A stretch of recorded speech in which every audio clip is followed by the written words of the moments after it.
So actually, let's go through 62 witnesses who identified Robert or Robert Perry as one of the attackers. Crystal Archuleta, she did see one person throw a pipe bomb. She told me at the time she thought it was Robert Perry. Seth Dubois told Catherine Carlston that Robert Perry was seen shooting a girl in the back while leaving the library. Wade Allen Frank, Mr. Frank told me that he thought originally one of the individuals doing the shooting was someone by the name of Robert. He stated that the person was tall, approximately 6'3", and kind of awkward and gangly, although theoretically that could match Dylan Klebold as well. And again, he's saying that he thought, so this is not a positive ID. We have to clearly separate which accounts are positive IDs and which are not. Brian Fry stated the person he had previously believed the shooter was to be Robert Perry. In a previous interview after receiving his yearbook, he had told his father that he believed the shooter to be Robert Perry. He also stated that the gunman had bad acne. So let's look at Brian Fry, so pages 805 to 816.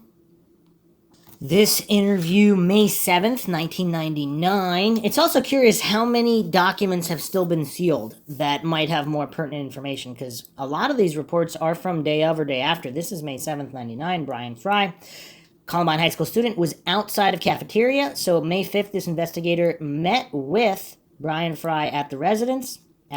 Brian advised on the day of this incident, he arrived in the cafeteria approximately 11:15 a.m., placed his backpack on a table. He was shown a sketch of the cafeteria, indicated that he had been either at the table marked H or the table marked I. His backpack was, in fact, found on table H. He stated that he initially met with his friend, Chris Therian, and a girl he knew only by the name of Beijian Monte.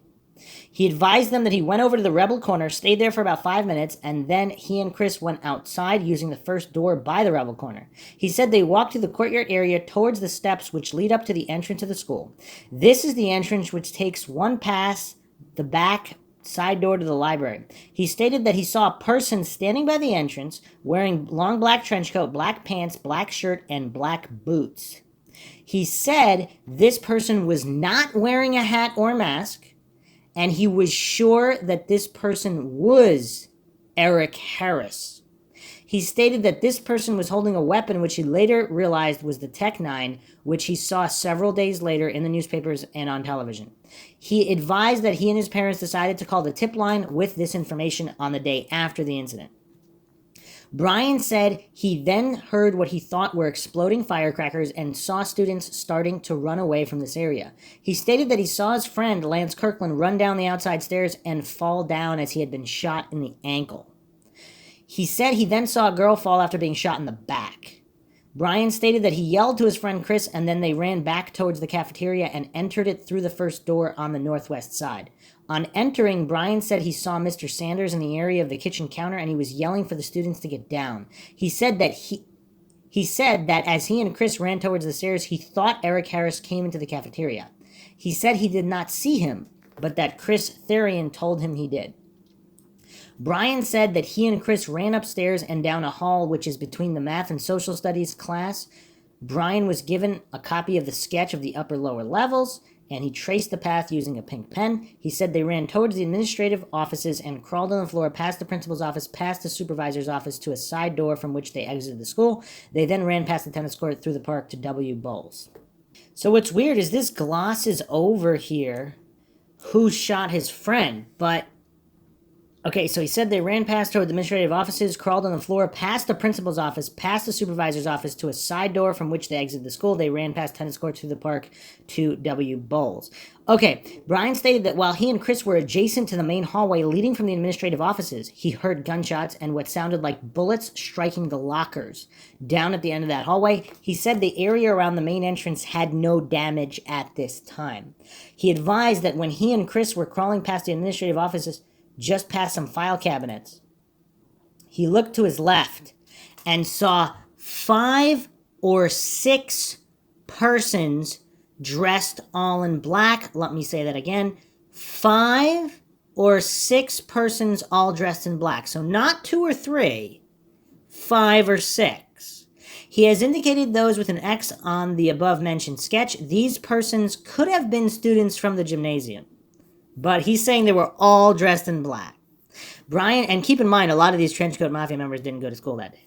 Brian stated that he does not know Eric Harris or Dylan Klebold. He believes that Beijian Monte knows them as well as others who associated with them. Investigation continues. And it's also, we're going to examine here what he said his father versus what he said to investigators. So this is a supplemental report. May 12th, 99. Regarding May 11th, 99, this investigator received a telephone call from Mr. William Fry, the father of student Brian Fry. Mr. Fry stated that Brian received his high school yearbook yesterday, and he spent a great deal of time studying the photos of various students. Mr. Fry advised that Brian told him that he was convinced that Redacted had been the person who shot Lance Kirkland. He had previously believed that the shooter was Eric Harris. So that's also curious too, because he's stating that the shooter is Eric Harris, who's really short. But after looking through the yearbook and looking at faces, he's now convinced Robert Perry, who's 6'5", shot Lance Kirkland. So this is a curiosity where Robert Perry is not being confused with Dylan Klebold, but rather Eric Harris.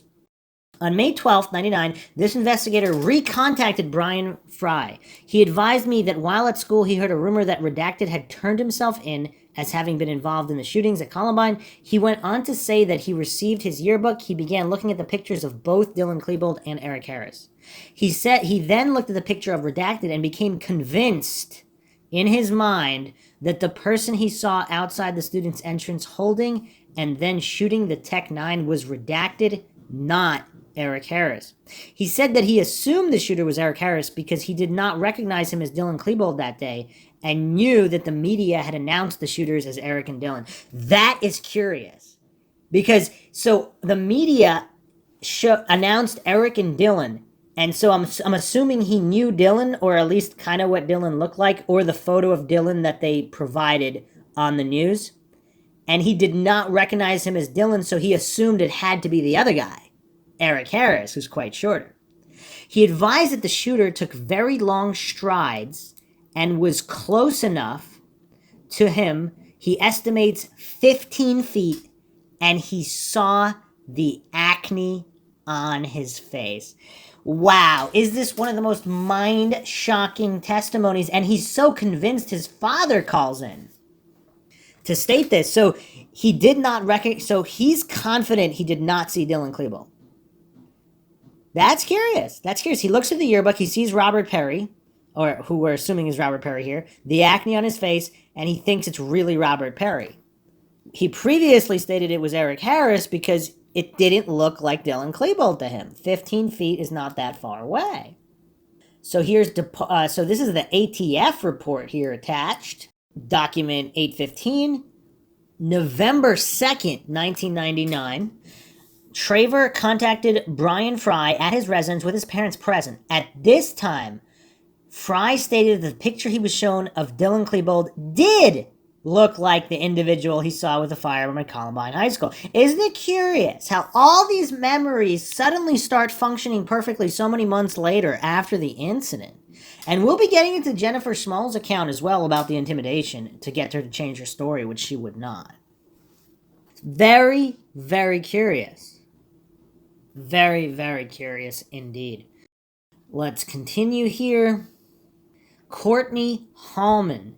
There were 3 guys. The guy I remember most was the main guy. He was over 6 feet tall and has long, dark, curly colored hair. He was wearing a trench coat. His name is Robert Perry. So Dylan Klebold's hair is not that dark. I mean, it's brownish, sort of dark. Robert Perry's hair is very dark. We actually skipped over Seth Dubois. Let's go back to Dubois, 2907. And in his statement here, dated April 20th, 1999, 5:30 p.m. I was sitting eating lunch in the cafeteria, approximately 11:20 a.m. Heard people screaming, gunshots, about 3 shots. Stood up, looked around. I saw a girl outside at the hill near the stairway. She was bleeding from her pant leg. A guy grabbed her and was trying to pull her away from the stairway. The gunman was at the top of the stairway.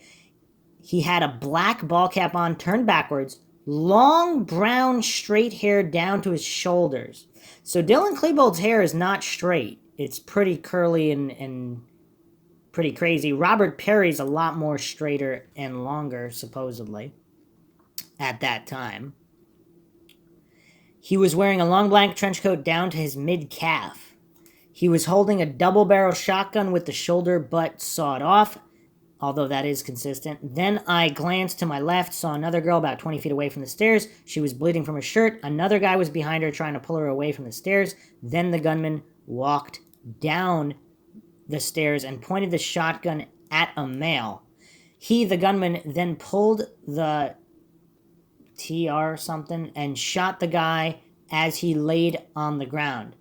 Then the gunman walked up the stairs area. I got ground floor next to the windows so that I would not be seen. After a minute or so, everyone ran up the stairs from the cafeteria. I ran up. I heard more shots. They sounded different from the shots I heard outside. They were automatic fire coming from inside the building. And that's a curiosity. Again, they really should have played, I know it's traumatic, but they should have played the difference in different guns just to see what the witnesses would identify, just to give us a clearer picture. I ran into and hid in one of the main classes. A few minutes later, a teacher came in, told us to run outside. We ran to Lenwood Park, then I ran home from there. Question, do you know the guy you saw with the shotgun? Answer, no, but I've seen him around school. He is a student. Him and his trenchcoat friends always wear the long coat. Black in color. Did you see any other kids who were hurt or shot? No. Can you ID the shooter if you saw him? Answer, yes, I could. Okay, follow-up report here. May 6, 99. Seth Dubois was re-interviewed May 6, 99 as a result of information from an interview with Catherine Carlson. Was reported to investigator P.J. Doyle that Seth told Catherine that Redacted was seen shooting a girl in the back while leaving the library. Seth Dubois was re-interviewed on May 6th at 0800 by Detective Polak. His mother, Janet, was again present. Seth explained that his older sister had a bunch of friends over following the shooter. From conversation, the name of Redacted was brought up. Seth does not know Redacted. A photo of Redacted was viewed by Seth as well as an old photo of Dylan Klebold. At the time, he thought the person he saw with the gun outside the window might have been Redacted. Then, when the senior class photo appeared in the newspaper, he recognized Dylan Klebold seated at the top left of the student body as the individual he saw outside the cafeteria. That photo was a more present photo of Klebold. Seth stated, I may have told people that I saw two girls shot outside the library, but he did not see them actually get shot. One girl was shot in the leg, one was shot in the stomach. Each had another student trying to help them. The suspect was a white male, tall, about 6 feet, with light brown hair down to the top of his shoulder. Look how this story changed. Whoa. He had a black hat on backwards with the bill down the back and the plastic clasp high on the forehead. He was wearing a dark trench coat with no markings, letters, or patches. It is believed that he was in a white t-shirt. He had a double-barrel shotgun. So that's curious how the story changed. And we also don't know what these officers told any of these kids before all these follow-up interviews. It's so weird. At the time, everybody thought it was Robert Perry. Now, again, to the people that don't know these individuals well, who knows? But the people that were close enough to see bad acne, again, Robert Perry has bad acne. And the hair descriptions, even though not hugely different, it's just curious. It's curious. Very, very curious. So let's go to Courtney Halman now. Page 839 and onward. Okay, so this is the initial report. Arapahoe County Sheriff's Office, document 840. Heard 3 gunshots. I went to see what it was. I was outside. I saw 2 people on the ground. Anne Marie was bleeding, and another girl was trying to help her up. There were 3 guys Again, another individual citing 3 individuals. The guy I remember most was the main guy. He's over 6 feet tall and has long, curly, dark colored hair. He was wearing a black trench coat. His name is redacted. Supposedly Robert Perry here. After I saw that, I ran inside shouting someone has been shot. Then more shots were fired and we all ducked under the tables. Then after 3 minutes, my friend Heather and I ran down the foreign language hall, down to the last room and went in. We all ducked down and started praying. Then we heard more gunshots and some people started saying that that gunmen were in the school. Then we were all told to run across the parking lot as fast as we could. We ran across the parking lot and jumped down the wall that is brick. I fell down and got back up. So, follow-up report here. April 30th, date of the report. April 29th, this interview occurred. Courtney Halman, also known as Misty. Okay, she witnessed what she described as a lunch. So she had a lunch, starts at approximately 11:13. Okay. Halman stated she exited the cafeteria, went outside the far southeast door, then on a concrete area just outside the door. Halman stated moments after exiting the cafeteria, she heard 3 gunshots, to which she stated, "I know gunshots." Halman stated she went with Avery to check out the gunshots, walking to the southwest corner of the cafeteria and peeked around the corner for approximately 25 seconds. Halman stated she first noticed a guy helping Anne-Marie Hochschilder. Halman stated that she observed 3 males in black trench coats standing next to the stairs, which led to the west entrance of the school. Halman described gunman number 1, white male, approximately 17 years old, 6'3", medium build, long curly dark hair, wearing a black trench coat, dark colored pants, carrying a long gun, color unknown. Halman described gun member number 2 as a white male, 16 or 17, shorter than gunman number 1, medium build, no hat, no mask, dark clothing to include black trench coat, with grenade type things hanging on his shirt, dark in color. Halman described gunman number 3 as a white male with a black trench, white shirt, carrying something odd in shape, unable to describe. Halman stated that she recognized gunman number 1 and 2 as individuals she had seen in the school before. Halman stated that she peeked around the corner for approximately 25 seconds, only getting a side view of the gunman. Halman stated after approximately 25 seconds peeking around the corner, she and Avery ran back to the cafeteria, at which time she yelled to students in the cafeteria that someone was shooting. Okay, she also talks about explosions and all these other things. So that is curious. So, okay. As the interview concluded, I showed Halman 3 photo lineups. The first lineup I showed Halman was marked 1 on the back of the lineup. Halman picked photograph number 6 and told me he was gunman number 1. I then showed Halman photo lineup number 2, which I marked number 2 on the back of the photo lineup. Halman picked number 5 as gunman number 2. Halman stated that photo number 5 was a 50% chance of being gunman number 2. I showed Halman photo lineup number 3, which I had marked on the back as number 3. Halman was unable to identify anybody out of the 6 photos. So, if nothing else, what we can glean is that Halman witnessed a third individual. Even if you want to say she was unsure about Robert Perry, there's a third individual who she does not recognize as belonging to the school. Does that mean someone who formerly went to the school or someone not associated with the school at any time? I don't know. Very, very curious. Let's move on to Lacy Hahn, 3341. It's also curious, so many of these students, did all these students make reports day of? Because if they didn't, that's fine, but if they did, a lot of them are missing and they only show these follow-up interviews. The follow-up interview here stated that she observed Dylan Klebold. And again, the original report is not here. Lacy looked through a series of photographic lineups and identified photo number 3 in the display as marked number 1 by this detective. She identified this person as Dylan. Lacy continued to look through the rest of the photographic displays, but was not able to identify any of the other people displayed as the second person who had fired on her. Now, what does that mean? Because if they're showing her pictures of Eric Harris, and she does not identify any of them, she did say that the person depicted in photo number 3 was the same person who had shot the victim outside of the cafeteria. So she's stating it was Dylan.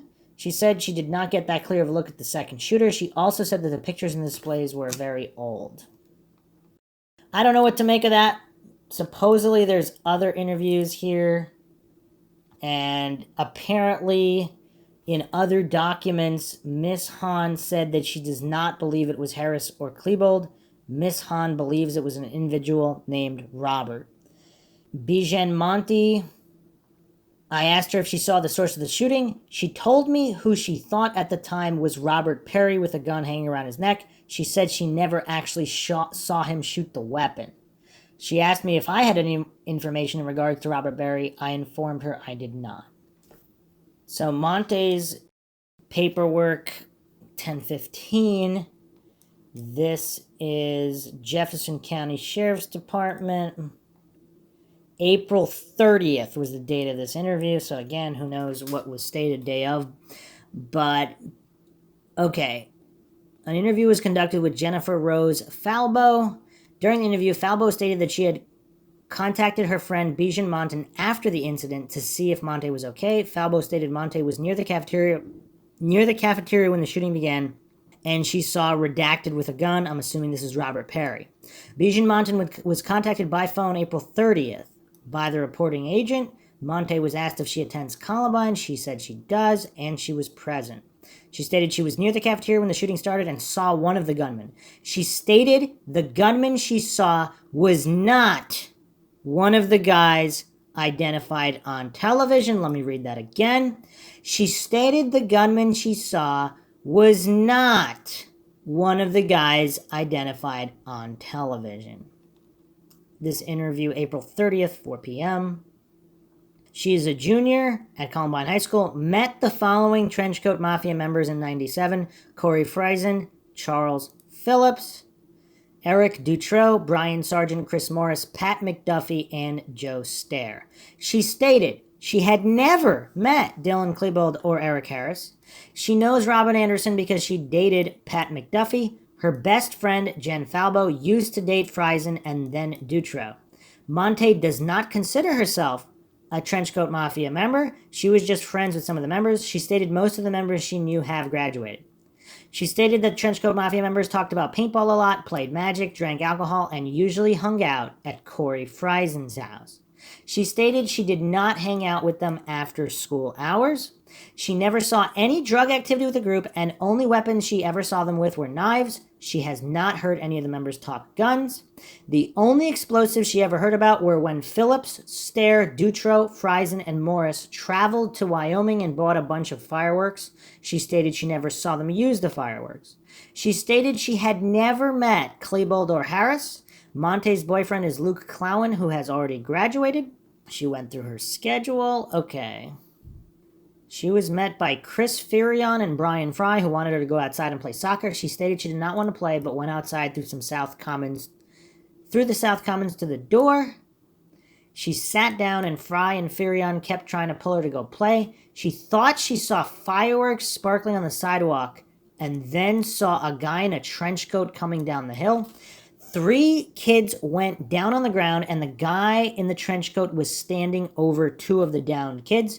She stated she knew it was redacted in the trench coat standing over the 2 kids because she recognized him. Okay, so she doesn't know who Dylan Klebold is. She knows who Robert Perry is. She said she recognized him. She said it was him. Monte stated she hangs out on Polk and Pierce with some kids who smoke cigarettes, and redacted are there almost every day. She stated she has met Redacted and heard him talk about his mom tries to control him and how the school does not check the ID of smokers. She stated she has seen Redacted almost every day since January of 1999. Is she talking about Robert Perry here, or is she talking about somebody else? I mean, how many Redacteds are there? We obviously have no way of knowing which Redacted is which, but I'm assuming she's talking about the same Redacted. She stated the first time she met Redacted was when one of her friends, Brandon, called Redacted a freak. I mean, is this closer to the Eric Alt story as well? Monte stated she was certain it was Redacted standing over the 2 kids. She stated on a scale of 1 to 10, 1 being uncertain and 10 being positive, she was between an 8.5 and 9 that it was him. So she didn't say 10. Okay. That's curious. Although, is she the type of person who would never say 10? I mean, we have to establish benchmarks here. Like, because some people will never say 100% because that's just not the way they talk, but who knows. She stated Redacted had a gun hanging from his neck on some type of strap. The gun was all black, approximately 15 to 18 inches long. She stated it looked like a machine gun. There was no duct tape on it. She stated that was the only gun she saw him with, and it was in his right hand. The following is a physical description she saw of the man with the gun. He had on a black trench coat that extended between his knees and his ankles. He had on a black baseball hat in the backward position. His face was long and his neck was long. He had a narrow chin. His teeth were crooked. He had an obvious overbite. He had no glasses or facial hair. Huh. So this would not be Joe Stair or Dykeman. His complexion had lots of acne. There were indentations like pieces were cut out, and his face was white in color with some redness. Does this seem more like Robert Perry versus Dylan Klebold? His coat was hanging open. He had a black t-shirt with a white colored print on it. She stated the shirt was not tie-dyed. The print on the shirt appeared to be peeling and looked older. So again, let's look at these images of Dylan Klebold's face. So this is from the prom. And so this is just days, mere days before, 2-3 days before. His face is pretty smooth. Now, let's look at Robert Perry's face. And so it's hard to tell in his yearbook photo, obviously. It's black and white. Here's another picture of Robert Perry, a color picture with him with a different haircut. I haven't really seen any definitive information regarding when he got his haircut, how long his hair was, but you can clearly see the acne in his face. Would someone say it's like with pieces cut out? I don't know, but look at Dylan Klebold's face. I don't think anyone can hallucinate that Dylan Klebold would say that he has really bad acne, like pieces cut out of his face.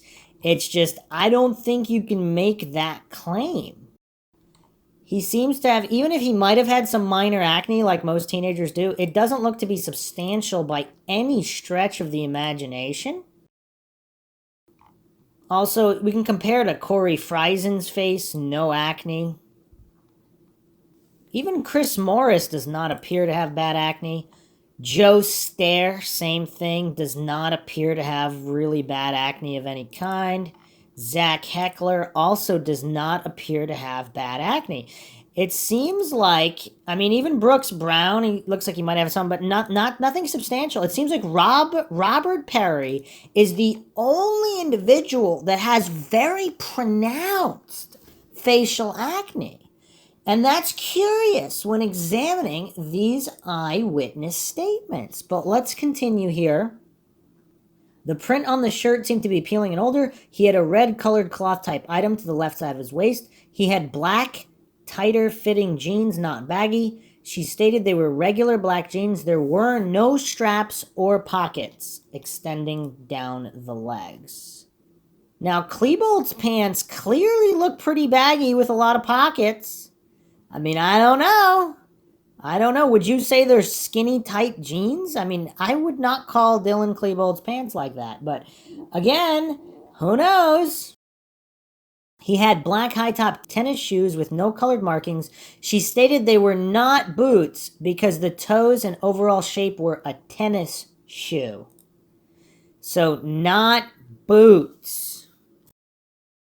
So, Eric supposedly wore these Magnum boots, and he had possibly a Soviet sticker on them. And Dylan also had combat boots that he wore during the shooting, so he did not wear just regular tennis shoes. So it's very, very curious how she seems to have recounted very specific details. Tight jeans, not baggy, with straps or pockets. And the acne so bad that it looks like pieces of his face were cut out. Okay, Monte stated she watched Redacted for approximately 30 seconds. So this is not a quick glimpse of just someone running by. Like the coincidence theorists maintained that there was so much panic and confusion, it's easy to confuse people if you only saw them for half a second in the mayhem. This was before the mayhem. Or at least there was she saw him with kids on the ground, but she watched him for 30 seconds here. Approximately 30 seconds. So it's not a half a second glimpse of somebody running. Agent Ricky S. Mundine read the admonition from a photo line to Monte and her mother. Monte and her mother left the room, and 3 separate sheets of photos were laid out on the dining room table. The sheets were marked A, B, and C. Monte returned to the room, and after approximately 15 seconds, she pointed to number 6 on sheet B and stated, "That's him. That's the man with the gun. That's him." Monte signed the photo she identified as the gunman, and then she signed the admonition form. The admonition form and the entire lineup were collected by the reporting agent as evidence. Monte provided a written statement of what she saw when the shooting started. Monte stated she thought Brenton Hooker also saw Redacted with a gun. She stated she has not spoken to Hooker since the incident. Monte's mother, Linda Monte, stated she and her daughter attempted to contact law enforcement officials on the night of the shooting because they felt the information was important. Monte stated they were told someone would be out to speak to her daughter. She stated the New York Times contacted them on Saturday and Sunday, so they called law enforcement again, and she told them someone would get back to them. Monte stated the information they provided about Redacted to the New York Times, and the newspaper agreed not to disclose any information about their daughter. Monte stated she wanted the agents present at the interview to know she had assumed the gunmen got their weapons from Redacted's house because she knew, so this is not Dylan or Eric, because she knew through her friends they had a lot of guns. She stated she had been to the Redacted house one time and she did see weapons mounted on the wall as a display. Okay, regarding, so apparently, wow, okay, so they did some work here. The reporting agent, Agent Mundine, Agent in Charge Wilson, Beijian Monte, Linda Monte, and Anthony Monte went to Columbine High School and checked in with Jeffco. Monte identified her position outside the cafeteria when the shooting started, the position of the gunman, and the position of the 2 victims the gunman was standing over when she observed him. The locations were marked for center mass documentation. The position of Monte and the gunman were photo documented. So they're at the high school actually moving through the motions. This is crazy if that's what this is. Monte remained in the position while Agent Mundine stood in the position identified as the gunman's. The reporting agent stood next to Monte and facial features could be distinguished on Agent Mundine. Monte was asked again by Agent Mundine to describe the gunman she saw standing over the 2 kids. Monte provided the following description. She stated he had on a black baseball cap backwards. Could not see his hair because of the hat. That's curious. She couldn't see his hair because of the hat at all. She did not remember anything specific about his ears. He had on a black trench coat. She stated the coat was folded back in the front and it was not leather, some kind of cloth material, but it was not denim. She did not notice anything particular about the shoulders, but stated there was no color patches on the coat. She stated he had something red attached to his left hip near the area where a belt would be. The item appeared to be cloth like a bandana. The item was all red. She stated he had an all-black gun in his right hand. Monte stated the gun was on a strap around his neck. So Dylan Klebold is left-handed, and supposedly the autopsy said that he was shot in the left temple. But anyway, it would be curious. I don't know. There's some inconsistencies regarding how they were found, bodies moved, because some people allege that the gun was found in Dylan's right hand. But in the cafeteria video, you can clearly see Dylan Klebold wielding the gun in his left hand. And his family confirmed he was in fact left-handed. She's stating whoever was carrying this gun was carrying the gun in his right hand. And I don't know whether or not Robert Perry is right or left-handed, but somebody out there probably knows. Monte stated she was positive the man with the gun standing over the 2 kids was Redacted. She stated she could recognize Redacted, and that is whom she saw. She stated she could see his complexion was rough with acne, and she could see his messed up teeth and overbite from where she was standing. Curious, messed up teeth and overbite. So there's only 2 photos I could find of Robert Perry. Both of them are with his mouth closed. Dylan Klebold's teeth do not look messed up. They look rather normal. And so do Joe Stairs. Pat McDuffie looks like he has some kind of a gap in his teeth, but Dutro's teeth also look relatively normal. But she's stating it is Robert Perry. I'm assuming that's who this redacted is. Monte was asked if there was any doubt in her mind who she saw. Monte stated there was no doubt it was redacted. Monte took Agent Mundine and the reporting agent step by step through a path on the day of the shooting. She stated after she observed the gunman for approximately 30 seconds, she turned and ran towards the 6 South Commons entry doors. She stated she entered the east door, row of 6. Monte stated she went into the cafeteria. 2 teachers, Mr. Sanders and Mr. Brookfield, told everyone to get down. She stated she got down on the floor. Monte stated 2 gunmen dressed in black came in the west door where she had seen redacted. She stated she could not see them very well because there were so many people and she was trying to get away. So clearly this situation is different. Once she's already inside in the cafeteria, now she doesn't get a great look. But outside, she's very clear on what she saw, basically 100% sure. She stated they were throwing things, they were exploding. Monte stated when the 2 gunmen in black came in the west cafeteria door, everyone started running toward the cafeteria stairs. She ran into the lower portion of the auditorium. She stated there were no gunmen in the auditorium when she entered the lower level. She stated the only lights on in the auditorium were the stage lights. She ran up the south stairs, hid behind the south side L-shaped wall near the top. She stated 2 gunmen in all black entered the auditorium through the southwest lower entry. So it's unclear here what she meant by auditorium, because I think officially they never entered. Eric and Dylan or any gunman ever entered the auditorium. There's a narrative timeline breakdown on CNN.com, which is quite thorough and very well referenced. And I could not find any instance where they went through the auditorium, but she stated there were no gunmen in the auditorium when she entered the lower level. Okay, she ran up the side, hid behind the L-shaped wall near the top. She stated 2 gunmen in all black entered the auditorium through the southwest lower entry. She saw 1 man in all black near the entryway, and the second man in all black was closer further north. Monte stated the man in black she saw closest to the southwest lower door started coming up the south steps. She stated she and several other students ran across to the north side of the auditorium and entered out the upper northeast door. Monte could hear shooting, but she did not know if it was inside the auditorium.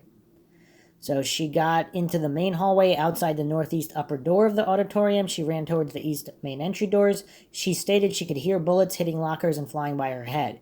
When she arrived at the east end of the hallway, she stated the office area on the left side was vacant. She could see some students behind the access doors to the social studies area, and she remembered those doors were closed. She stated she got approximately 5 feet outside inner east door. The glass shattered behind her. She exited the building and ran to the north towards the park. Okay. So here's the follow-up, October 22nd, 1999. And this is investigator Jack McFadden. The report dated the 22nd, the interview is the 21st. On October 21st, 99, at approximately 5:50, Beijian Monte responded to the Jefferson County Sheriff's Office at my request to be re-interviewed concerning information she had supplied to the Sheriff's Office concerning her observations at Columbine, April 20th, 99. She was accompanied by mother and father. Okay. Monte stated that when previously interviewed, she had given inaccurate information concerning Sean Graves. Monte said she observed Sean Graves crawling to the door by the teacher's lounge, and she wanted to clarify that point. I advised Monte the main reason she was being re-interviewed was due to the fact that she had stated redacted was standing over 2 gunshot victims on the southwest corner of the school. Monte stated she was 100% sure she saw redacted, a person known to her, standing over who she now knows to be Dan Rauerbauer and Lance Kirkland on the southwest corner of the school near the steps. I advised Monte that according to other witness statements, Redacted was at home between 8 a.m. and 12 p.m. on April 20th, 99. Monte explained due to the witnesses being a family member and a neighbor, those individuals could have lied for Redacted, and she still believed Redacted was the individual standing over the two injured males holding a gun. How do you believe this teenager? The spunk she's exhibiting in not being told she couldn't have seen what she saw. She actually seems to be logical, because obviously can family members be 100% relied on for alibis? Monte stated she never saw Redacted fire the gun he was holding and reiterated her description of Redacted from her previous interview.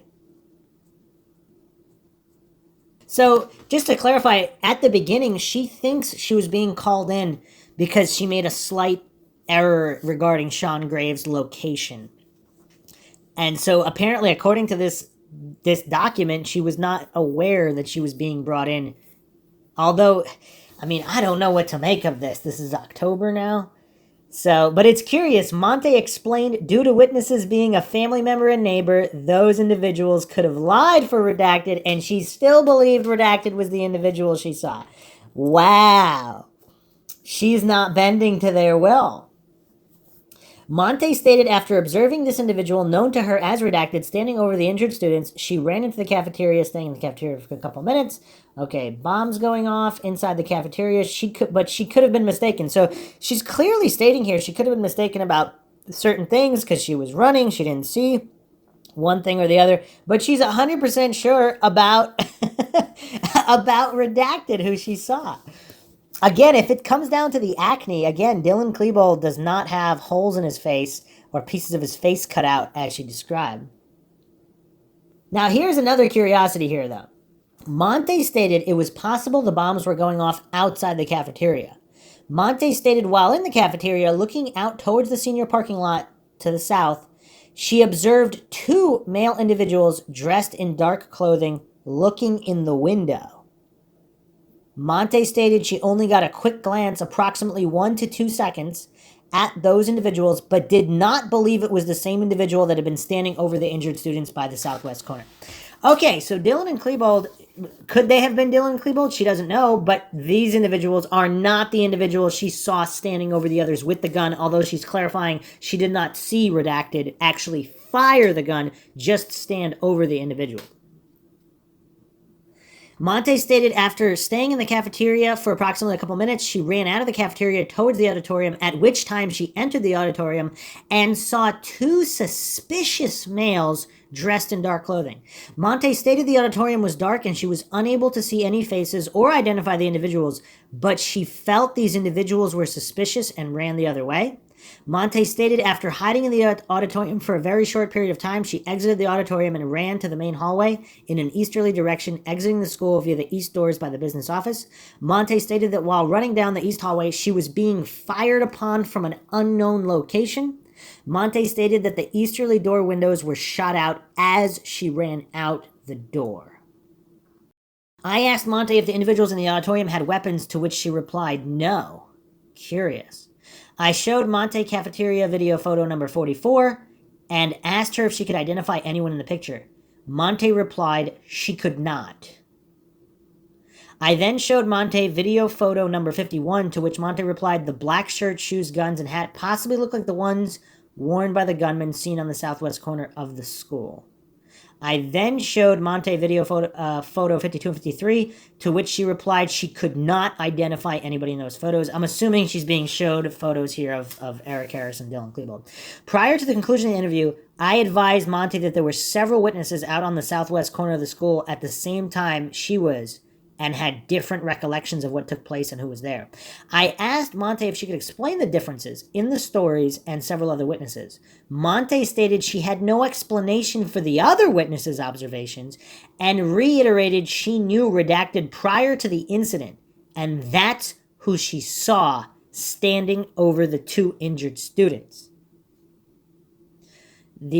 At approximately 7:45, the interview was terminated. Additional information Monte's father stated Monte is currently having bad dreams, nightmares about the incident at Columbine High School. Monte also does not feel safe at Columbine High School. I mean, who would after that? But is that because she named Robert Perry and he hasn't been arrested or charged? Is that why? And she thinks there might have been others involved as well. I mean, this is crazy, but here we have an individual who did not bend to the will of investigators. She stood up for herself. She stood up to exactly what she saw. Now, here's another curiosity, though. I mean, we haven't discussed this theory yet. I don't believe this theory has ever been discussed anywhere, but this is MINDSHOCK, where we go down every single rabbit hole.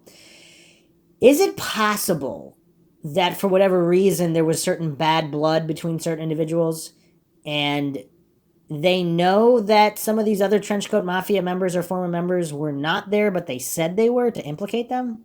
I mean, it's kind of weird, but if that was the case, why wouldn't she also finger Eric and Dylan? She said she didn't recognize them.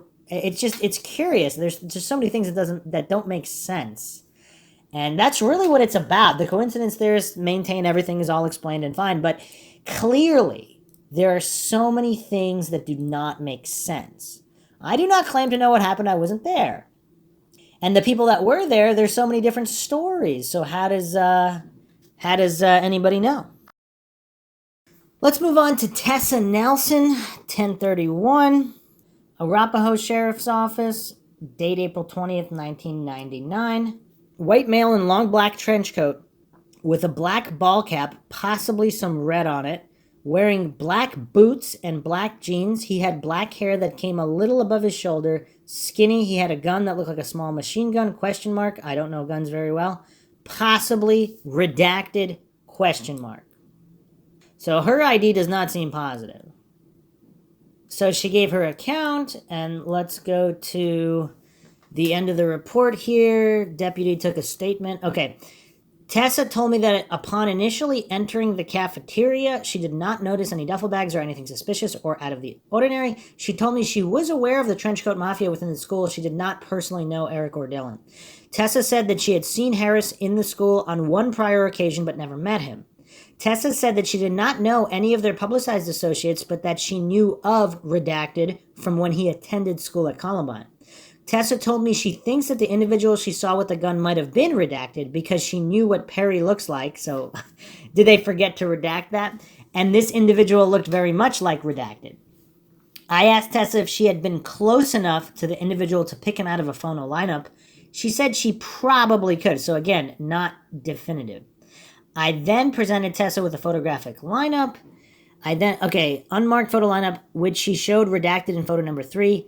Tessa looked at the lineup for about 5 seconds and picked photo number 3. Tessa then marked possible identification.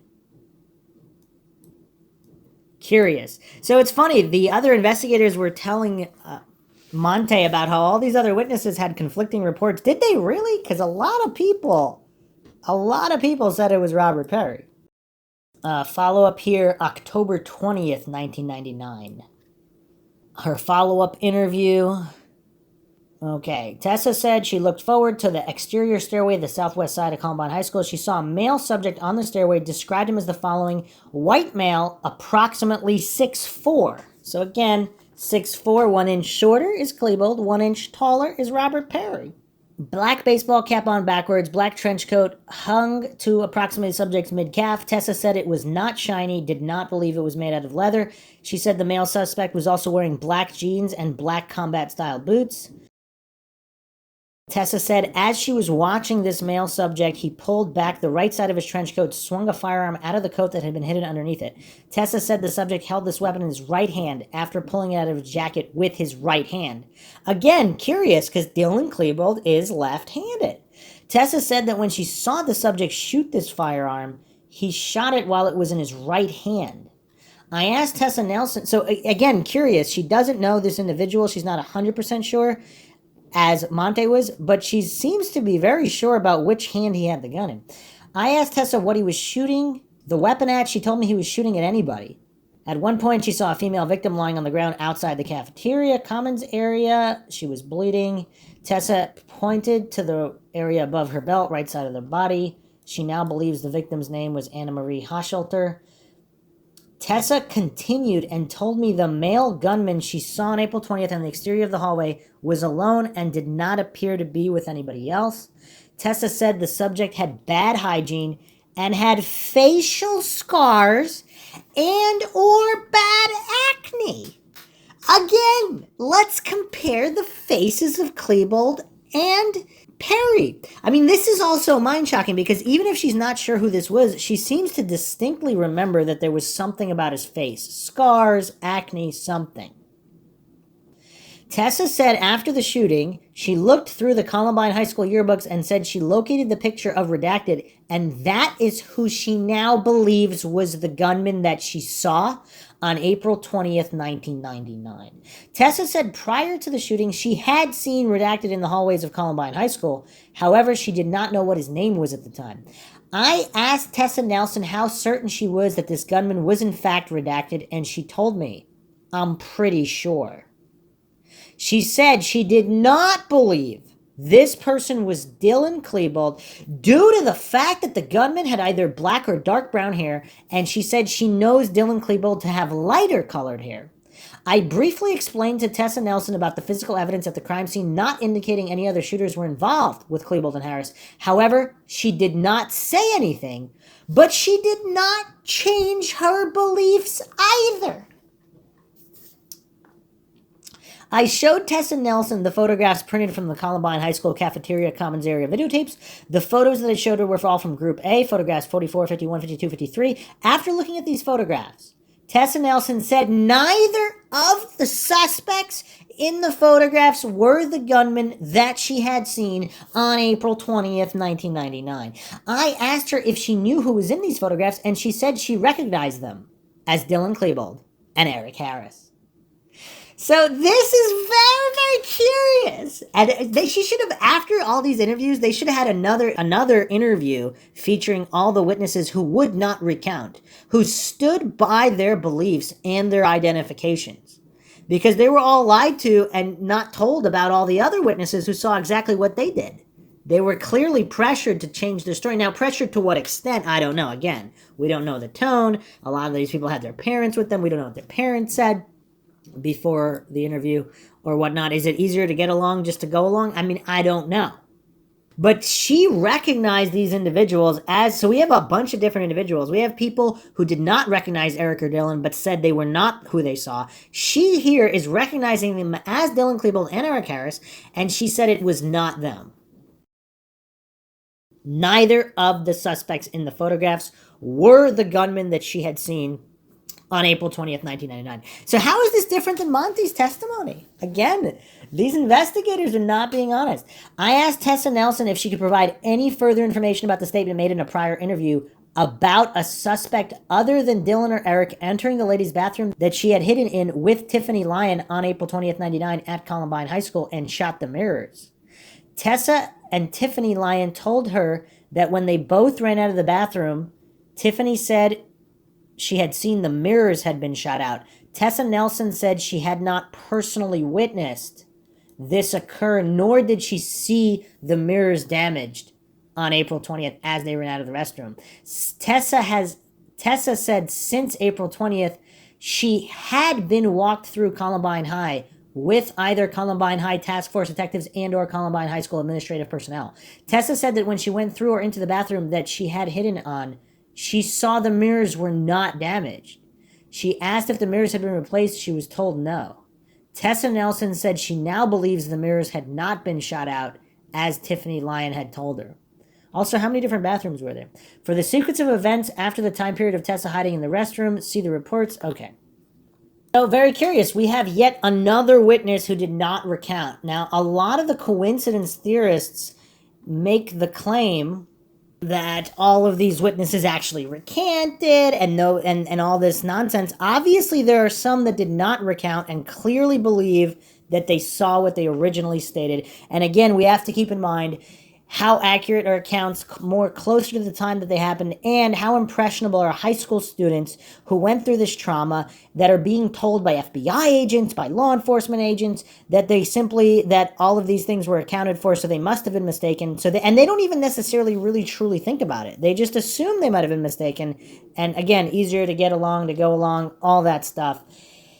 But it's shocking because some of these individuals simply did not recant. They did not bend to the pressure.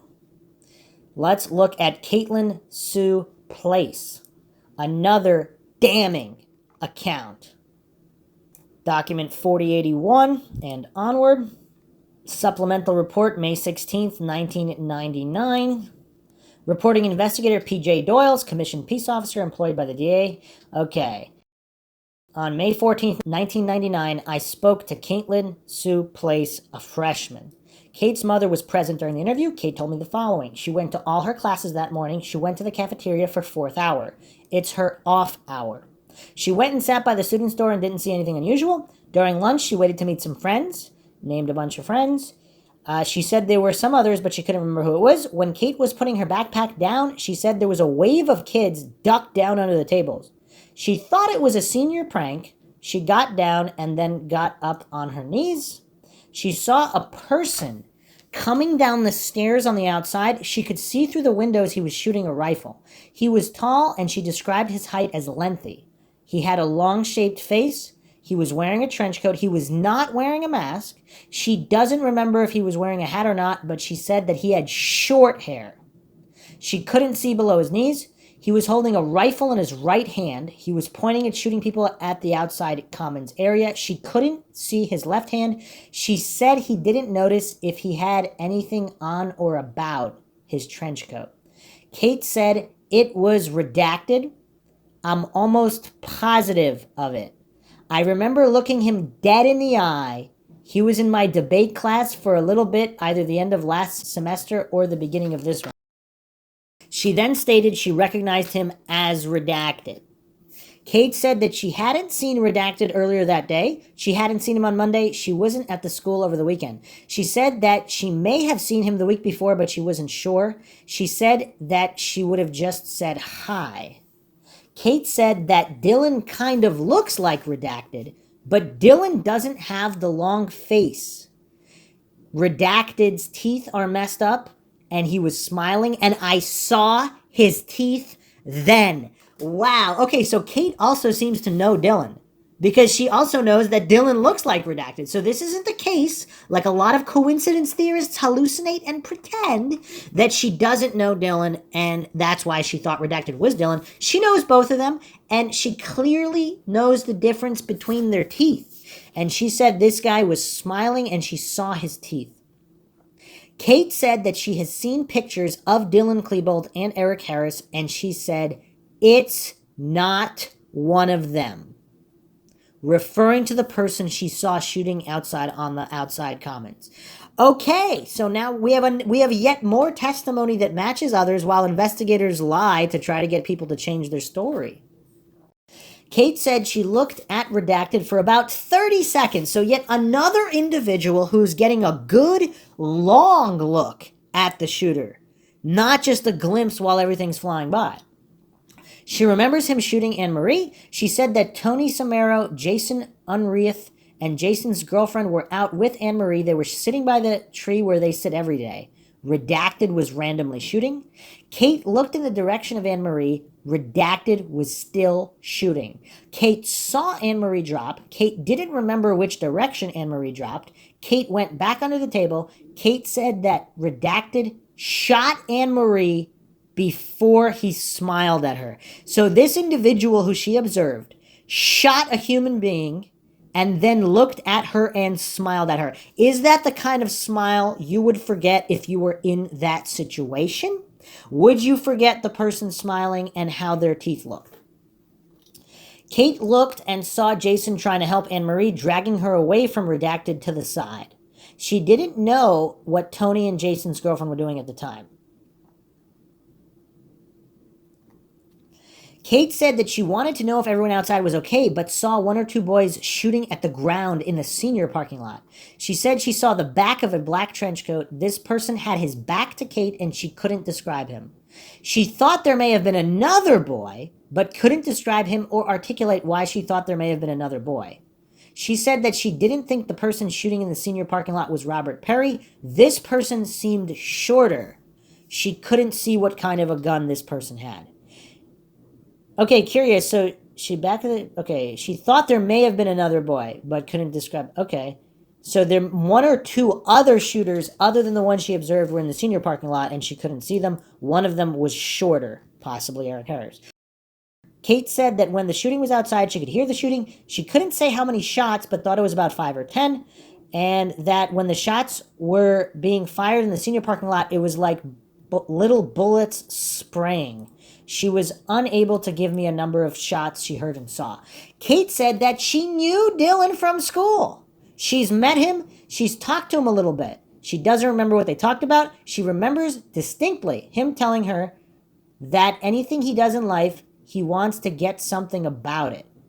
She didn't remember what else they talked about. She said it was nothing profound. He did not scare her, and they didn't talk about anything weird. She said that he seemed like a follower, but couldn't articulate why she thought that.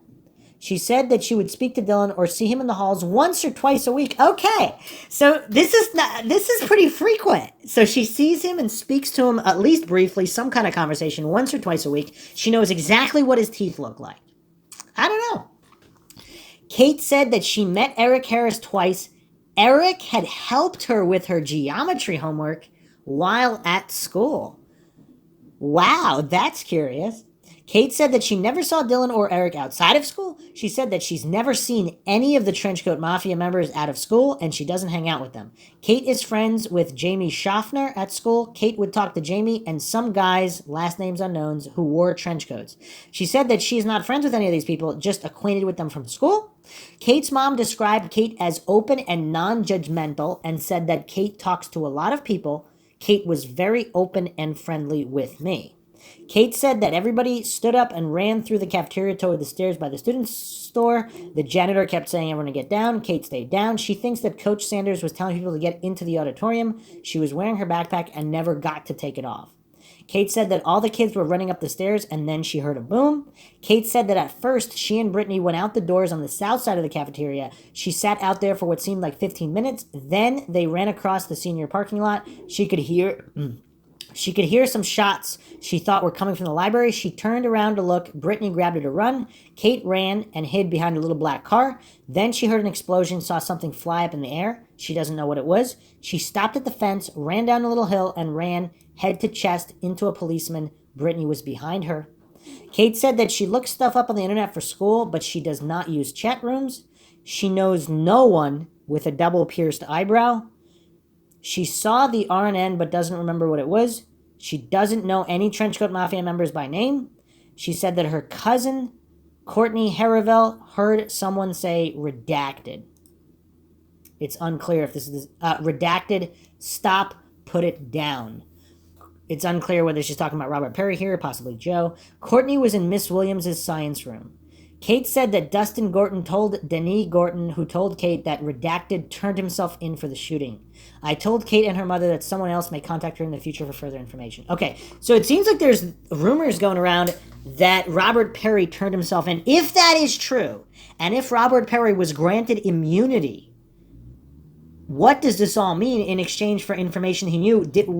I don't know. This is all crazy. This is all really, really crazy. So here's the follow-up report, November 3rd, 1999. Re-interview with Caitlyn Place, November 1st, 1999. Report written November 3rd. November 1st, Caitlyn Place, her parents responded to Jeffco at my request. Re-interviewed based on her observations. First report taken May 14th, 99. I asked Place if the information was accurate. She responded, yes. Place explained while in the cafeteria April 20th, she was at the cafeteria window closest to the southwest corner when she observed an individual dressed in a trench coat carrying a gun. Place identified that individual as Redacted. Place stated she She was now not so sure it was redacted. Place explained to me that she was very excited on April 20th and had looked into the eyes of the person she believed to be redacted. Place further explained that she had been in class with redacted and had seen him several times wearing a black trench coat. Place stated it was the same type of trench coat she had seen on the gunman April 20th. I explained to Place that redacted had been seen by witnesses on April 20th at his residence during the time of the shootings. I explained to Place it was unlikely that Redacted was at the school at the time she stated. I explained to Place that Redacted and Dylan Klebold have similar features and are physically similar in height and weight. I then asked Place if she could be mistaken about her identification of Redacted. Place stated after thinking about the information and as time had passed, she was not as sure as she was when she was previously interviewed. I then showed Place cafeteria video photo 46, to which she responded, I think it's Eric. I then showed Place cafeteria video photo 48, to which she responded, I think it's Eric. I then showed Place cafeteria video photo 51, to which responded, it's Eric and Dylan. Finally, I showed Place cafeteria video photo 54, to which she advised it was Dylan. Place stated that she had met Dylan Klebold less than 5 times and she knew who she was. Place stated she was much more familiar with Redacted due to the fact that he had been in class with her, in which she saw him almost every day. Place advised it was possible that she identified Redacted as being the gunman due to the fact that she associated the trench coat to a familiar person. Place stated that she would not be able to testify in court that Redacted was the individual standing outside the cafeteria holding the gun and shooting in the direction of Anne-Marie Hochschulte. During the interview, it was apparent that Place was still emotionally upset about the incident at Columbine High School and had to be comforted by her mother and a father a couple times during the interview. Here's the thing, though. So this seems like a really nice girl. So she recognized the teeth. There's no mention of the teeth. How much are these investigators berating her? Or are they simply suggesting that she's going to have to be testifying in court again and again and again? But obviously, if she didn't see Redacted, there'd be no need to testify. So are they threatening her, basically, even unintentionally, with all of this court time, or if she wants to put this incident behind her and not have to relive this trauma over and over and over again, would she simply say it could have been Klebold? See, she didn't actually 100% say, she just said she could have been mistaken.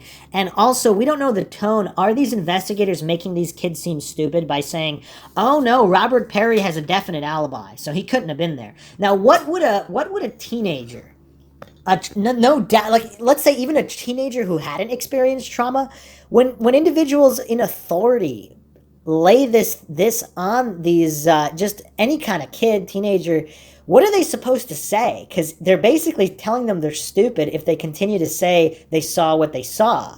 Because if they're saying all these other people that their alibis accounted for, it couldn't have been them, or it's unlikely, just the very tone of that kind of interview, what do you expect them to say? But it's curious. It's really curious, the teenagers that did not bend to this kind of intimidation. All right, let's continue to Lacy Smith, 4464 and onward. This report dated May 5th, 99. Patty Stevens was interviewed on May 3rd, 99 regarding 2175. Stevens states that on May 3rd, she spoke with Jeremy Smith, a special ed student, who told her his sister had seen someone matching Redacted's description talking to the shooters just before the incident. Sister is identified through the review of Columbine High School records as Lacy Nicole Smith. So this is May 4th, 99. Detective Kreutzer and Watson went to Smith's residence where she was interviewed in the presence of her mother. Smith seemed to be expecting that she would be contacted by investigators. She immediately opened her yearbook and pointed out Redacted's picture. She said that his appearance has changed from that picture, that now he has long hair and his face is, quote, really broken out, end quote. So she's saying his face is even worse than the pictures, which already you can see some acne here. So it's even worse. And so she's stating that his hair is longer than in, I'm assuming, this picture here. So that is curious. So is she corroborating that he did in fact have long hair? Longer than Klebold's? longer than he had. So this makes things add up even more. Smith recalled she is scheduled for the A lunch, which is the first lunch period. The bell rings at 11:15, and Smith, who was in the library during fourth hour, went to the cafeteria for lunch, which is scheduled to begin at 11:20. She said she got her piece of pizza, went to sit on the ledge in the corner by the school store. She made a sketch which is attached. Smith recalled that this was the first time in a year and a half since she began driving to school that she has eaten in the cafeteria. Usually she goes out for lunch. That's interesting. This day, so April 20th happened to be the first time in a year and a half that she has eaten the cafeteria. So this is like the inverse of all the Trenchcoat Mafia and their associates who just happened not to be there that day, or most of them anyway. Curious. Smith stated that every day as she was leaving the school for lunch, she would see Redacted, whom she knew, walking toward the Weaver light to have a cigarette. When she returned, she would see him walking back toward the school. Smith described Redacted as always dressing the same every day, with a black trench coat, a black baseball cap turned backwards. The hat had a circular logo on it, possibly The World, and white letters, no expletive. Smith said Redacted wore his trench coat religiously, which is also curious. Does that mean he never took it off? Smith recalls someone saying something about paintball and hearing someone say prank. As soon as Smith realized there was a shooting, she immediately fled from the cafeteria through the doors by the store where she was sitting. She believes she was among the first to escape from the building. Smith said she went directly to her car, which was parked 7 spaces from Pierce in the junior parking lot. She drove out of the parking lot, going over the grass to get out. When she got to the street, she picked up a number of students who were fleeing, including a girl named Alicia and a number of football players. She drove them to their residences and then went home. When she got home, Smith told her mother there were 3 shooters and told her what she had seen. Smith recalled that an acquaintance, Matt Bruce, had been sitting by the far door of the cafeteria and could possibly provide other information. Now, just a quick aside here. To all the coincidence theorists that say, oh, it was frantic, people couldn't tell what they saw, what makes them so confident for the individuals that said that it was Klebold? How do they know that they weren't mistaken in all of the frantic panic? Maybe it was Robert Perry and they thought... It's always funny with coincidence theorists, mistakes can only work one way, in the direction of the official narrative on the idiot box. Whatever the current official narrative on the idiot box is, not a previous narrative that may or may not have been debunked. Coincidence theorists are just so curious with that kind of logic where mistakes only work in one direction, in the direction of the cult of authority worship. Really weird, really weird. But let's continue here. She said acquaintance Matt Bruce was sitting by the far door of the cafeteria and could possibly provide other information. Smith told investigators about the phrase of the day, which was, "Today is not a good day to be here." Now that's curious for a million different reasons, and we will be getting to those reasons. Apparently Eric Vike is responsible for that. We will get to his breakdown later. Said the phrase of the day originated from the video class of which Eric Harris was a part. Smith told investigators that during the prior school year, 97 and 98, Redacted was frequently seen with a group of individuals dressed in similar trench coats, one of whom was a neighbor of the Smiths, Bobby Craig. Craig is the subject who killed his father, then committed suicide, or at least that's the official story. Robert Craig also bears some similarity to some of these other Trenchcoat Mafia members, coincidentally. Smith suggested that for additional insight into Harris, investigators might want to talk to an individual named Gwilym, who taught part of the video class. So that was a phonetic. So is that a teacher? Taught part of the class? Smith said another subject, Rusty Schleier, told her he had seen 6 shooters. 2 in the cafeteria, 2 in the library, 1 in the main hall, and 1 in the main office. Smith's boyfriend, Jeff Hulse, was in the photo lab at the time, and she said he apparently thought what was going on was just a fire drill. So here's another report, May 10th, regarding the original interview, May 3rd. And this is a follow-up interview on May 7th. Sergeant Watson re-interviewed Lacy Smith at her residence in the presence of her mother. Smith was interviewed in order to clarify certain information regarding her reported observation of redacted in the area of the cafeteria immediately prior to the shootings. I asked Smith what event initially caused her to believe there was something wrong. She told me that there was a sound of window glass breaking, after which she recalled what sounded like rapid-fire shooting. I asked if the sound of shooting could have been more than one person firing, perhaps alternating. She agreed that it was possible that this was the case. I explained that what she originally had said about redacted shooting was not supported by physical evidence such as shell casings in the area where he was seen, and she seemed to understand he was probably not shooting.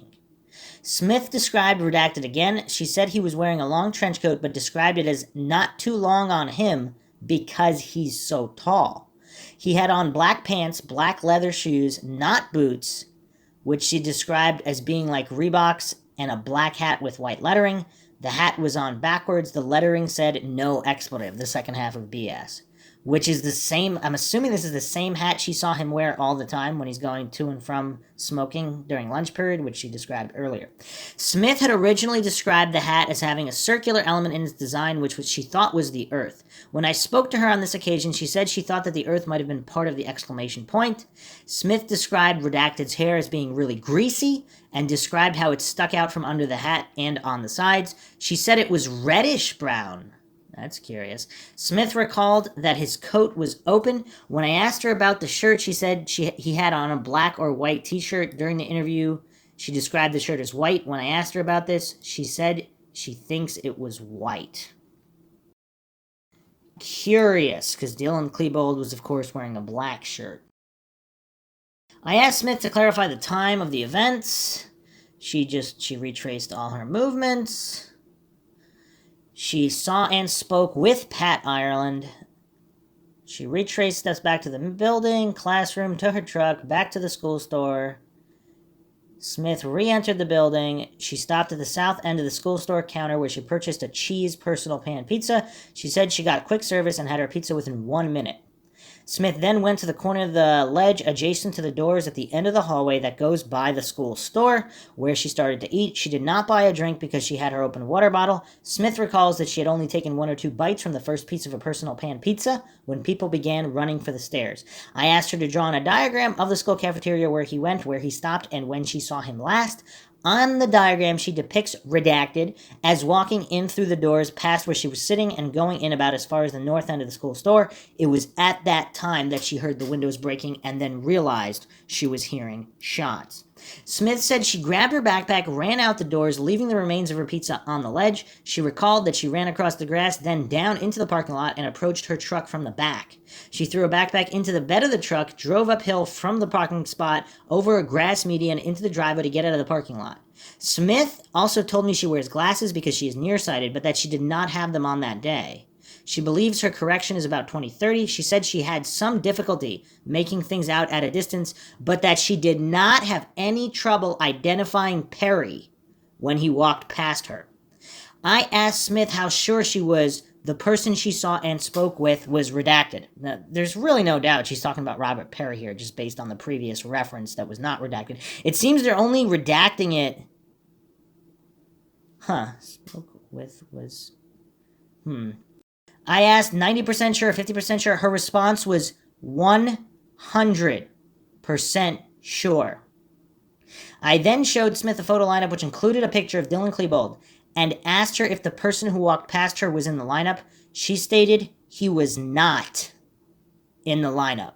I asked her if she knew any of the persons in the lineup, and she immediately pointed to Klebold's picture and identified him correctly by name. So this is yet another individual who knows both Robert Perry and Dylan Klebold and is 100% sure she did not see Dylan Klebold, but Robert Perry.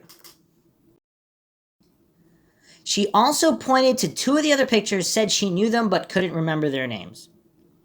I asked Smith about Matt Bruce, whom she said was in the cafeteria. She clarified that she had not actually seen Bruce in the cafeteria. She had learned this from talking to him at a later time. I also asked Smith to clarify Redacted's possible affiliation with a group of kids she used to see last year, which included Robbie Craig. She clarified that she had not seen Redacted with that group. Smith told me that she has known Redacted since she was a freshman, but she never knew what his last name was until after the incident. She said that she had learned his last name when she and her friend Dana Remy were talking right after the incident, and she looked up the picture in the yearbook. So is this just clearly a case of, even in people who don't know these exact individuals, they know who they saw. They look through the yearbook, they see the guy that they saw, then they have investigators tell them that's not who they saw. And most of them probably would fold under all this pressure from authorities. Smith talked about seeing Redacted at the school frequently, even though he had either dropped out or been suspended.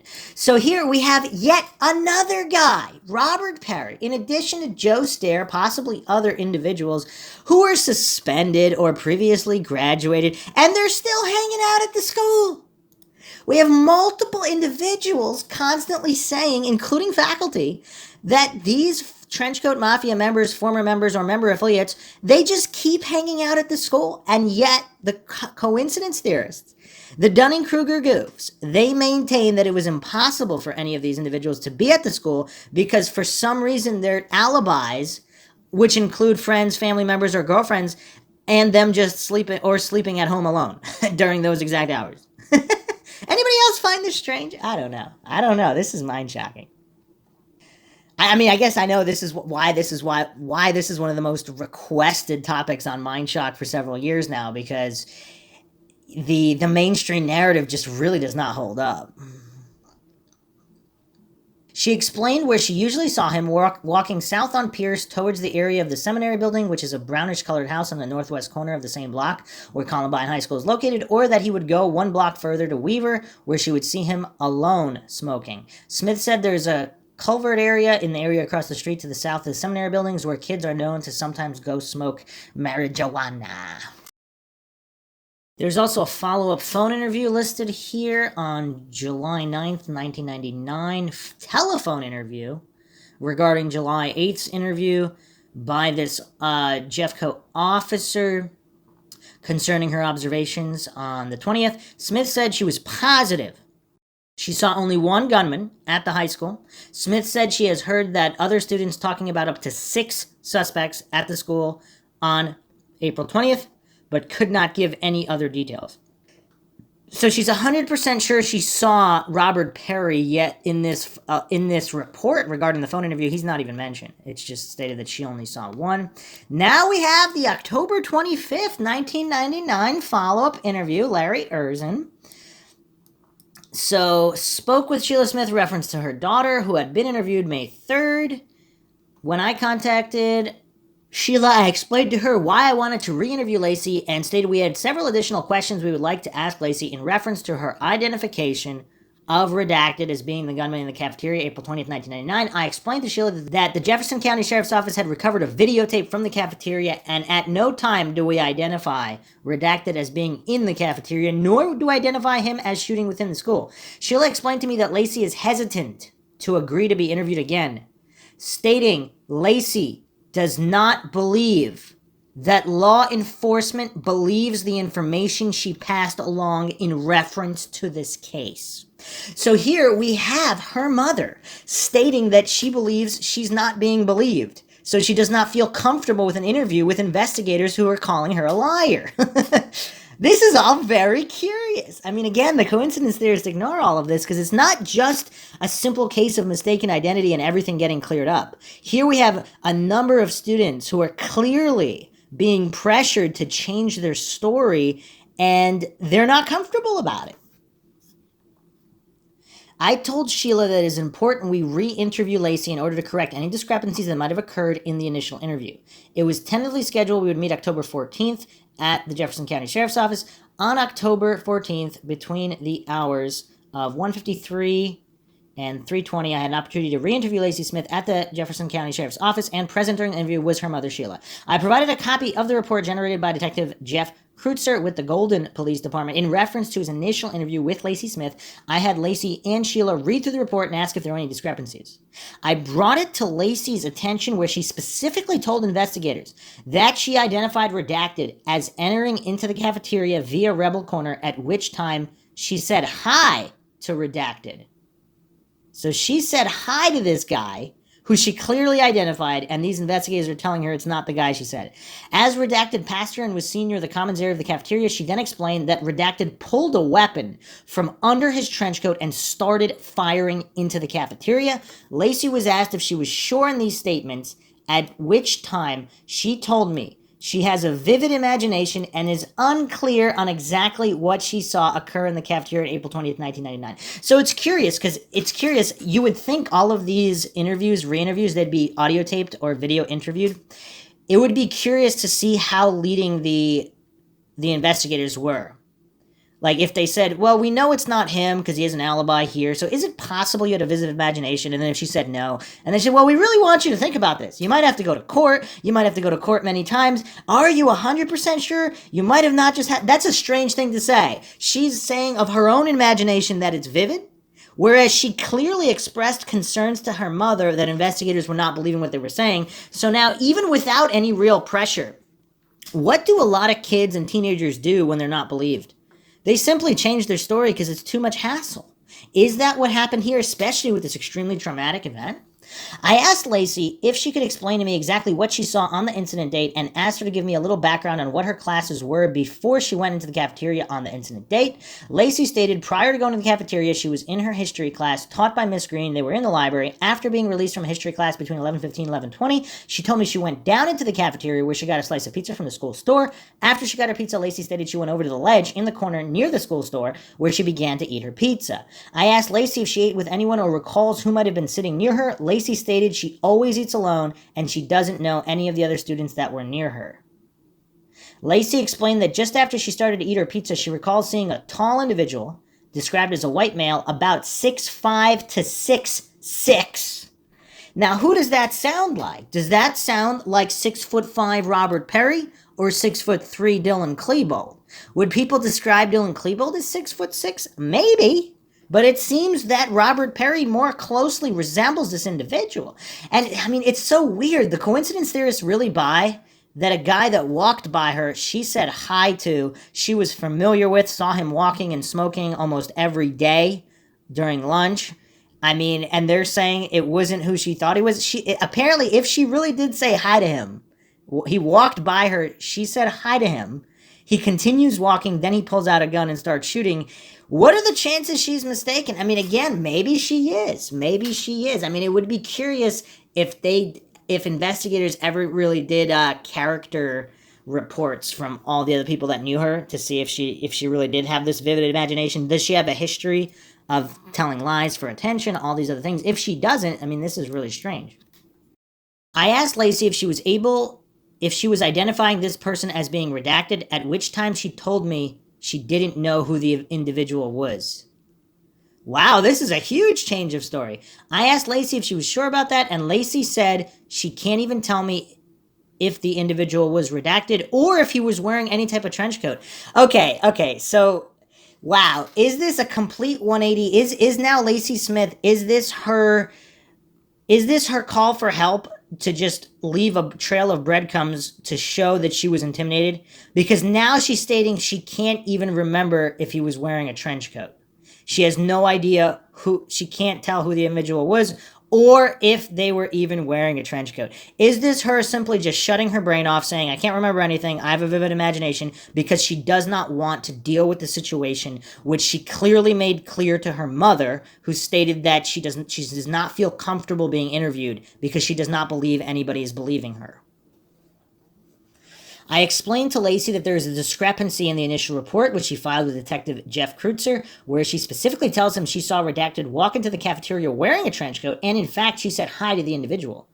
Lacy told me she doesn't recall exactly what she said to the person, but she thinks she did say hi, greeting the party, but again, she told me she is not sure if this person was redacted.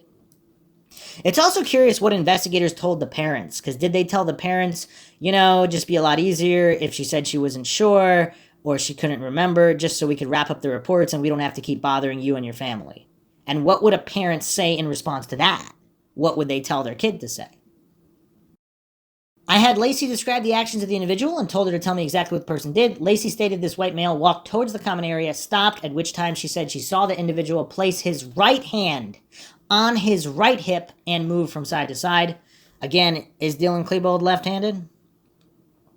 Lacy was asked if she observed any type of firearm at this point. She stated she did not. I again referred Lacy to the report, which was generated by Detective Kreutzer, and asked her why she told the detective she described seeing the individual moving from the side to side and described rapid-fire shooting coming from the individual, telling the detective that she believed the party had a gun concealed under his long coat. Lacy told me again she has a vivid imagination and could not positively tell me if the individual had a firearm of any sort.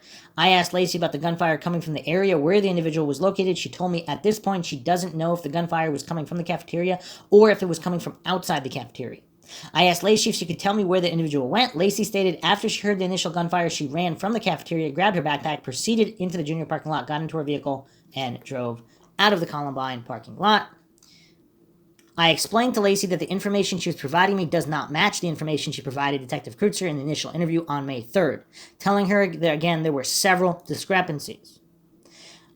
I asked Lacy if she identified Redacted as being the gunman that she saw walk into the cafeteria on the incident date. Lacy stated she could not identify Redacted as being involved in the incident, telling me that she does not even recall what the party was wearing, and after the party walked past her into the commons area of the cafeteria, that's when she proceeded to hear gunfire. Again, Lacy told me that she did not see the party with any type of weapon and could not tell me where the gunfire was coming from. After the completion of the interview, I asked Lacy if there was any additional information she would like to pass on. Lacy stated there's a rumor around school that there's a student by the name of Eric Vike had assisted Eric Harris and Dylan Klebold in some video school projects, and Eric is now a runaway and has stolen money from a past employer. Lacy explained that she had heard the FBI is currently looking for Eric and is going to charge him with some type of copyright violations. In reference to some videos he had assisted Eric Harris and Dylan Klebold in making, I explained to Lacy that we were well aware of Eric Vike, at which time I terminated the interview. Okay, so strange. Now here's another thing the coincidence theorists never think about. If there was a conspiracy, and they needed to put the kibosh on it, and they needed all these individuals to recant, or at least say their memory is funny, and all of a sudden have vivid imaginations, how would they go about that? Would they just simply have the investigators pressure kids and or their parents to do this? And now, lo and behold, now all the coincidence theorists can say, oh yeah, they did. There were reports of other shootings, but they were all redacted, so it's all good. But what these goofs fail to understand is that if there were a conspiracy and if there were a cover-up, isn't this exactly how they would do it? I mean, I don't know. I'm asking that question. Just asking questions.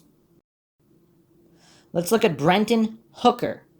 So let's look at document 16,397. Witness Brenton James Hooker. Witness to the shooting, Agent Griffith and Mundine, Colorado Bureau of Investigation. Date, time of the interview, April 21st, 1999, 4 p.m., so day after. Place of interview, I'm assuming this is their address. Okay. With the permission of Hooker's mother, Pam Hooker, a witness interview was conducted concerning Hooker's knowledge of the shooting and bombing incident at Columbine High School on April 20th, approximately 11:15 a.m. Hooker advised that at approximately 11:15 a.m. he was in math class taking a test when he felt and heard an explosion. His teacher, Mr. Havens, ordered everyone out of the classroom and to evacuate the building. Hooker stated he also heard the fire alarm sound. Havens led the students from the classroom out the east door just south of the main entrance, and they ran across Pierce Street into the yards of residences. As they reached Pierce Street, another explosion sounded, and Havens ordered the students to run to Leawood Park. When Hooker reached the intersection of Pierce and West Fair Drive, he turned around and observed an individual he thought was Robert Perry, ex-student of Columbine High School, standing outside the door just to the north of the main entrance, shooting a pistol in his direction, and a group of students and ambulances parked at the intersection of Pierce and West Fair Drive. Hooker saw dust kick up near the edge of Pierce Street from the gunshots and continued to run east on West Fair Drive for a short distance. Then he turned around, looked back to the school, and could no longer see the individual. He continued running east on West Fair Drive until he reached a friend's house and telephoned his mother. Hooker described the individual he thought was Perry as 6'8" to 6'11". Now here, I don't think anyone can hallucinate he's describing Klebold now. Because Robert Perry's 6'5", I mean, a little bit, maybe close to 6'8". Klebold, I don't think anybody could describe him as close to 6'8". And then, of course, regarding the pants, Klebold's got these baggy pants with pockets. He's describing tight black pants, just like all these other witnesses. Black trench coat, knee-length sunglasses, black mask covering mouth and nose. Huh. So did he not see his face, but he thought it was Perry just because of how freakishly tall he was? Because all these other guys are 6 to 6'3", maybe. Obviously, Perry's one of the taller ones. Hooker advised he spoke with another student whom he identified as Terry Lawson, who stated he had seen Perry in the school commons area earlier that day on April 20th, 1999. Hooker advised he was introduced to members of the Trenchcoat Mafia approximately 3 years ago by another student whom he identified as Michael Martin. He stated Martin has since moved to Erie, Colorado with his parents. Hooker advised on occasion he spoke with Perry, Joe Stair, and Chris Morris. So he knows Perry, Stair, and Morris. So Morris is also 6'5", but if he knows all of them, perhaps Morris and Robert... Well, actually, wait. Morris is 6'4", not 6'5". So I'm assuming Robert Perry is the tallest guy, and that's why he thought that. Hooker was aware of and has seen a movie produced by Morris last year for his video drafting class, which depicts bomb-making, firing weapons, and blowing up the school. Hooker advised Morris's teacher, Mr. Talico, should have a copy of the taped movie. Hooker stated he did not believe any of the group was into neo-Nazi Gothic, nor did he see any firearms over in their possession. However, he did observe a hunting knife in Morris's possession on several occasions. None of the members of Trenchcoat Mafia ever shouted racial slurs or professed violence, which he had heard. Hooker described the Trenchcoat Mafia members as a group of outcast friends that banded together who enjoyed doing similar things. He'd never heard them discuss or suggest violence against anyone. Hooker knew Klebold and Harris by sight, but rarely spoke with them. Okay, so he did speak to Perry on occasion.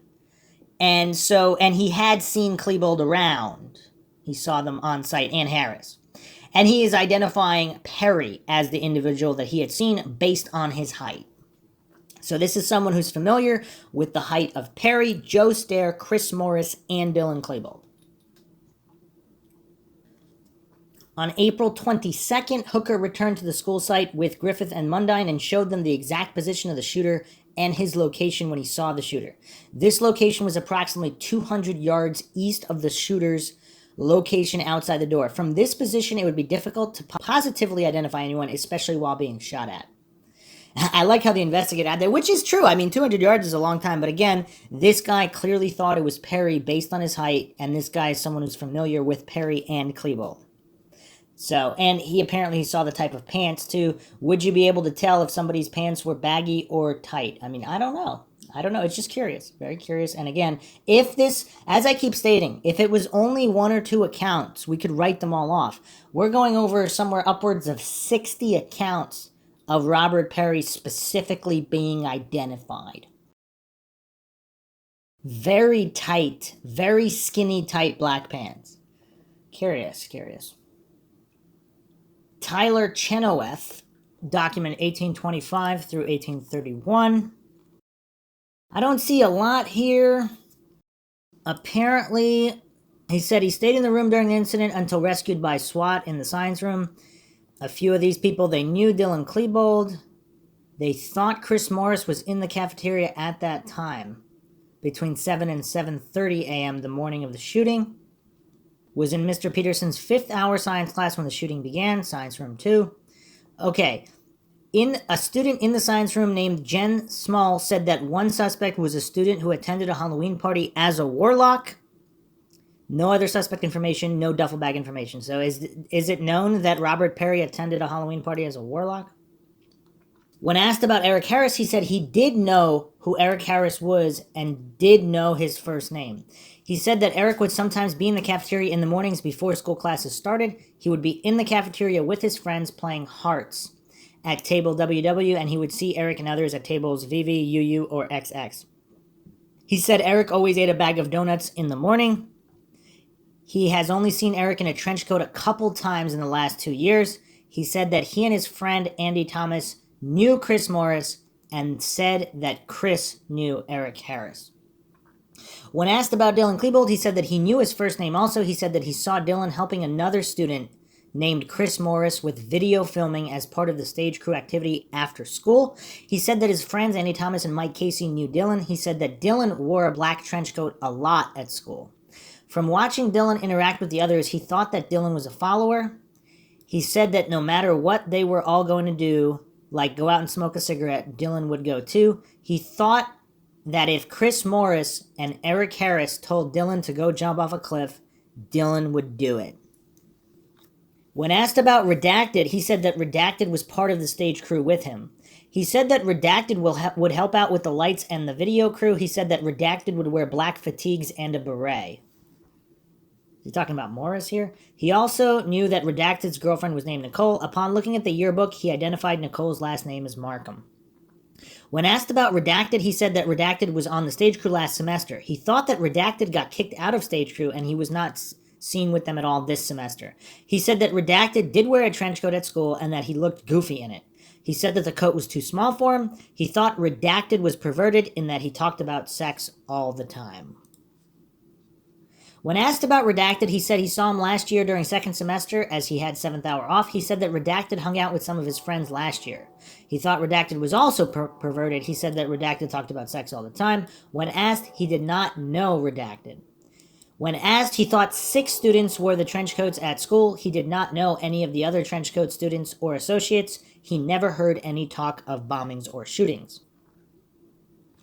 When asked if he saw any of the trench coat students in school the day of the shooting, he said he thought he remembered Chris Morris being in the cafeteria at table VV. He thought that Chris was at the table with 5 or 6 others, but he did not know who they would be as he did not pay much attention to them. He is not positive that he did see Chris Morris that morning, but he said he was pretty sure. And not positive, see, this all points to the investigators really getting in on these interviews and saying, are you sure? Are you sure? Are you sure he had alibi? Like, it just seems, and they constantly have to restate it in the report. He had Mr. Peterson's science class for 5th hour. He looked at a diagram of the school, said his class was in science room number 2. Several minutes into the class, he heard a lot of screaming and then a loud bang as if someone slammed a door. He said that the fire alarm then went off. He and others walked out the class and were told to get back in by another teacher, Mrs. Miller. He said Mrs. Miller was telling everyone to get back. He heard another big bang and talk that a shooter was in the school.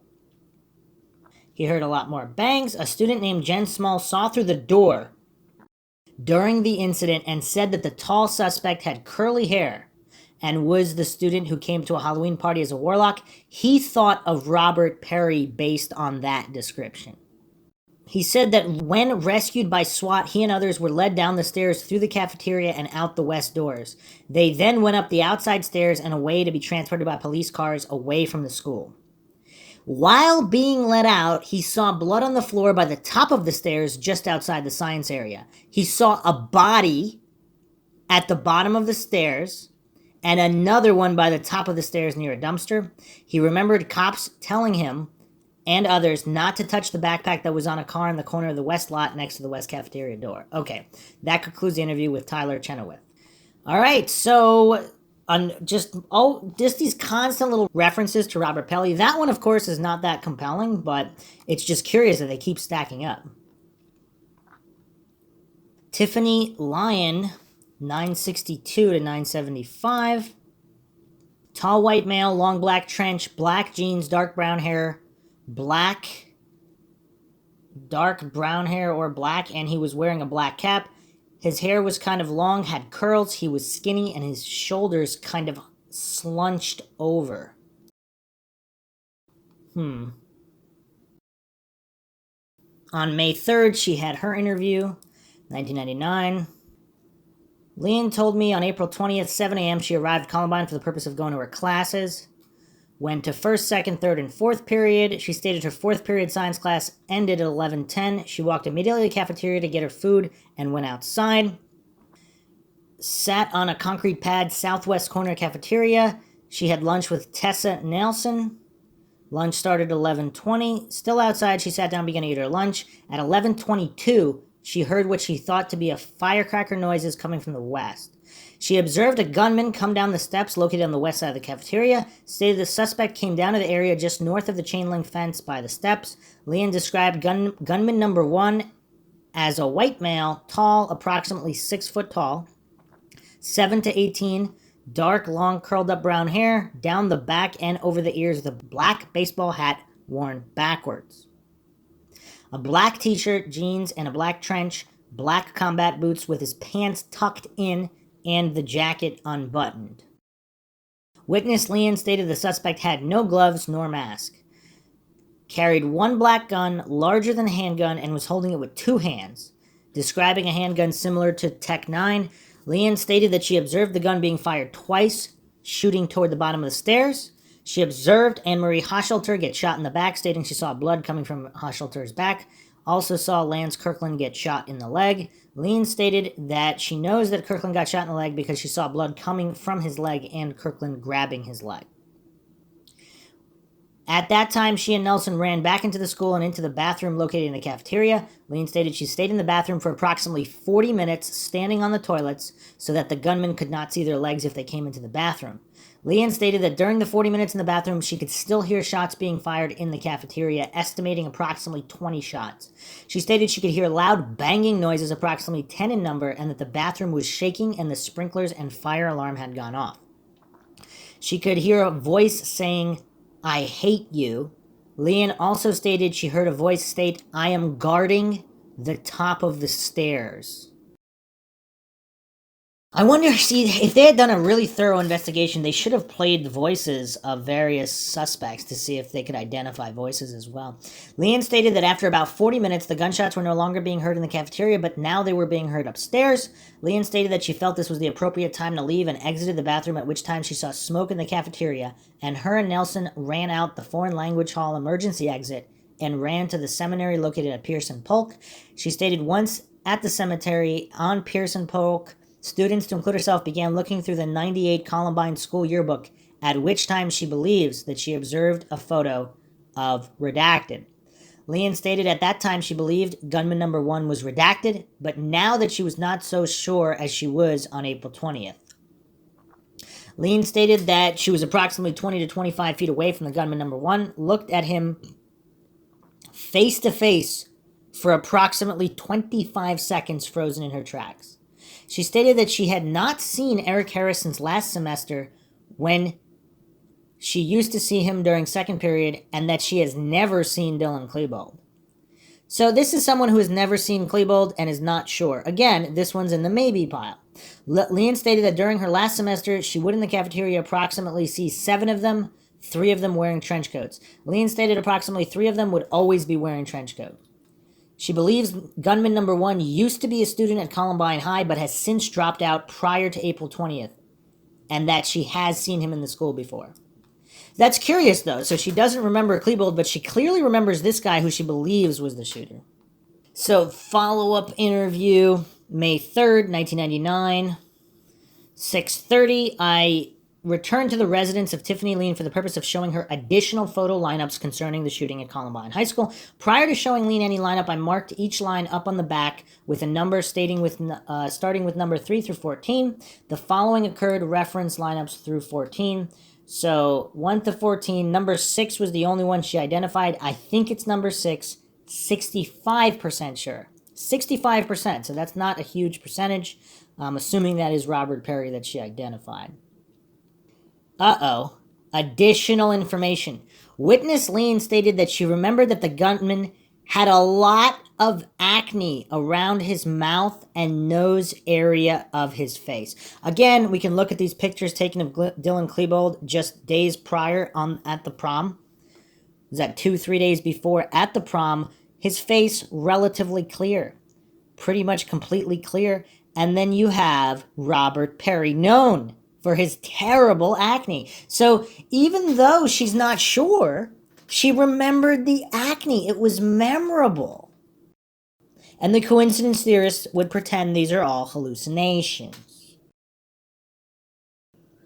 Follow-up report. Let's guess what happens here. So this is the ATF, and this report was submitted November 5th regarding November 4th, the November 4th re-interview. Traver went over with Tiffany Liam the previous description of the individual she had witnessed on April 20th. She described as a white male, 6 foot tall, 17 to 18, with dark, long, curled up brown hair down the back over the ears, black baseball hat worn backwards, black t-shirt, black jeans, black trench coat, pants tucked into the black boots, jacket unbuttoned. She also remembers him carrying a black-colored firearm that was larger than a handgun and was holding it with both hands. She also stated the gunman had bad acne. She stated she saw the gunman shoot Anne-Marie Hoshelter and Lance Kirkland. Traver then provided photos that had been taken from the cafeteria video camera. After looking at photo 53 from Packet A, Fry stated the image from Packet A, why is it talking about Fry here? The image of Dylan Klebold did look like the person shooting people outside of April 20th. She stated that the person she had previously believed the shooter to be was redacted. She stated that the person she saw and redacted have similar physical characteristics. In a previous interview, after reviewing a 98 yearbook, she had believed the shooter to be redacted. Leanne stated that she was familiar with redacted because she used to see him during her off period. She had never seen Dylan Klebold, which may have caused her to believe the person she saw was redacted. However, after further consideration of the image from the photo, Leanne stated that she was certain that the person she saw in photo 53 from Packet A was the individual she saw on April 20th, shooting students outside the high school. How convenient. And they never revisit the acne, and that Klebold did not have visible acne. Very, very convenient. Again, if this was a cover-up, how would it be executed? Wow, here's some, wow. What the heck? I don't know if they got their numbers wrong here regarding Kristen Long, listed 20,245 as a document number. This document number is curious for a different reason. Unclassified Information Control number DN 2454. And the source here is Barbara Fleener, affiliation spouse of Columbine High School teacher.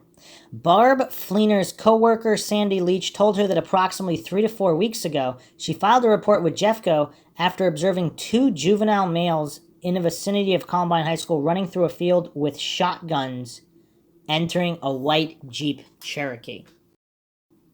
That's weird.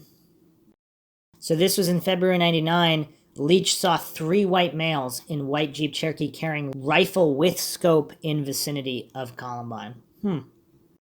Kristen Long is document 5026 to 5032. Date of report, April 29th. Referencing, date of that report.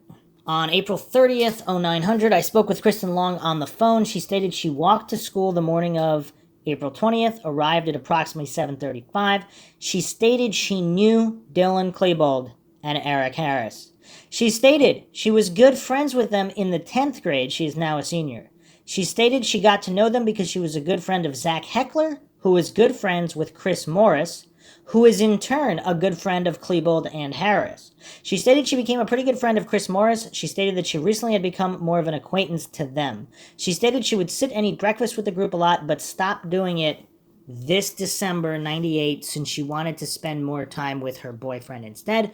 Kristen stated that they didn't hesitate to talk freely around her. She stated they talked a lot about guns and bombs and killing people. She stated they weren't specific about what their targets would be, but that they were obsessed with it. She stated they would talk about hunting each other and about playing the game. Kristen didn't know for sure, but she thought this could possibly be a computer game. She stated that Redacted was also obsessed with guns and death. She stated she wouldn't be surprised if he was involved in the shooting at the school. According to Kristen, Redacted used to be the leader of the group before Eric Harris joined. She stated Eric Harris took over the leadership and Dylan Klebold was more of a follower along with Redacted. She added that she didn't think that Redacted had the guts to go crazy and with a gun and kill people. She stated she had lost touch with Redacted during her junior year. Kristen stated she usually saw Klebold and Harris in the Commons cafeteria, but did not see them there the morning of April 20th. She added she did not see them at all that day in between her classes. Kristen stated there were definite signs that something could happen. She described the group as staring you down if they passed you in the hall and if you weren't their friend. She also stated even though she did not believe them if they told her of this plan because it sounded so unbelievable. She also stated even she would not believe them if they told her of this plan because it sounded so unbelievable. She stated the group really tried to alienate themselves from others. Kristen also added that she worked at the Cooper 7 Theater, which is next door to Blackjack Pizza where Morris, Klebold, and Harris worked. Kristen stated she ran out the door when the shooting was going on and a bullet traveled past her head and broke the glass in the door in front of her. During fifth period, Long was in the choir room when two students she identified as Brandon Reisbeck and Beth Bradshaw came into the room saying somebody is shooting in the commons. It was about 2 minutes before Long heard some shooting. She stated it was more than one gunshot and appeared to be getting closer. Mr. Andre Sr. then said for everyone to get into the auditorium and to get on the floor. Long ran out of the east door of the choir room and turned north. She stated that hallway was very crowded with people trying to get into the auditorium. The auditorium door is the first door on the left as you go north in the hallway. Long stated she was one of the last students to enter the auditorium from the small hallway outside the choir room. She stated while she was waiting to get into the auditorium, she looked to her left and saw a really tall male wearing a black trench coat. Now, would you describe someone as 6'3" as really tall, or would you describe someone more in the area of 6'5" as really tall? Wearing a black trench coat, jogging east through the south main hallway, the individual jogged past the hall that Long was in. Long believed that the male was white because she believes she saw part of his arm. She stated the suspect was dressed in all black and possibly wearing black gloves. She saw a gun on the right side of the suspect. Again, is Dylan Klebold left-handed? She stated she did not believe it was a sawed-off shotgun. She stated it was long and swinging by the suspect's right leg.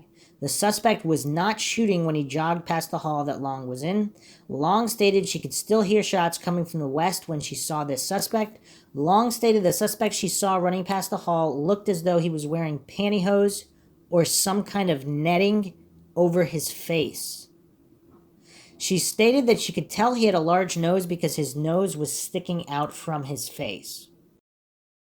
She stated his hair was matted down and she was certain that his hair color was dark and definitely not blonde.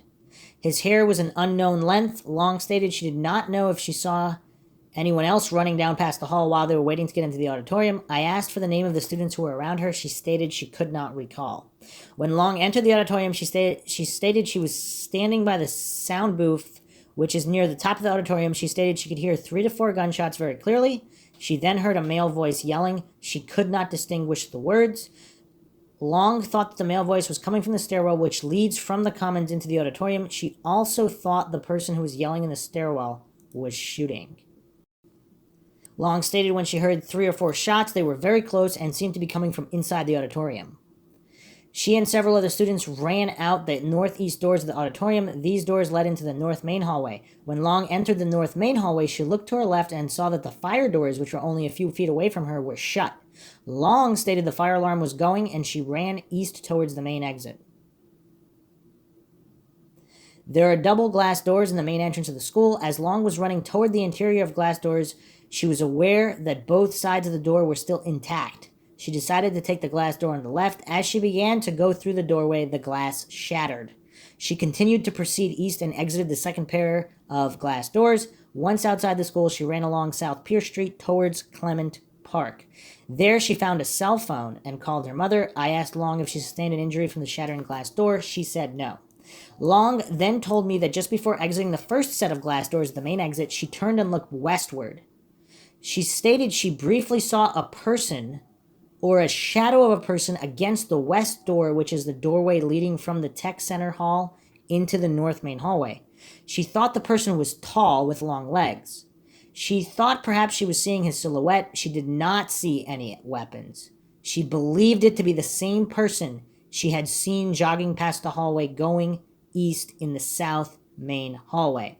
Long stated that some of the students who had come out of the auditorium into the north main hallway went back to the auditorium because shots were being fired. I asked Long if anyone came to mind when she saw the individual with the gun running east in the south main hallway. She stated the person that came to mind was redacted. She did not clearly see the individual's face and could not positively identify the person as redacted. Long stated that numerous students from Columbine ended up being on the front yard of her house after vacating the school. Long lives in the subdivision just east of Columbine High. She remembers Zach Heckler's girlfriend, whose first name is Devin, stating that she heard the Trenchcoat Mafia saying they were going to get even with the school.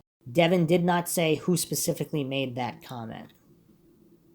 And that's all we have there, but that's curious because if it was another individual, Robert Perry or someone else, were they running around shooting with the school and then they left? They were involved in the beginning and then they ran out and left. Would that account for everything? Because it does seem strange if there were 6, 7, 8 shooters, if they stayed the entire time and were running around everywhere, perhaps there'd be more sightings. But if there were other shooters that were only there at the beginning, or possibly wore masks, I mean, who knows what the situation is. Again, in the fog of war, so to speak, it is difficult to remember things, but matching up all these accounts, there's a lot of people that saw things that can't be explained.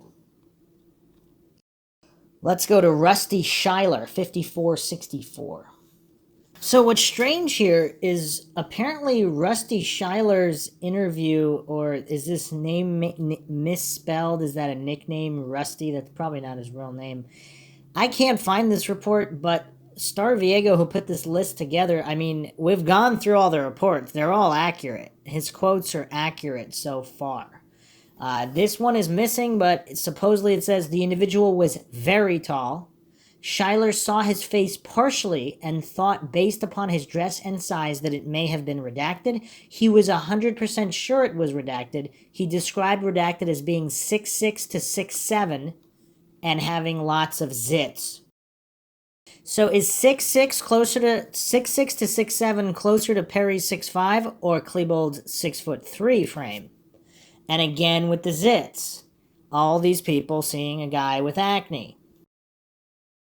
Chris Tieran, 1207, saw a tall shooter with acne, large nose, shoulder-length hair. He stated the picture he saw was of redacted. He was pretty sure he was the shooter, that he saw the shooter, and that was the shooter that morning at Columbine High School.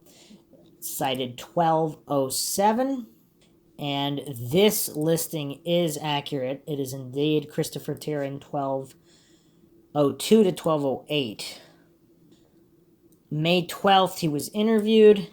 He saw Lance Kirkland fall down, saw a second kid fall down, saw a female fall down, directly west of where he stood, about 5 yards. He saw blood on the female. At this time, Chris saw a tall 6'1" male, black cap, large nose, shoulder length hair, black trench, carrying a black 1.5 foot long gun with a bullet clip on the underside of the gun. Chris believed he was about 15 yards from this person as the person was walking alone down the outside steps on the north side of the cafeteria. They ran past the science room, told Chris to stop running. They continued. He said they ran past the science room. A teacher who was unaware of what was going on told Chris to stop running. They continued running through the south hallway, planning to inform the administration. The hallways were empty at this time. They turned to the north near the math department, heading for the administration. When they reached the north hallway, across from the administration, Chris stopped because he heard more gunfire down the hall to the west. The shots were being fired in his direction, ricocheting off the lockers in the hall. He described the sound as a loud ricocheting noise, much more rapid than the gunfire he heard outside. He and Brian ran across the hall to the administration. He did not see the person who was firing the weapon upstairs and could not say how far away they were. As he and Brian entered the administration area, the principal was coming out and headed toward the west where the gunfire was coming from. Chris, Brian, several students in the administration area, and many faculty members exited the school north of the principal's office. Chris did not see any gunmen or suspicious people outside the school when he exited. He ran to Clement Park, was later picked up by a female student he did not know. Chris had no further information on the shootings, had little knowledge of the Trenchcoat Mafia. He had heard of them and seen them around school, but did not know any of them. Again, for those insisting there was no Trenchcoat Mafia and it was all just a media myth, I mean, countless reports say otherwise. So this is May 24th report regarding May 20th phone call from, this is Investigator Vondenkamp. I received a phone call from Columbine High School student Christopher Therian. I had interviewed Chris on May 12th at his home in Littleton. Chris advised me that he had seen a picture of the person he described to me as the shooter on the outside steps north of the cafeteria on April 20th. He stated that the picture he saw was of redacted, and he was pretty sure he was the shooter he saw that morning at Columbine High School. I scheduled an interview with Chris at his home May 24th and advised him I wanted him to look at a photo lineup. He agreed to this. May 24th, I interviewed Chris Therian at his home in Littleton. His stepmother, Carol Therian, was present for the interview. I asked Chris what events led him to looking up the picture of redacted and calling me. He stated that on May 18th, he was talking with his friend, Beijian Monte, who he was with during the shooting. They were talking about the incident, and Chris advised Beijian that he gave the following description to the investigator that interviewed him. He described the shooter as a white male, 6 foot, large nose, acne, shoulder-length hair, wearing a black cap, possible backwards baseball cap, and a dark trench coat. He then told Beijian he thinks it was Dylan Klebold, but was not sure. Beijian said it was not Dylan Klebold she saw the morning outside the cafeteria. She then showed Chris a picture of redacted from the yearbook. Chris stated that the picture he saw of redacted appeared to be the person carrying the black 1.5 foot long gun on April 20th. Chris stated he also spoke with Brian Fry, who he was with on April 20th, and Brian identified redacted as a shooter on the outside of the Columbine High School cafeteria. Chris stated that he has not spoken with anybody about this identification except Brian Beijian and his family. On May 19th, he was watching the news and they reported that the investigation had ruled out a third shooter. He decided to contact me based on this. So are these just teenage kids who want to do the right thing? They see on the media that the third shooter was ruled out, but they know what they saw. I gave Chris a photo lineup explanation form and had him read it aloud to me. He read it, stated he understood. I then showed Chris a photo lineup with 6 similar featured males. He looked at the 6 photos, then pointed to photo number 5. He stated that the person in photo number 5 was possibly the person he witnessed carrying a gun, wearing a trench coat on the outside steps north of the Columbine High School cafeteria, April 20th, 1999. He stated that I still have Dylan Klebold's picture in my mind because I've seen his picture so many times since it happened. Chris checked possible and wrote number 5, then signed and dated the photo lineup form. Chris stated he recognized photo number 5 as redacted, a Columbine High School student whom he had seen in the school this past year, occasionally wearing a trench coat. Redacted was positioned in photo number 5 in this lineup. Chris had no more information to add. So the gaslighting didn't work on this fella, because he sees Dylan Klebold's picture plastered all over the news, which for some people, when they see his image that much, they might be convinced that's who they saw, even if that's not who they saw. Again, something the coincidence theorists never consider. So continuing on here, Erin Walton is listed. Wrong document number, but I did find her statement is on 2242. She did not name Robert Perry, who is very tall, bad acne scars on his cheek. I don't know if this list is wrong, but there is something very damning in her testimony. And she saw, and I'll go through it because I'm going to have to go through it anyway. So this is 3:40 p.m. April 20th, when this is in her own handwriting, her Denver Police Department statement. I was in the science room, heard gunshots, thought it was a senior prank, heard fire alarm.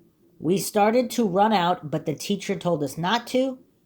We turned the tables over to cover. We heard gunshots getting closer. We saw 2 guys standing in the doorway, backs to us. Heard them fire 2 to 3 shots, don't know where, passed towards the science teacher's room. Then they left. One of the guys was tall, black hair, wearing all black. The other one had short, I can't tell if this is brown here, brown or blonde. It looks like B-E-N, sloppy handwriting. Short something hair, in parentheses, like he was going bald. I'm assuming that's a horseshoe cut she's describing. He looked like he was in his late 30s. So not early 30s, not mid 30s, but late 30s. So she describes one of these guys as being his late 30s. The other guy with black hair, not light brown hair like Klebold, but black hair like Perry. We stayed in the room. Someone came and got us. So that's her statement. Now, even more curious here. Even more curious is her follow-up. Now, she's talking about Mr. Sanders. She related he was talking, told a couple of jokes, started talking about his children. She never heard him say anything about the incident. She said Kevin, Starkey, and Aaron were applying first aid. The teachers were trying to keep them calm. Miss Miller looked out the window to see what was going on. Miller is the person who put up the sign that said, "I am bleeding to death." Walton related it as Mr. Johnson's room, which faces towards the parking lot. This is where the sign was put up. The investigator asked Walton how long after the class began did they know something was wrong. She related about 5 minutes into the class they were taking a test. They heard a big boom. Then they heard a lot of people running and screaming. Walton thought it was a senior prank. They could hear people coming up the stairs really fast, and the fire alarm went off. Initially, they thought it was a fire drill. They started to leave the classroom, and Miss Miller told them to get back in the room. After going back in, they went to the back of the room. 10 minutes later, Mr. Johnson comes in. Gunshots exploding. 45 minutes after incident started, she saw 2 people come to the door. She could see them both. Walton saw their backs and the side of their face. Both people were standing together. They fired 3 to 4 shots at the science teacher's door. The investigator asked Walton to describe the 2 people she saw. Walton gave the following description. Suspect 1, taller, long black hair. Long black hair. Not wavy hair sticking out the side. Had a black hat with the bill turned backwards. He was wearing a black shirt with writing on the back. She does not remember the words. The letters were red, white, and blue in color. Walton did not see this person's face. Red, white, and blue shirt? Huh. Black shirt with red, white, and blue letters. Per Walton, he is the only person who did any shooting. She said she saw a shotgun. His left hand was extended. At one point, the person held the gun up. That is when Walton saw the gun. So the taller guy, long black hair, now he's got the gun in his supposedly left hand. Huh. Suspect number 2, Walton saw the side of his face. He was wearing a white t-shirt, really short blonde hair. Walton stated he was just standing there with the other person. Walton did not see a gun. So short blonde hair. Huh. And again, it's curious when the investigators type up the reports, all of a sudden all these critical details are missing. Like he's got a horseshoe hairstyle, balding on top, late 30s. Walton related she could not hear what was being said. The 2 people stood at the door for about 3 to 4 minutes talking. Then the one did the shooting. They went to the science teacher's lounge. She saw smoke coming from the room. Both subjects left. Walton related they were in there for about 30 more minutes. Then they heard a couple more explosions. The SWAT team came and took them downstairs to the cafeteria. They went out the back door of the cafeteria. Okay. In regards to Harris and Klebold, Walton related she saw them on TV. When asked if she knew them, she related she did not know them, but last year hung out with kids who did know them.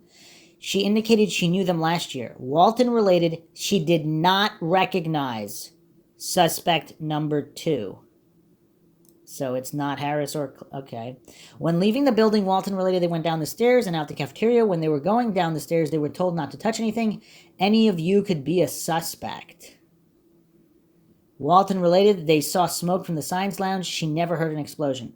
The investigator asked Walton if she knew a person by the name of Redacted. She said Redacted hung out with the trenchcoat people. He is a tall guy, described by Walton as really scary looking. Walton did not see Redacted the day of the shooting. Walton related that why they were in the classroom, Mr. Johnson, Walton, and several others were the ones who turned over the tables. The tables were then used to hide behind. A drawing was made by Walton referencing various locations in the school. Okay, now, if that wasn't damning enough, here is the follow-up report, September 13th, 1999, by Peterson. On September 13th, approximately 7:15, I contacted witness Aaron Walton's father Scotty Walton by telephone. My purpose for calling Scotty Walton was to set up an appointment for a re-interview of his daughter, Erin Walton. Scotty said that Erin was not home when I called on this date. I explained to Scotty there were discrepancies in the reports that Stephanie Williams made to me when I interviewed her and the report made by Erin Walton to Arapahoe County Sheriff's Office on May 7th. I briefly explained the differences in the interview statement and asked Scotty Walton what, if anything, Erin had told him about the shooting in Columbine High School, April 20th. Scotty said she had not told him very much about the shooting incident. Scotty said he did not remember that Erin Walton said she had seen somebody shoot a shotgun, other than to say she did recall that she said she saw someone shoot a shotgun at a door. Scotty said, however, that Erin reported she did not see who the suspect was and had not seen a complete view of his face. Scotty Walton said that the information Stephanie Williams gave him about identifying the gunman on April 20th would be hearsay, and it did not occur. This information was in the original report to Detective Mume on May 7th. Scotty Walton told me that Erin Walton is finally successful in putting the incident from April 20th, 99 behind her, and said she's doing much better. Scotty said he did not want Erin Walton to be re-interviewed because it will cause her to once again think about the incident. He was afraid that that would cause Erin Walton a lot of problems, and he did not want to take that chance. Now, why could that be? Did she really tell him there was a guy in his late 30s who was balding, short, blonde, who was there also? Now, nobody can connect that to anything. So is it easier just to say, okay, confused, can't really remember, just don't bother me? Especially when all these investigators are making it clear that they didn't see what they said they saw. Quite curious indeed. Next on the list, we have Pat Caruso, document 2682. So let's look at this document. Pat Caruso, Columbine High School student in the cafeteria at table YY for 4th hour with all these other individuals. Okay. Is a neighbor to Chris and Nicole Markham and has seen trenchcoat students at the Markham home. Saw a trenchcoat suspect at the time of the shooting on the west side of stairs that are outside the cafeteria pointing a small gun at a wounded student. Saw that suspect throw something into the west lot that flipped over and over like a revolver. Saw this suspect reach into coat, pull out some kind of black bag. Thought the suspect looked like a trenchcoat student he has seen before who had bad acne. Again, comparing Robert Perry with Dylan Klebold. Is it blatantly obvious that one of them has what could be described as bad acne and one of them does not? That is the question. That is the real question here. May 4th, 99, 10:01, interviewed Pat Caruso at his home with his father present. I just finished an interview with Pat's twin brother, Anthony. Pat told me the following. He is a freshman. When asked about Eric Harris, he said he has seen him once or twice in school, but never heard the name before. He did not know Eric by face or name. When asked about Dylan Klebold, he said that he never saw him in school before and did not know him by face or name. He said that about 1 year ago, he thought he may have seen Dylan at the home of a friend, Chris Markham. So Nicole Markham, apparently Chris Morris's girlfriend. Chris Markham is Nicole's younger brother.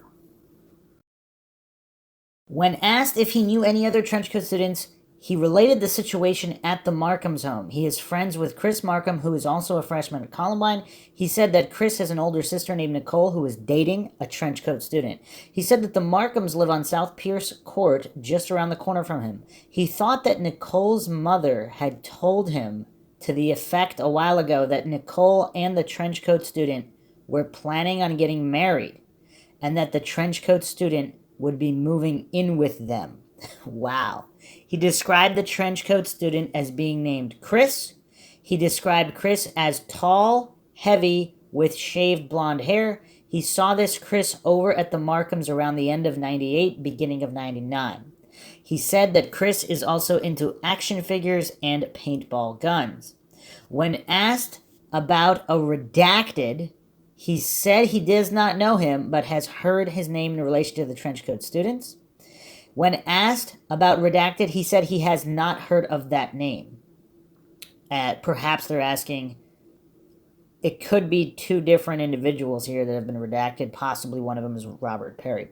He then related that after the shooting, he obtained a ride from a sophomore named Aaron, junior named Brandon, who told him that they had heard a year ago when he was in junior high that the trenchcoat students would take over the school someday. He said that Brandon is currently in his 5th hour German class. He then described a trenchcoat student who he has seen on occasion walk past him on the way home from school. He last saw this student in March. He was walking with Lance Kirkland, and they saw this student. They felt intimidated by his presence. They were walking south on Pierce, turning west on Portland. The trenchcoat student they saw continued walking south on Pierce Street. He described the student as white male, tall, skinny, walked hunch over, had curly, long, dark brown hair, a Boston Red Sox cap backwards, severe acne. Let me repeat that again. Severe acne.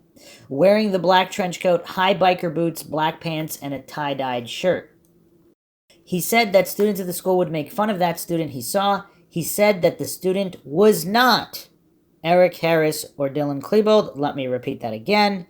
He said that the student was not Eric Harris or Dylan Klebold. He also said that a girl who was in his last semester language arts class, Nicole Dickey, was dating one of the trenchcoat students. He said that about a month ago, he and his father saw about 5 of the trenchcoat students outside the Markham home. He could not describe them or the car they were around. When asked if he saw any of the trenchcoat students or their associates on the day of this shooting, he said he did not see any of them. When asked, he said there were no unusual or suspicious objects around the school the day of the shooting. When asked specifically, he saw no duffel bags. He thought there were at least 50 students in the cafeteria for the 4th hour class time. When asked again, he never saw any objects or duffel bags lying around. He thought there were about 15 minutes into the period when he saw everyone by the west window stand up and look outside. He moved a few tables over toward the window and stood on a chair to see out, thinking there was a fight. He then saw a male student outside the west windows crawling on the ground with a bloody knee. He said the student crawling was wearing a t-shirt, light blue jeans. He then saw a trenchcoat suspect walk around the corner of his view down the hill on the west side of the stairs outside the cafeteria. He saw the suspect point a small gun at the student who was wounded. He then saw this suspect throw something into the west lot. He thought it looked like a revolver as it flipped over and over after it was thrown. He then saw the suspect open the trench coat, take out a large black bag that looked like a garbage bag. He still thought that the situation was some kind of fight. He described what the suspect he saw as follows: tall, wearing big biker boots, black leather pants, black trench coat, pink tie-dye shirt tucked into the pants.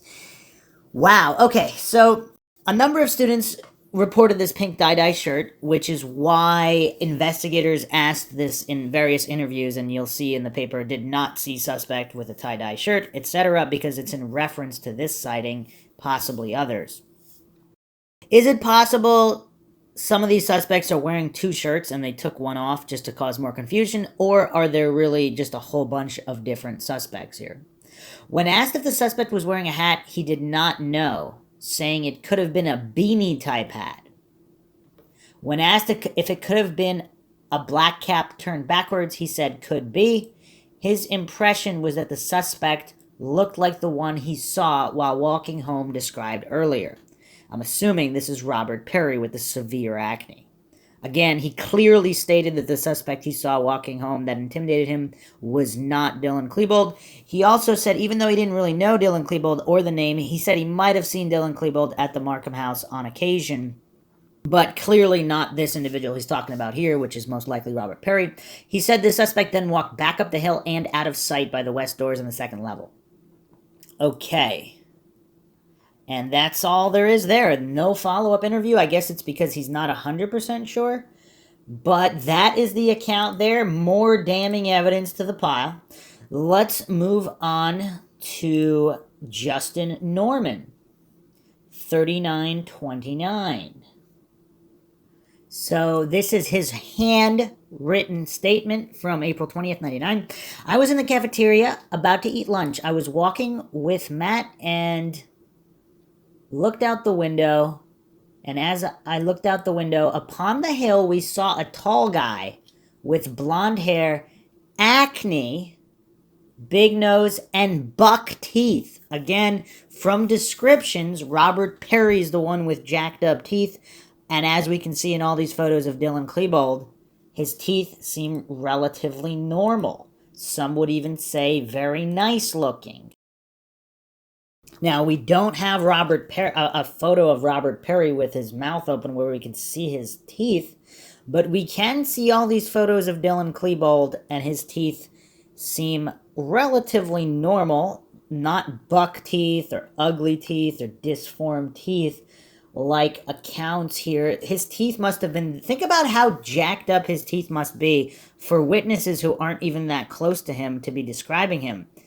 Unless all these students, I guess, do the coincidence theorists ironically think there's some vast conspiracy to frame Robert Perry, and that's why all of these students agreed the day of, while their classmates are getting killed, to frame Robert Perry and mention the acne and the teeth if that's not what they really saw. Is that what the coincidence theorists maintain? I don't know. He was a white guy, and he was wearing a black trench coat, black pants, and boots. The guy had a handgun, and he shot one kid in the ankle, then shot another guy who didn't move. Then he started running. I know that if I saw the guy who was shooting, I could identify him. These guys are part of a group called the Trenchcoat Mafia. And again, for all the goofs out there that deny the very existence of the Trenchcoat Mafia, they think it was just made up, there's countless students here the day of the shooting writing this in their statements that they know of a group called the Trenchcoat Mafia and they know the members, or some of them. Okay, so here is the following. And this is May 3rd now. So number of days later, weeks later, now investigator Reeker did an interview with Justin Norman at his residence with his mother present. And keep in mind, this is the typewritten report. So I just read what Justin Norman wrote in his own handwriting before any media reports, before Dylan Klebold's photo was plastered all over the news, before the narrative was established that Dylan and Eric acted alone. Now we are reading the typed up report, so this is investigator Reeker typing what he is stating that Justin Norman said here on May 3rd now. Oh, actually, it's saying that the interview took place on April 30th. The report is May 3rd. So this is 10 days after the handwritten statement that I just read. Norman states he had weightlifting class. He had met Matt Katzenmeyer in the hallway. They walked to the cafeteria. Approximately 11:20, he was at the vending machines next to the west door at the cafeteria. He heard shots out the west door, and then he looked out and saw two people go down. Dylan Klebold then came into the cafeteria via these doors and started shooting, and that Klebold was shooting all over the cafeteria. Now, does this sound like his original report, where the suspect ran away? Now, all of a sudden, it's almost as if he just watched the news and relayed what he saw on the news. This does not match his handwritten statement at all. Norman also related that the bullets were whizzing by his head and he was busy getting people out of the cafeteria. It should be noted that this is the first time this investigator has heard that Klebold entered the cafeteria by this door and that he also fired numerous shots from this location. When Norman described this alleged shooting from inside the west door of the cafeteria, he held his hands by his hips as if holding a gun and did a spraying or sweeping motion from this position as he described Klebold's actions. Norman states that nobody was with Dylan and that Dylan was wearing a black trench coat, black boots, a goofy face, long blonde hair, and a big nose. And keep in mind, how long was Robert Perry's hair versus Dylan Klebold versus Joe Stair? Norman states he did not see a duffel bag and cannot describe a weapon. Norman related he knows Eric Harris from gym class but did not know Klebold. Okay. So that's all we have there. So interesting handwritten statement day of the shooting. Was it 4 o'clock or so? So that afternoon, almost right after leaving the school, his handwritten statement states that it was a guy with bad acne, buck teeth, all of this that matches Robert Perry but does not match Dylan Klebold. 10 days later, supposedly this typewritten report is now stating that it was Dylan Klebold. Now, was this just an estimate or assumption based upon the investigators' desire to match the narrative? So Jonathan Ballard actually has a very interesting account that we will take a look at. Document 1765, 11:40 a.m. We were in science taking a test. We heard some loud noises. Miss Wyatt came to our door and told our teacher to come out. Then a series of gunshots and screaming. We all got to the corner of the room, and then Mr. Sanders came in bleeding and, let's say, coughing. We later, it's really bad handwriting here, came to see two guys in trench coats or camouflage. And that's curious too, because camo is a very specific look, especially if it's green camo, the standard camo. I mean, that's not exactly black and trench coat. I don't know. They walked away, and I heard more bangs. They sounded like shotgun shots. One of the kids was about 6'5" or 6'6", and a hat on backwards. Now, who's closer to 6'5" or 6'6"? Would that be Dylan Klebold? Or would that be Robert Perry? Now, Dylan Klebold, 6'3". Obviously, that's not short, but 6'3", especially if he's slightly slouched, that could pass off closer to 6'1" and 6'2". But 6'5", that could more likely look like 6'6". And he stated 6'5" or 6'6". That's pretty accurate if he's talking about Robert Perry. Now, I will say that if they were both 6'3"-ish and they both had acne and they both had jacked up teeth, this would be a lot easier to explain, would it not? But unfortunately, that's not the situation, so we have to decipher this. And giant hair hanging out the back. I later saw on channel 4 or 9 news, I'm almost positive that same man or teen on TV acting all worried. We were later rescued by the rescue team. So he's saying he's almost positive, not pretty sure, not maybe, almost positive he saw the guy. Now, was Robert Perry ever on TV, on the news that night? Acting all worried. It's curious, he said acting all worried here, not looking worried, acting worried as if he's faking. I don't know. That's weird. So this was handwritten by Jonathan Ballard, April 20th, 1999. And you know what's funny? The typewritten report by Investigator Vondekamp, in attempting to control the narrative, he did interview Ballard on the 21st. So the next day, he wrote this report on the 25th. Now, regarding who he saw, white male wearing a dark trench coat walked by the room. He was described as tall, over 6 feet tall. How convenient. Not 6'5" or 6'6", just over 6. So that could easily be match the narrative of Klebold. So you could see what the investigators are doing here when they type up these reports. Luckily, we have the handwritten statements released, so we know what these witnesses wrote in their own hand about what they saw, so we don't have to rely on these deceptive investigators' reports. But they're very telling the way these reports are typed up. And also no mention here of the guy he saw on the TV. And it says the man later identified as Dylan Klebold tried to open the door. Not identified by Jonathan, simply identified. He then moved on. Jonathan recognized Dylan as a student at Columbine.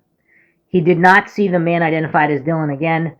Shortly after Dylan walked by, a loud explosion happened outside the room. So you know what's curious?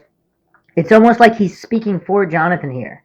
He recognized Dylan. Now, did he write that because Dylan was the shooter? So he just said he recognized Dylan, not he recognized the shooter. Even Ballard himself did not say it was Dylan. And then he said he didn't see him again. I'm sure he's probably mentioning inside the building and just completely ignored the fact that Jonathan said he saw him. So now, carrying on here, he also stated Mr. Sanders was alive when they left him. He was escorted out of the building 3 p.m. I asked Jonathan if there's any information he could tell me. He asked if Redacted was involved. I advised Jonathan I did not know Redacted, nor did I know if he was involved. Jonathan stated he heard Redacted was the leader of the Trenchcoat Mafia group that Dylan Klebold was part of. Jonathan advised me he did not see Redacted during the time he was hiding in the science class. So it seems like he's not talking about Perry here? Huh, or does he... that's curious, because all of these redacteds, these might be different redacteds. But supposedly not Eric or Dylan that he's talking about. Is he talking about Chris Morris also? I don't know. This is tough, but that mention that he saw him acting all worried on TV that same night. So he wrote this statement on the 20th, that handwritten statement at night. So what kind of news footage... Let me see the time of that statement. It looks like 15:15 to me, which would be 15 minutes after he got escorted out. That doesn't make any sense. I later saw on Channel 4 or 9 News. Okay, so was the news wherever he was taken? It doesn't say where he was taken after this. Was the news playing and he saw it on the news? So within hours. So that afternoon, did Robert Perry appear on the news? Who knows? I mean, Brooks Brown, I don't know if Brooks Brown appeared. Brooks Brown was on the news the next day. Was he on the news the original? Because Brooks Brown is 6'5" as well, but I don't know if anybody would describe him as the leader of the Trenchcoat Mafia. He was officially not in with them at the time of the incident. Now, Nathan Anima is a curious one. So he actually stated the suspect was around 6 feet, maybe a little taller. The investigator put down 6 to 6'2". And we are looking at document 2359. And it's curious because... So he said he didn't really see any distinguishing features. So he didn't notice, he couldn't tell.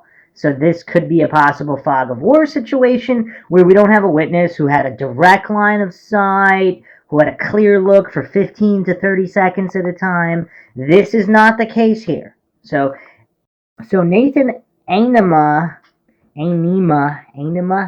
is not positively identifying anybody. In his written statement, he did not put a name. Just the usual tall trench coat, long-ish hair. So, okay. Here is just the curiosity here by reporting Officer Peterson. So the date of the report is July 8th, 1999, referencing the interview on July 8th. This report was made the same day? Okay. So this was a follow-up interview. In the initial interview, nothing, no name. So in this one, I showed Nathan Anima 60 photographs in 10 photo lineup sheets. After looking at the lineup sheets, Nathan picked out 2 photographs as possible suspects. One in lineup number 3 and was photograph 1. This is a photograph of Dylan Klebold. The other possible suspect photograph was in lineup number 7 and was photograph number 6. This is a photograph of Redacted. Nathan said he knew who the photograph of Dylan Klebold was, and said he knew Dylan Klebold by name.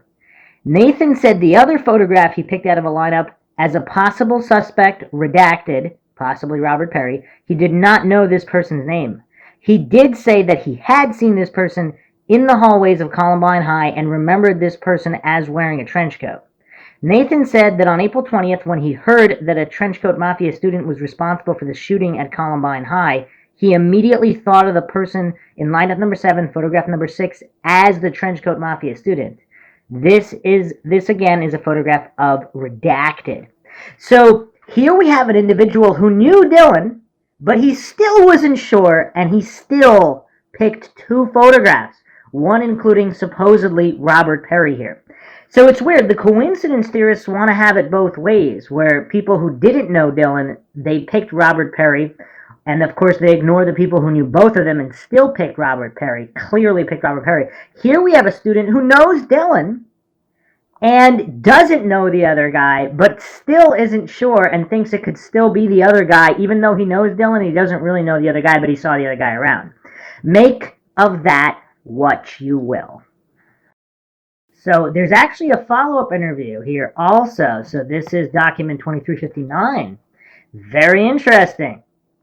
October 12th, 1999, Nathan Ainema was re-interviewed at the Jefferson County Sheriff's Office South Substation. His mother was present. The purpose of the re-interview was to clarify Ainema's observations during the April 20th shooting, specifically the statements made by Ainema during an interview on July 8th with task force investigators. In that interview, Ainema identified redacted as possibly being the person he saw throw a pipe bomb during the shootings at Columbine High, April 20th, 1999. Ainema told me that he was sitting in the cafeteria at a table near the windows when the shooting started. He was seated with Brad Miller and Tyler Stark. He told me that he first saw a boy shot in the knee outside the cafeteria windows on the sidewalk. He then saw a male standing near the bottom of the West Cement Stairs throw what Ainema thought was a pipe bomb into the parking lot. Ainema described this person as a tall male, wearing a long black trench coat and a black baseball cap on backwards. Ainema did not recall seeing this person with a gun in his hand. Ainema stated that he initially thought this person that he saw throwing the pipe bomb was redacted.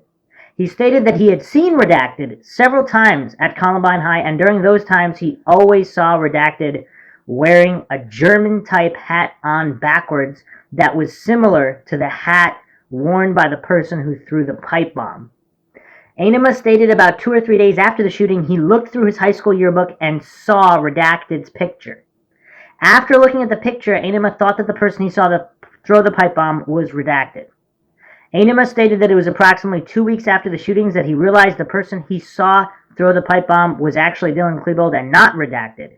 This was based on the media coverage of the shooting. So this is very curious how so many students supposedly saw Robert Perry or other individuals. Some of the students, if you recall from the handwritten statements we went over, they didn't wait 2 to 3 weeks or 2 to 3 days later. The day of, they were looking through the yearbook to see who it was, and they named Robert Perry. Now, so realizing that they didn't see what they saw was based on the media coverage, and that's actually a good admission here by this officer, reporting officer David Steve Luciano. He seems to be honest here in stating that his realization was based on the media coverage of the shooting. So not that his memory changed. He was simply being told he didn't see what he saw. Now, what's curious is he's then stated, I then showed Ainema a series of photographs taken from the video camera in the cafeteria. After looking at the photographs, Ainema positively identified Dylan Klebold as the person he saw throwing the pipe bomb. So with this kind of gaslighting, by showing these teenagers these photos, oh yeah, this was the shooter, they basically making them doubt their own memory and sanity to change their story. So, and it's very, very telling because, again, for the people who didn't know either one of them, and they really did have a foggy recollection, or they just saw a guy moving quickly, but so many students had a clear look at their face. I mean, talked to Robert Perry, saw the acne on his face, saw his teeth, clearly knew him and Dylan, talked to both of them, and they vehemently continue to believe that it was Robert Perry. Now, maybe it was both of them. Maybe they were both there. And again, there's clearly some issue here where we're not understanding what's going on, and with all of the obfuscation and gaslighting, it seems like investigators really have an interest for the truth not to be known. Katie Beer is listed here, and I did not find this report in the documentation. I don't know if this is in her handwritten report. But it says, when the incident began at Columbine High School, she initially tried to get out of the school by going towards the main doors on the east side of the school by the administrative offices. However, she saw a third shooter next to these offices, and this third shooter shot out windows at that location. Katie Beer told him this third shooter may have been redacted. Again, I don't know if they're insinuating that's Robert Perry, but not a lot to go on there. Let's move on to Jason Brem. Brem is document 718 and onward. No handwritten statement. Denver Police Department Metro Gang Task Force. Supplementary report interview with Columbine sophomore Jason Brem. May 3rd, 1999, 8:40 p.m., Detective Terry Demel, who is assigned with the Columbine Law Enforcement Task Force, contacted sophomore student Jason Brem at his home for an interview. He reported that on the 20th he had fifth period off and had retrieved his soccer ball out of his locker and was walking out the west upper level entrance when he observed a party wearing a trench coat and black hat turned backwards who was leaning against a green post that was anchoring a tree. John marked the exact location on a map. Is he calling Jason John? Wow, not a good report. Stated this person was a little shorter than himself. He is 5'11 or 6 feet. Okay, so shorter than that. And that he was wearing a black pair of boots, had black canvas between the sole and upper part, and he noticed that one of the boots had the pant leg tucked into the boot, which he thought was strange. So only one boot had a tucked in pant leg. Okay. Detective Demel showed Jason photographs of Eric Harris and Dylan Klebold at the time, with Jason reporting that the party he observed wearing the trench coat had a very round face and was neither Harris or Klebold. So the only relatively short individual is, of course, Brian Sargent, and I guess you could describe his face as round. It does look quite round. He's stocky and short. Either way, clearly not Eric Harris or Dylan Klebold. Jason stated that the party appeared calm and relaxed and just appeared to be waiting for someone. Jason added that the party had a black nylon bag with straps at his feet. Jason described the bag as being approximately 1.5 to 2 feet long and appeared full. Jason then walked down to the first door in the Commons and said, "Let's go," to Brian Stepp, Billy Arep Kyles, Mike Kenny, Arthur Curtis, Chris Therian, Justin Woods, and Brian Fry. Therian and Fry went to get a soda and met up with Lance Kirkland. Jason and his friends then walked out along the parking lot to the soccer field and began playing soccer. While playing, Jason heard what he thought sounded like a string of firecrackers going off and saw smoke coming up from next to the guy in the trench coat. He stated that the person in the trench coat was the same party that he had observed when he walked out of the door. So again, a lot of coincidence theorists maintain that all of these were simply misidentifications in a fog of war situation, but many of these witnesses saw the suspect before anything happened, and they either remained in their line of sight or somehow they got the impression that it was the same party. He stated it was the same party. Jason stated the guy in the trench coat was alone. The party wearing the trench coat began shooting randomly as he walked down the stairs, got to the bottom, turned around, walked back up the stairs. He then started shooting at a student that Jason knew as Denny Rowe. Jason reiterated that the guy in the trench coat was all alone and that he did not see anybody else with him. The gunman then started shooting into the windows of the library. The individual then lobbed several devices up onto the roof that caused explosions. He then ran back down the stairs to the bottom and fired off what Jason thinks was a shotgun that was louder than anything else that had been going off. Jason stated he thinks that's when Lance Kirkland was shot in the face. Jason and Mike Kenny began running towards some houses when he looked back and observed a party wearing a white shirt walking calmly from the parking lot towards the scene where the gunman in the trench coat was firing the gun. That appeared very odd to Jason, that everyone else was running from the area, and here was a guy walking directly into the location. Jason stated that the person wearing the white shirt was not carrying anything, and that he could see, and then he lost sight of him when he was behind a car. Jason described the distance as being approximately 100 yards. Jason and his friends then went to a house on South Teller Street where the woman let them into her garage. Lakewood police officer Chuck Powell responded to the location and took a report from the boys at 1:40 p.m. So, very curious. Yet another account where an individual saw the suspect before anything happened, got a good look at him, and then maintained it was the same suspect, not Harris or Klebold, after all of the shooting and gunfire had erupted. Apparently, there was no follow-up report, so Officer Felosi, May 4th, 99, 1900 hours, I contacted Jason Brem's residence by telephone, spoke with his father about April 20th, the murder that occurred, Columbine High School. He informed me that his son had already spoken to an investigator from Denver Police Department about the incident. This concluded my contact with Brem's residence. And again, are some of these parents simply protecting their kids from having to do follow-up interviews because they know they saw something that runs counter to the idiot box narrative, to whatever the TV said and everybody took as gospel? They know it's a problem to go against the gospel of the idiot box. So they're protecting their teens, and can you blame them? It's hard to blame them, especially as many witnesses have said they did not believe they would be believed, so they didn't want to go into a situation where officers would basically, maybe not explicitly, but basically tell them they didn't saw what they know that they saw. I mean, how would teenagers react to that, and how would parents handle that situation? I mean, it's not that easy.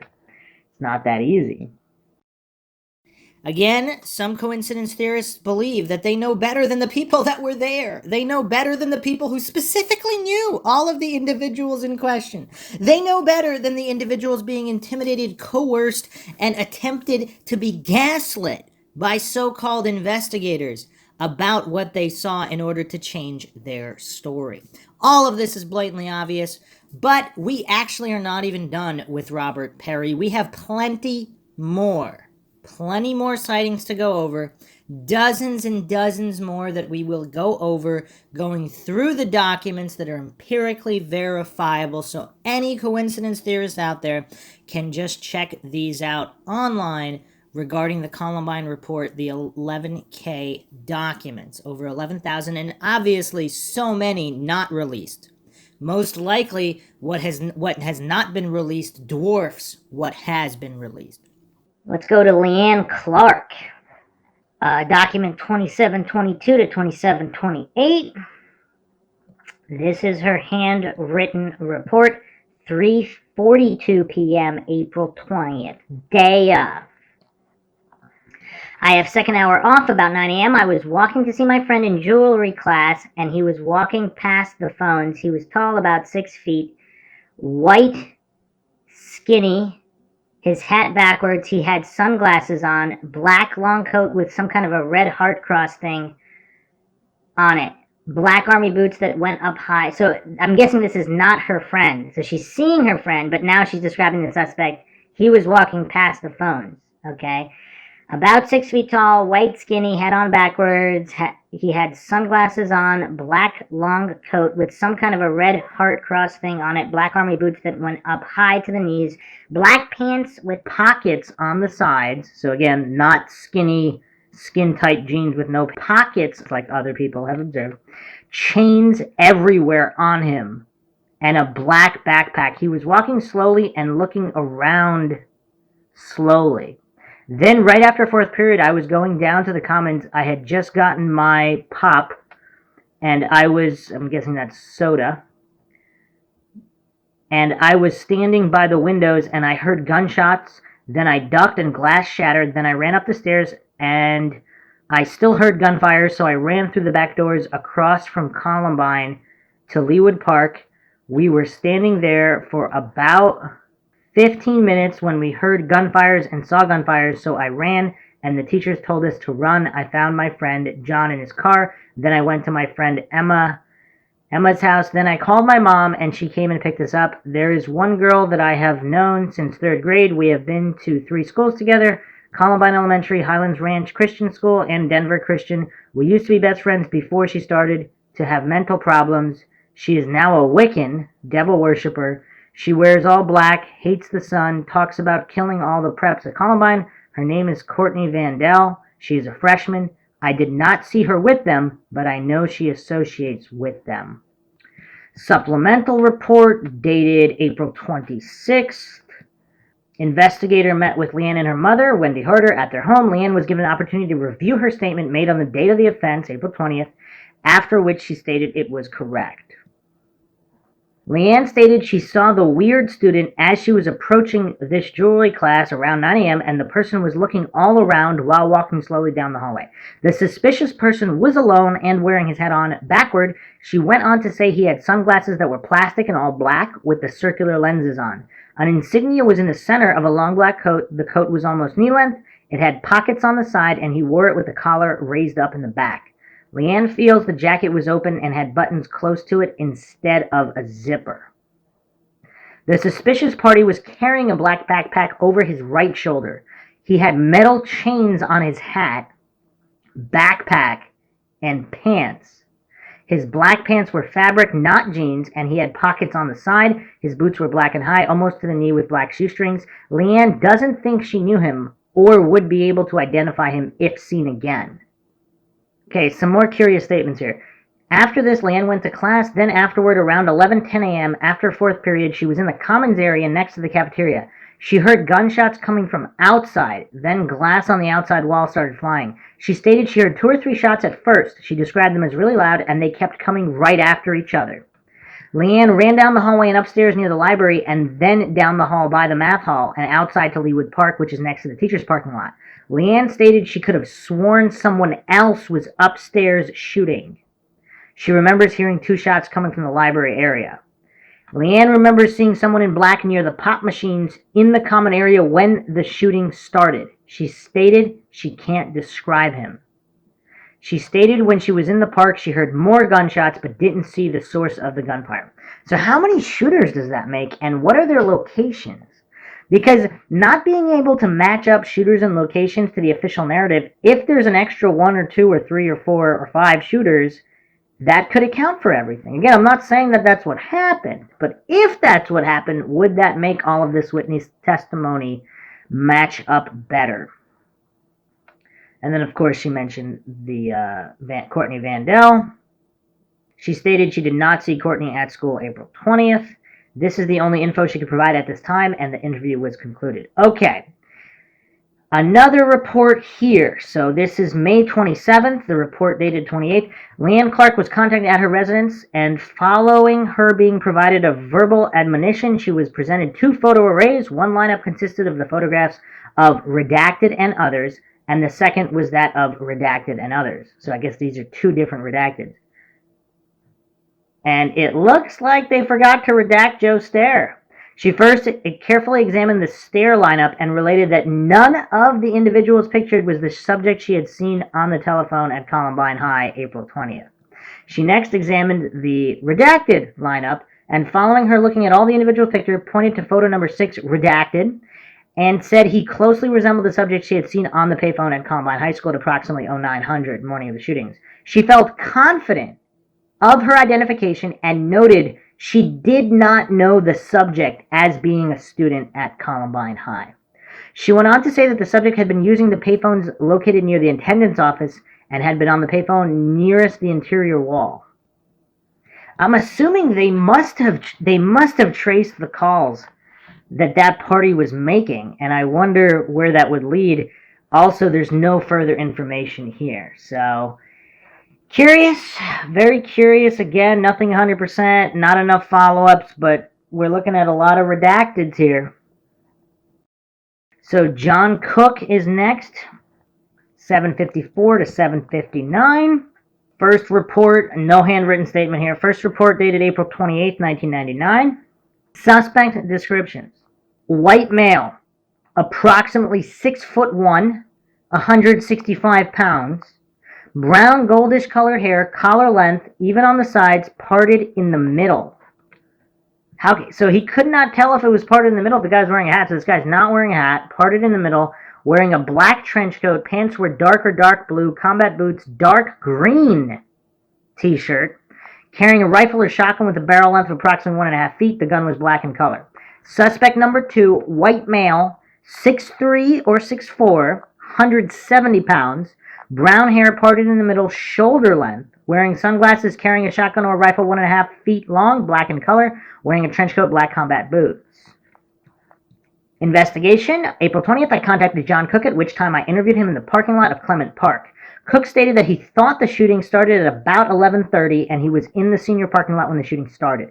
He stated he saw two guys wearing black trench coats, which he described above. He stated that one of the suspects, suspect number 1, opened his trench coat during the incident, and suspect number 2 did not open his trench coat. Does that mean the trench coat was buttoned up? He stated during the shooting he saw one of the suspects take off his trench coat, at which time he saw a rifle or shotgun with straps attached to it. He stated that both suspects were holding a rifle or shotgun and that they started shooting at groups of kids randomly. Cook said that he saw 4 students hit by rounds. He stated that one of the people he saw hit was Mike Johnson and that he got hit on the right leg and that he saw blood coming out of his leg. He stated that he saw another male by the name of Mark fall to the ground, also saw a girl, white female, brown hair in the corner of the parking lot. He saw one white male with blonde hair fall after being shot. Cook stated that he has seen both of the described suspects at Columbine High School before. He stated he does not know their names but believes they are seniors. Cook said when the shooting started, he knew it was real and took off running. He stated he ran behind a shed on the football field where he dropped his backpack. He stated that he ran over to the baseball field to the dugout, then left the dugout and climbed the fence to the maintenance facility at Clement Park until he was contacted by police officers. Cook stated he believed he could ID the suspects if he saw photos of them again. He also again stated that he believed both of the suspects are students at Columbine High. So this is weird because this is April 28th when supposedly the narrative has already been established, Eric and Dylan, and yet he's talking as if they're not Eric and Dylan and he needs to identify them. What does that mean? John stated he did not know any of the Trenchcoat Mafia, but answered the question that he was aware of a Trenchcoat Mafia senior last year who had long black hair who had committed suicide. And that's all there is there, no follow-up there. So I can't find the exact news report where they stated the names of Eric Harris and Dylan Klebold, but I believe it was at some point the night of. And I believe they had the images from the cafeteria the night of, if not the next day. So it's kind of strange how 10 days later he's talking about IDing the particular suspects he saw if he could see photos of them, because Eric and Dylan were already all over the place. So he's clearly not referring to Eric or Dylan here. That's John Cook. All right, let's move on to Frank DeAngelis, the actual principal. I'm not going to go over his whole account. I'm just going to go over his spotting of a potential suspect. So starting on document 5675, Frank DeAngelis speculated he left his office sometime around 11:20. Frank told the investigative officer he recalled almost immediately upon leaving the front office area he knew something was strange. When asked to elaborate, Frank DeAngelis told IO he did not recall seeing anyone at the phone banks in the North Hall. Frank DeAngelis told IO that normally this was a particularly busy area, especially during the start of a lunch. Frank reiterated the situation was strange and that the phone bank in the North Hallway area near the entrance was not active with students. According to Frank, he did not recall seeing any students located in the North Hall area after exiting the main office. Frank DeAngelis told IO moments after exiting the office and proceeding west down the North Hall, he heard Susan White, his secretary, exit the office and yell down to him, "There's gunfire in the cafeteria." Frank DeAngelis stated he knew Susan White was serious, but also recalled thinking this couldn't be happening. He told IO his initial reaction was to tell Susan White to return to the office and call 911. According to Frank DeAngelis, Susan White immediately complied with the request. When asked where he was located at the point Susan White advised him of the shooting, Frank DeAngelis stated he was somewhere near the trophy case, which is located a short distance west of the entrance of the school main office area. Frank explained he was in the process of proceeding westbound down the main hall, the North Hall, which required him to pass the trophy case. He clarified the trophy case was located east of the phone banks he had previously mentioned. He went on to state after being provided with the information per Susan White, he was walking more briskly en route to the common area in order to assess the situation. Frank stated, based on his recollection, as soon as he turned back around after contact with Susan White and proceeded westbound, he saw a figure of an individual down toward the far west end of the North Hall. Frank DeAngelis stated the individual was near the west exit entrance outside. When asked if he could identify the individual, Frank responded in the negative. He stated he could not even state for certain the individual was male, but did believe the person was tall and slender, possibly wearing a white cap, referring to a ball cap, turned backwards. He also thought that the individual was wearing a white t-shirt with a black vest. Frank reiterated he could not see the individual well enough to confirm sex or identity. He went on to state almost as soon as he had made the observation, he began to hear a pop sound. According to Frank, the pop sound was not any type of rapid fire and may have only been a single shot. I.O. confirmed with Frank that he believed the pop was the sound of gunfire. He stated his speculation the individual he could see at the far west entrance was the individual firing a weapon. Frank stated he could not describe the weapon being fired, but believed the individual was holding it with two hands at the time. He stated it appeared to him as though the weapon was initially fired. The suspect had pointed the muzzle of the gun up in the air. However, the next shots were fired at the exterior west doors, which then entered into the vestibule. I.O. clarified with Frank DeAngelis he was describing the two sets of doors which lead out from the west entrance exit. I.O. further clarified with Frank when he initially observed the individual described above, the person was standing outside the school at the west entrance. So apparently there's also other documents which relate that he might have seen somebody with cut off sleeves, which is curious. So again, this is only one write-up of a report. I'm going to go over something else that's curious here. In document 5671, and this was May 17th, 99, report by Jacqueline D. Investigator responded to Chatfield High School to meet with principal of Columbine High School, Frank DeAngelis. Also present was investigator Russ Boatwright with Arvada Police Department. On May 4th, 1999, this investigator had received information that a group of boys had detonated an unidentified explosive on April 11th, 1999.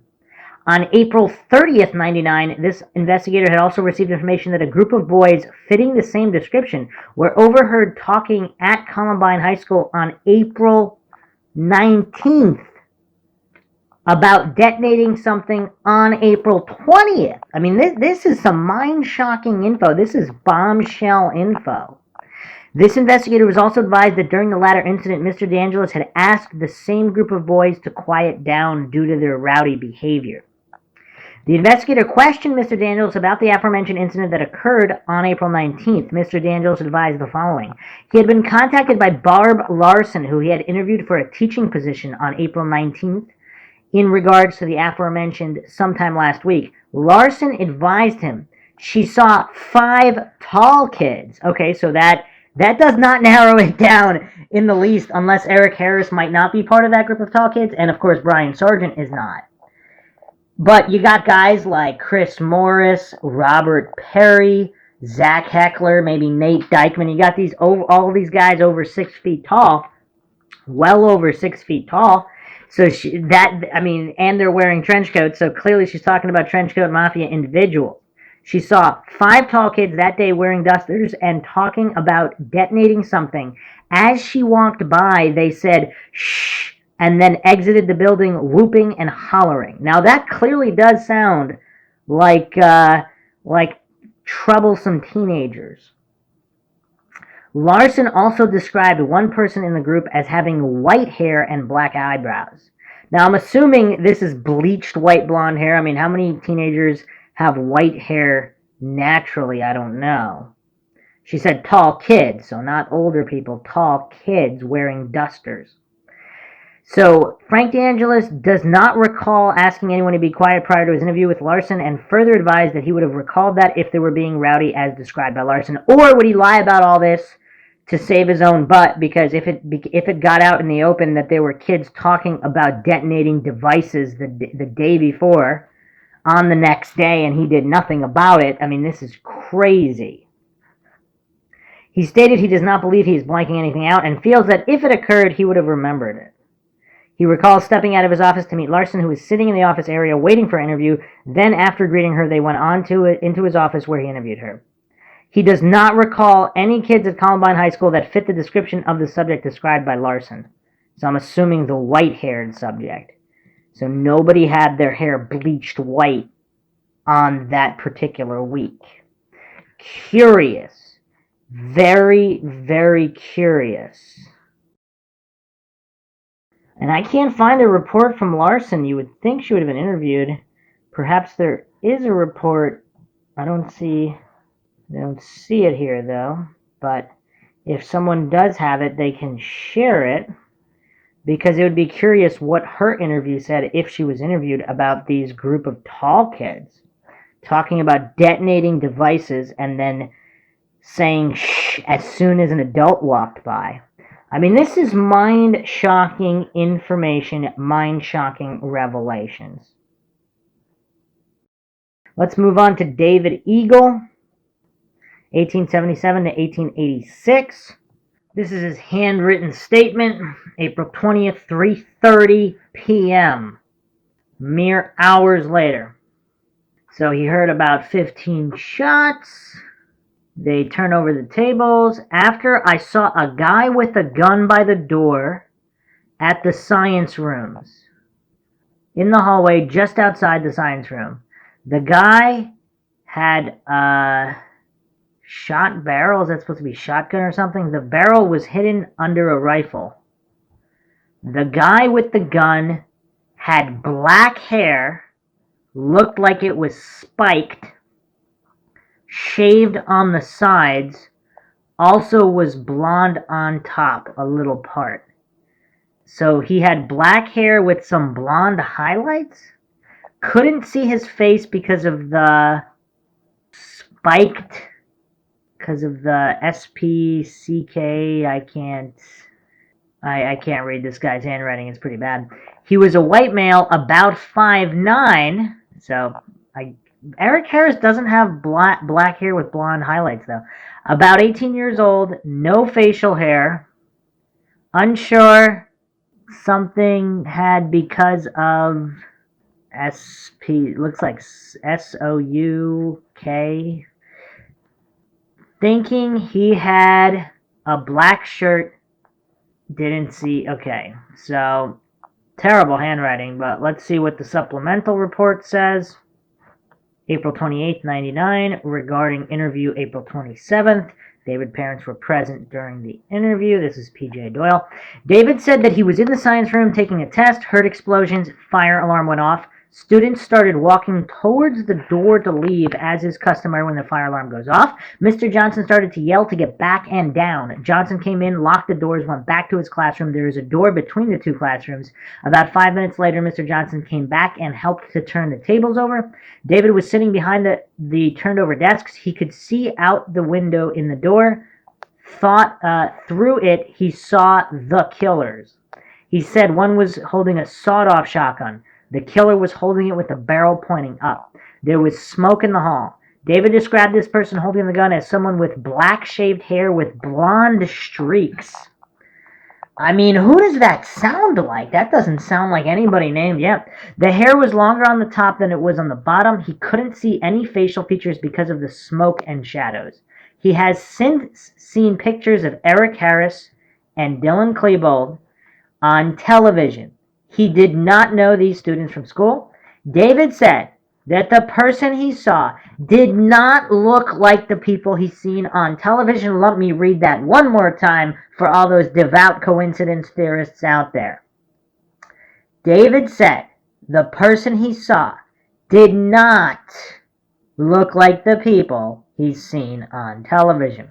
David said that he saw the person with the gun from the chest up. He could see a black shirt, the sleeves stopping on the arms like a t-shirt would fit. David said that there was another person standing next to the killer, but he couldn't see the person at all. David said he sat behind the tables and watched the two walk away. He said that one of the two had jiggled the door handle but did not come in. David said the SWAT guys came into the room, escorted them out to the cafeteria. He saw no duffel bags or canisters that day. Interesting. So on this, again, back to the Team 4 interview guidelines, minimal questions. Number 7, have you heard anything from anybody else about other suspects? Bomb making, gun buying, etc. John Sfalinger, Clement Park manager, said some kids ran to the office to get help, and someone said he saw 5 shooters. And of course, this will not be the first time we hear of this. And a lot of these witnesses, they're seeing these shooters at once. So the coincidence theorists who desperately try to maintain the idiot box narrative and try to say, oh, it was just Eric and Dylan, but they took off their trench coats at one time and then walked to another area. Some witnesses stated they saw them all at the same time. So who knows? So, and then following up here, David Eagle was in science room, saw a man with shaved black hair with blonde streaks holding a sawed-off shotgun. That's a weird thing to hallucinate, though. And if this is a fog of war situation, why are other students not mistaking Eric Harris for some guy with shaved black hair, blonde streaks? He also said the hair on the top was a bit longer, like spiked up a bunch. Which is pretty, I mean, that's not, depending on how, I mean, he doesn't say exactly how many inches. I mean, if it's a number of inches, I mean, that would be definitely an unusual sight that you would remember. And in seeing photos of Eric Harris or Dylan Klebold, you would clearly be able to tell it's not them if it wasn't them. A couple more clues here. This is Riker report, May 21st, 99. On May 21st, 99, investigator Riker did conduct an interview with David Eagle at his residence with his mother present. Eagle states that he was in a science room during the shooting and that while hiding behind the tables, he observed a white male party through the door window. The male subject rattled the door of the classroom and that this male was wearing a black shirt and had black hair which was dyed with blonde streaks and was shaved on the sides. The male party appeared to have a physical defect as he appeared to have a very long face. That's kind of weird. Is he talking about acne or something else, like a scar? Eagle states that the suspect had a shotgun resting on his shoulder and that he caught a glimpse of a second person with him, but Eagle cannot describe the second person. So again, clearly he's not making stuff up. It's not like he's just making up random things. He didn't really see the second person, so he can't confirm or deny who the second individual is.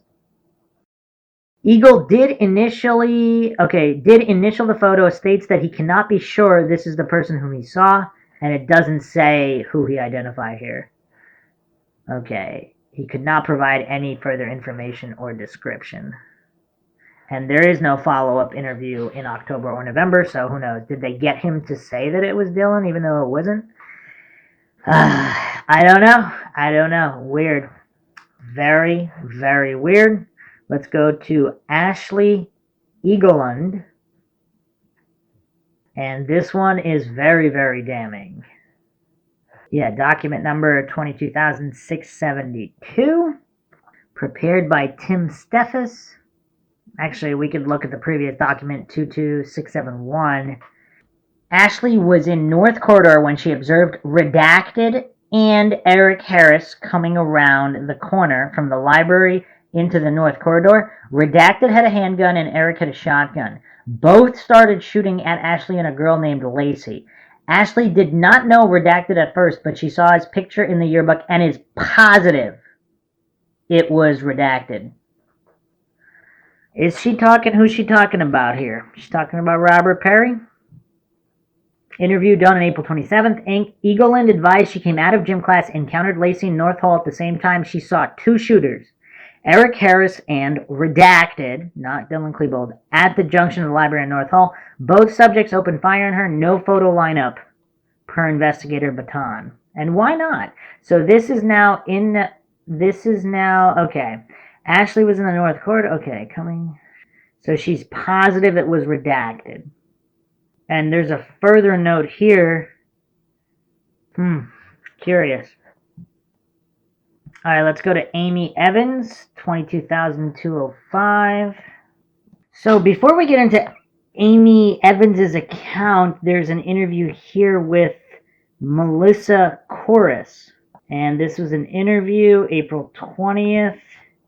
Or actually, interview regarding her whereabouts on April 20th. The interview took place May 28th. She left Columbine at 11:20 a.m. to go to Stony Creek Elementary, where she is a teacher's assistant. She did not see anything. Her friend Amy Evans said there was a third shooter, and it was redacted. So now, let's go to Amy Evans' account, and this is document 2961, dated report 5/7/99. I spoke with Amy Evans by telephone. A whole bunch of redacted here. Man, 2 sentences, or more than a sentence completely redacted.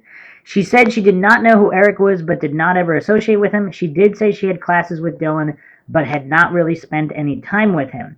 She said she did know both Eric and Dylan were made fun of because they wore their black trench coats even on hot days. She said she ran with a different group of people. She said she was considered popular in school. She was a member of homecoming royalty and played several sports. She told me she was in the cafeteria when the shooting started. She also told me she had a meeting planned this morning with an investigator to discuss what happened.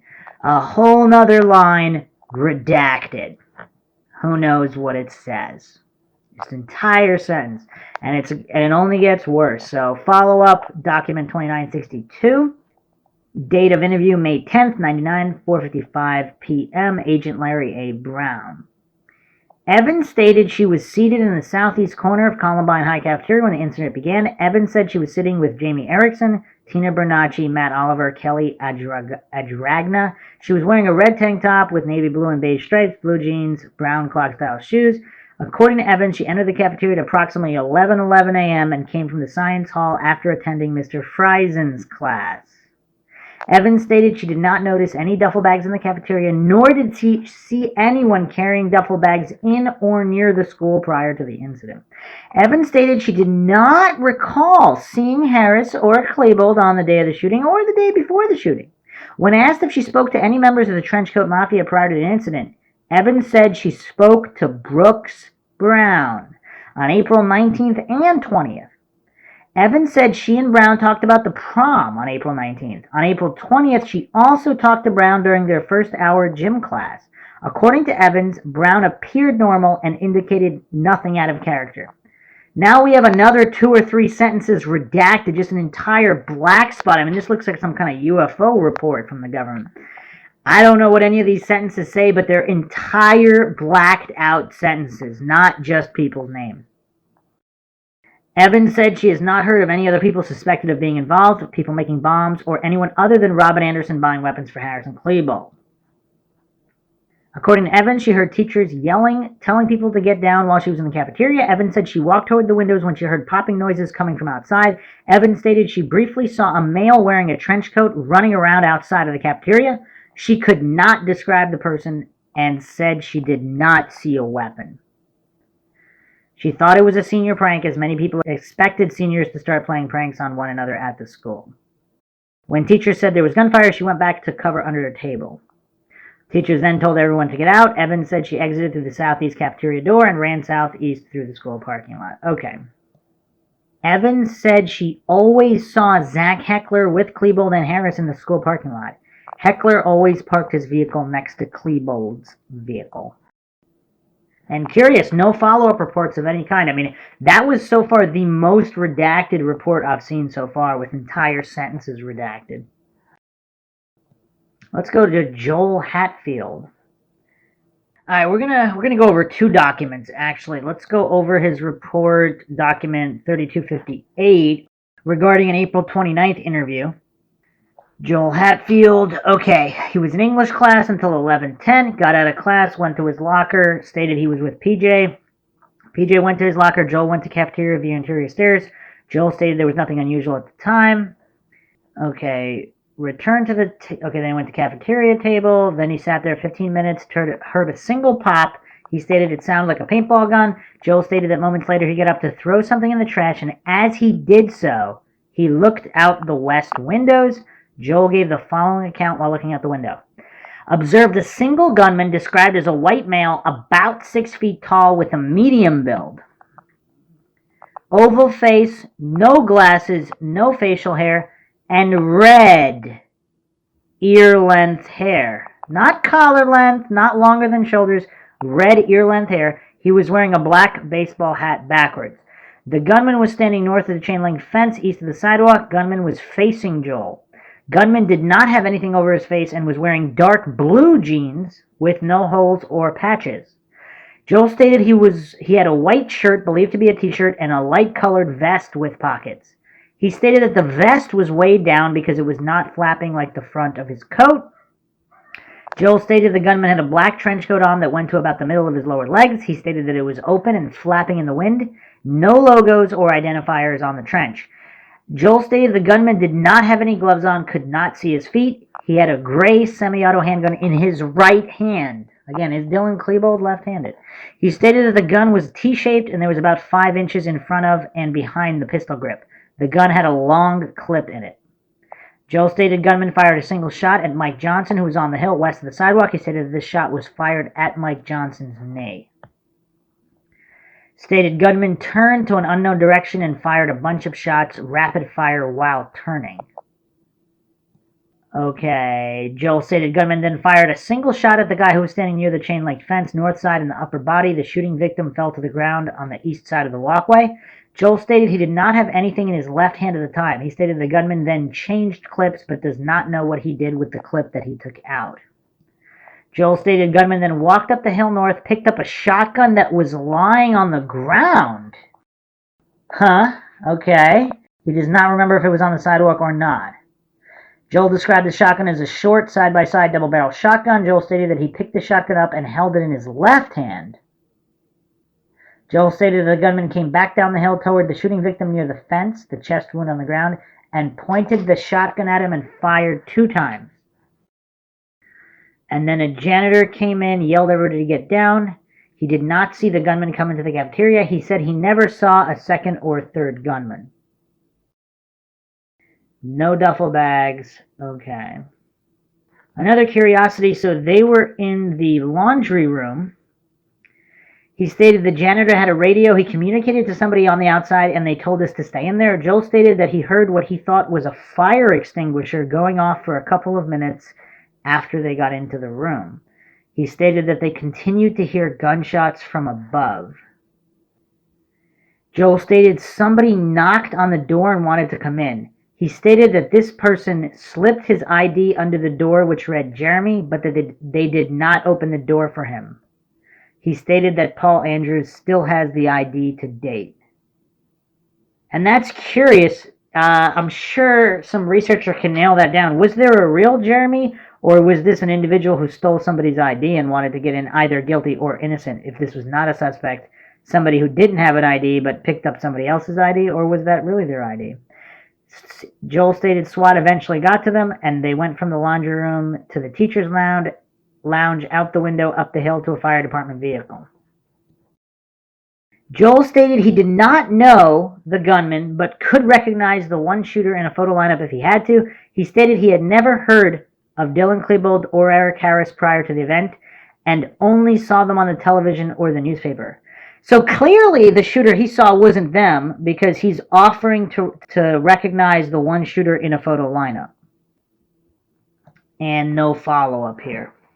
Document 19277 basically says the same thing. Saw one shooter with excellent description of dress, physical guns and movements, could ID in lineup if needed. So this is April 30th. So it's already, Eric and Dylan are already plastered all over the news. And he's offering to ID who he saw in a photo lineup if it was necessary, because clearly he's not talking about Eric or Dylan here. What do we make of that? I don't know what to make of that. Now we have Mark Hengel's account, which is quite curious in the report. Or Mark Hengel, rather. 5898 to 5903. FBI report dated April 28th, 99.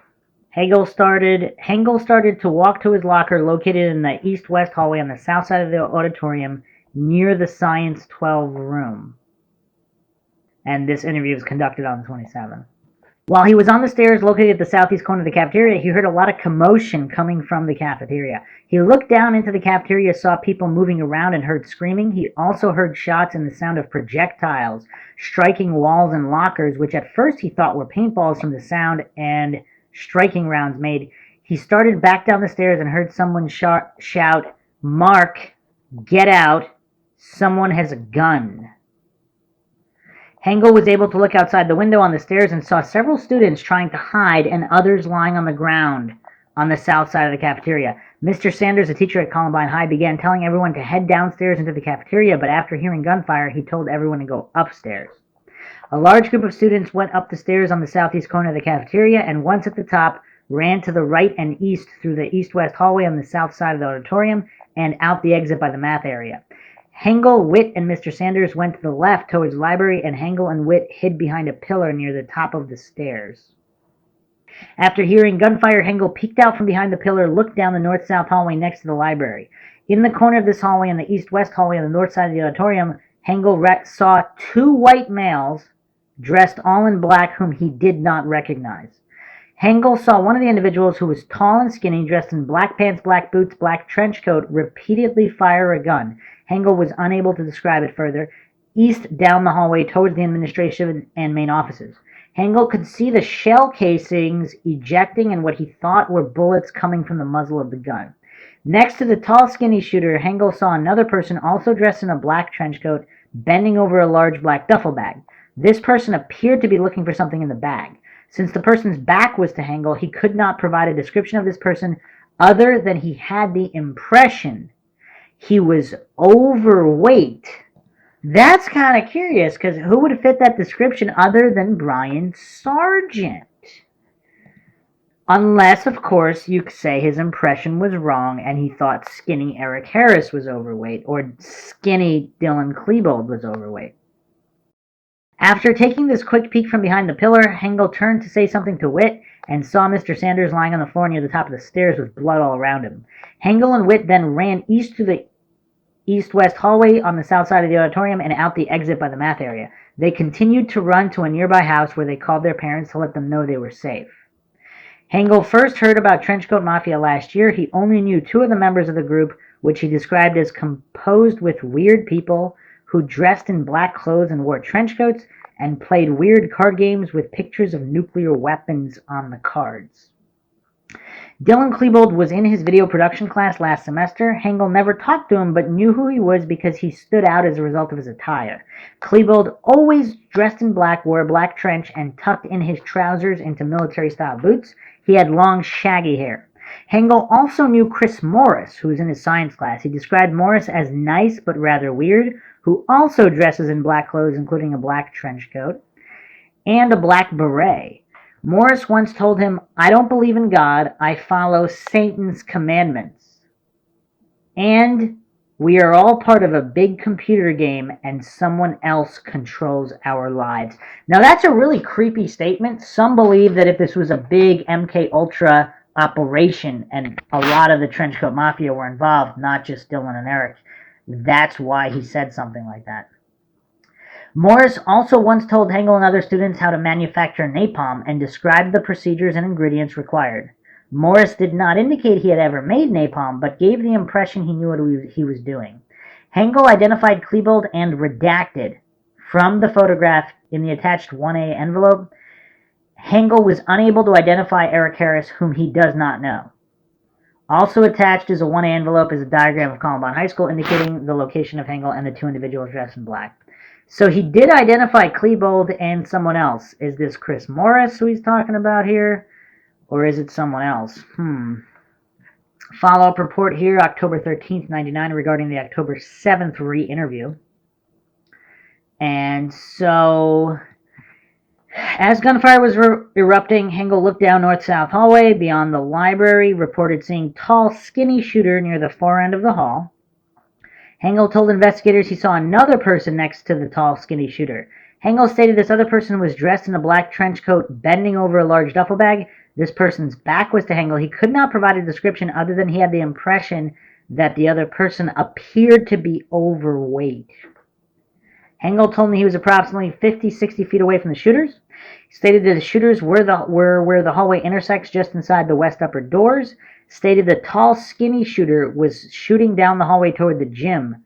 Hengel had a side view of the shooter. Hengel could not recall if the shooter was wearing a hat.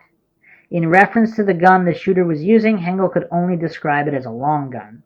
Hengel told me that he cannot positively He told me that he now cannot positively say that the other person who was bending over the duffel bag was wearing a trench coat. So he might have not even been wearing a coat and was simply overweight. Hengel stated that the person did look overweight. He never saw the person stand up. Hengel told me that the tall person who was shooting was wearing a trench coat. He stated his observations of these two persons were for just a couple seconds, and then he ran east down a hallway from the shooting. Now, here's a very interesting paragraph. Is this the investigator growing frustrated, Mr. Luciano here? I then explained to Mark Hengel and his father that the investigation into the Columbine High School shootings has been extremely thorough. I further explained that the overwhelming evidence in the case clearly reveals that Eric Harris and Dylan Klebold acted alone. This is to include the planning as well as the actual shootings. Actually, I explained that there is no evidence to indicate that anyone other than Eric Harris or Dylan Klebold had prior knowledge of the shooting. I then advised Mark Hengel that the skinny person he saw standing and shooting was Dylan Klebold, and the person he saw bending over the duffel bag was Eric Harris. I explained that the task force investigators now know this based on physical evidence as well as other eyewitnesses. In reference to Hengel describing the person bent over the duffel bag as looking overweight, I explained that Eric Harris had web gear on and a utility belt. He was also wearing cargo pants. There were explosives stuffed into the pockets of his pants and ammunition attached on and around the web gear and utility belt, which may explain why Harris looked overweight. Both Mark and his father understood and were comfortable with the information I explained in the interview. The interview was concluded without any concerns referencing additional gunmen. So clearly the fix was in for them to establish the narrative. And of course they say the evidence is overwhelming, yet they're ignoring all evidence that points to other shooters. Now, in regards to Eric Harris looking overweight with all of the gear, I don't know. Is that plausible? I don't know. It's just he's so skinny in general. And if he was wearing a coat and he's bent over a bag, yeah, sure. But he's stating he wasn't sure. He's not sure if he's wearing a coat or not.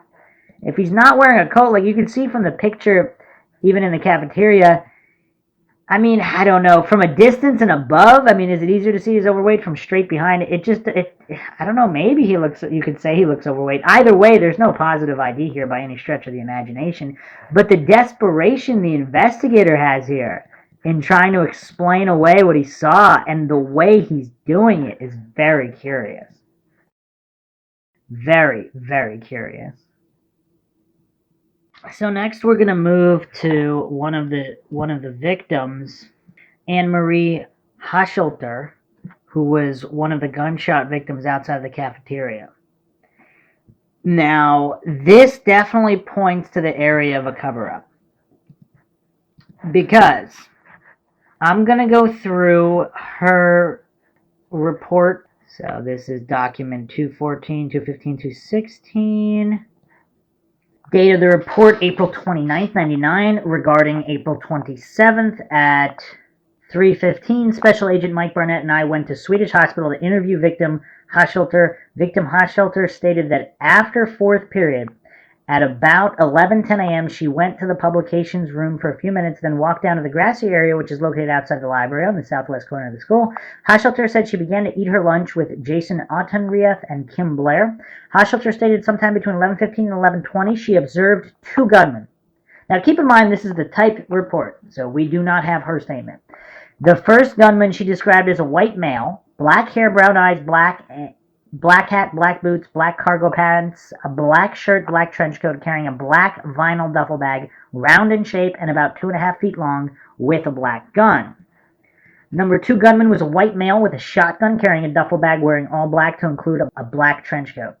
Hachelter said she saw these gunmen standing at the top of the stairs at the southwest corner by the library.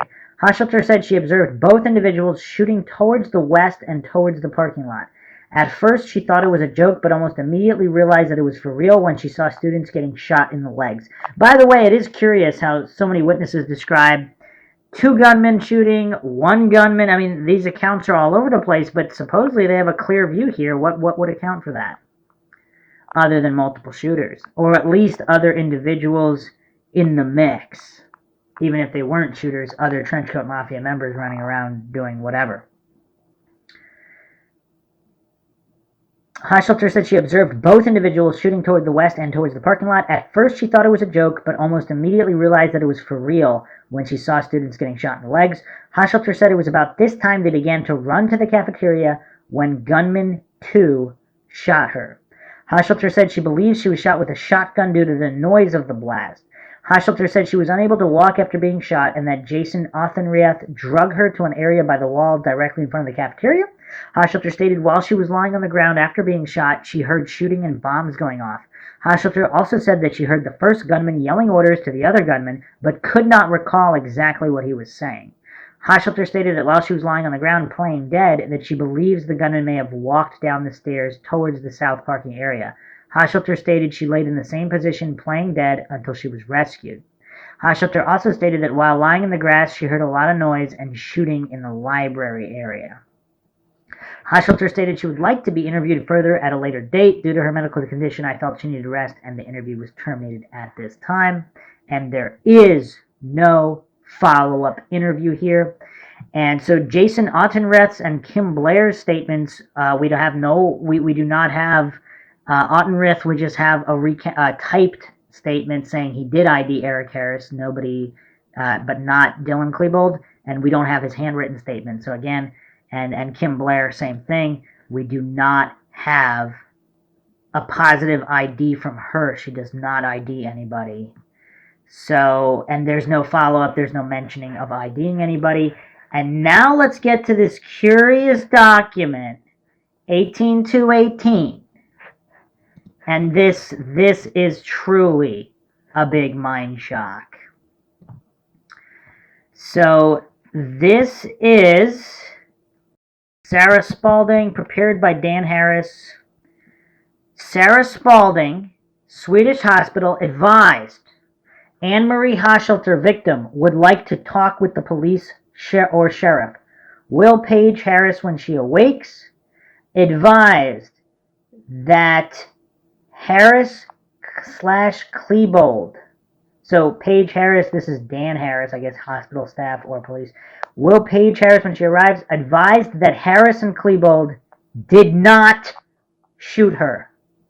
Let me read that again for the coincidence theorists. So Swedish hospital staff, Sarah Spalding, advised that Anne-Marie Hoshelter, victim, would like to talk with police/sheriff. Advised that Harris Klebold did not shoot her. And the lead here, lead control number DN 1481, interview Anne-Marie Hoshelter, victim of incident in Swedish hospital, has an ID on the shooters, was shot outside of school. Assigned to Mike Barnett, date April 27th, 1999, time 12:29 p.m. April 17th, Barnett and McFadden interviewed Hoshelter at Swedish Hospital. Hoshelter said that at fourth period, she went to publications for a few minutes, then walked to the grassy area outside the library, southwest corner.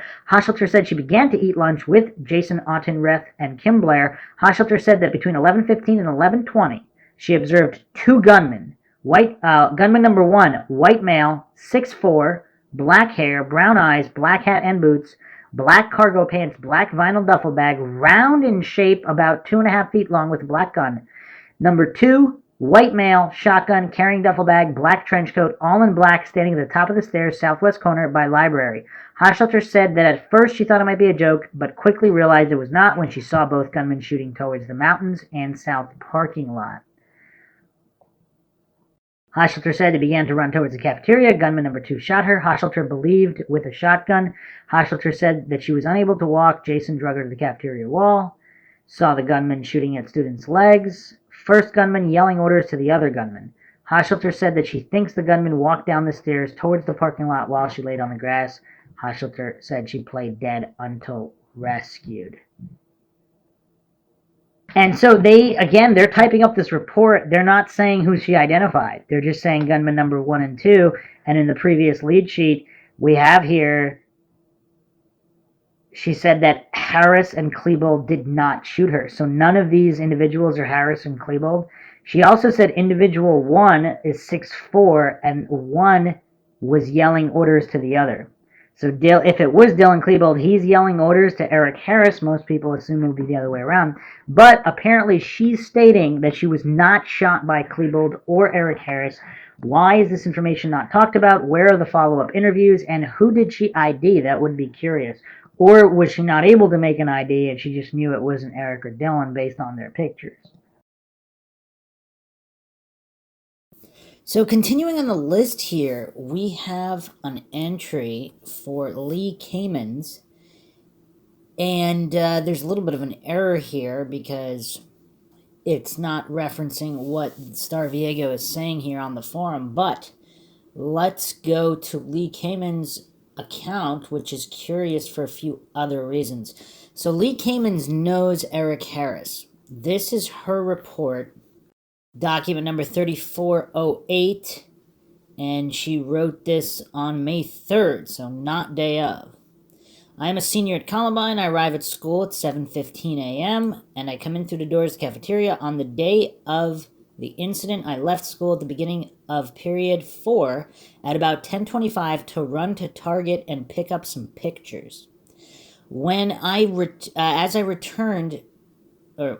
returning to Columbine at about 10:55 a.m., as I turned to go into the parking lot, I saw Eric Harris in a silver car turning right out of the parking lot.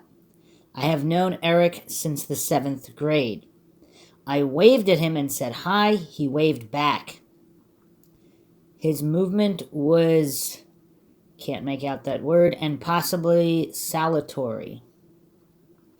I parked in the senior lot, got out of my car, met my friends, walked up to the school together. Entering in the library, we waited for our friends next to the choir room and then went downstairs.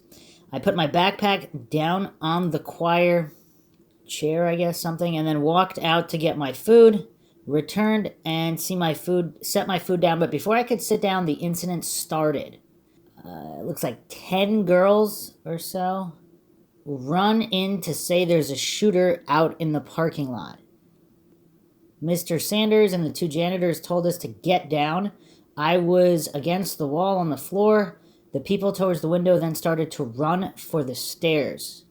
We were something on the floor. We stayed there for a minute. Then I looked around the corner and saw a white male, very tall, with long light brown hair, with a dark duster type trench coat. He appeared to have a long gun up his right sleeve. Is Dylan Klebold left-handed? I didn't look at his face. The person fired one shot through the window into the cafeteria. I ducked back. I looked around and saw the gunman was in the school. As the gunman raised his arm and we ran down the hall and into a classroom with Miss Lucas and Miss Kelly, stayed there for 20-something minutes. We heard gunshots and then ran out of the school. Then she lists the people that were with her. So a couple of curiosities here. On the Team 4 interview guideline, minimal questions to be asked. So she does not see duffel bags. She did not see anyone carrying or in possession of duffel bags. Now, on the question, did you see Eric Harris or Dylan Klebold on Monday or Tuesday? She said yes, Eric was leaving the student lot at 10:50 a.m. by himself in his Honda. Very curious there. No mention of Dylan Klebold. So this is not a positive ID on Dylan Klebold. However, it's not stating she identified somebody else. But what's also curious is there's absolutely no follow-up here. Again, we don't know how many documents have not been released. Many, many documents, no doubt. So Star Viego gave the document 1422, which is actually not Lee Kamens. It is Trista Fogarty. And this is a report dated June 16th, 99, regarding June 15th interview of Trista Fogarty. So she said on April 20th, she ditched her first hour class at Columbine High School so she could work on homework for another class. She went to the Columbine High School library, arriving at approximately 7:45. She said she was in the library for approximately 10 minutes. Upon my asking her, Trista told me she did not see anything unusual.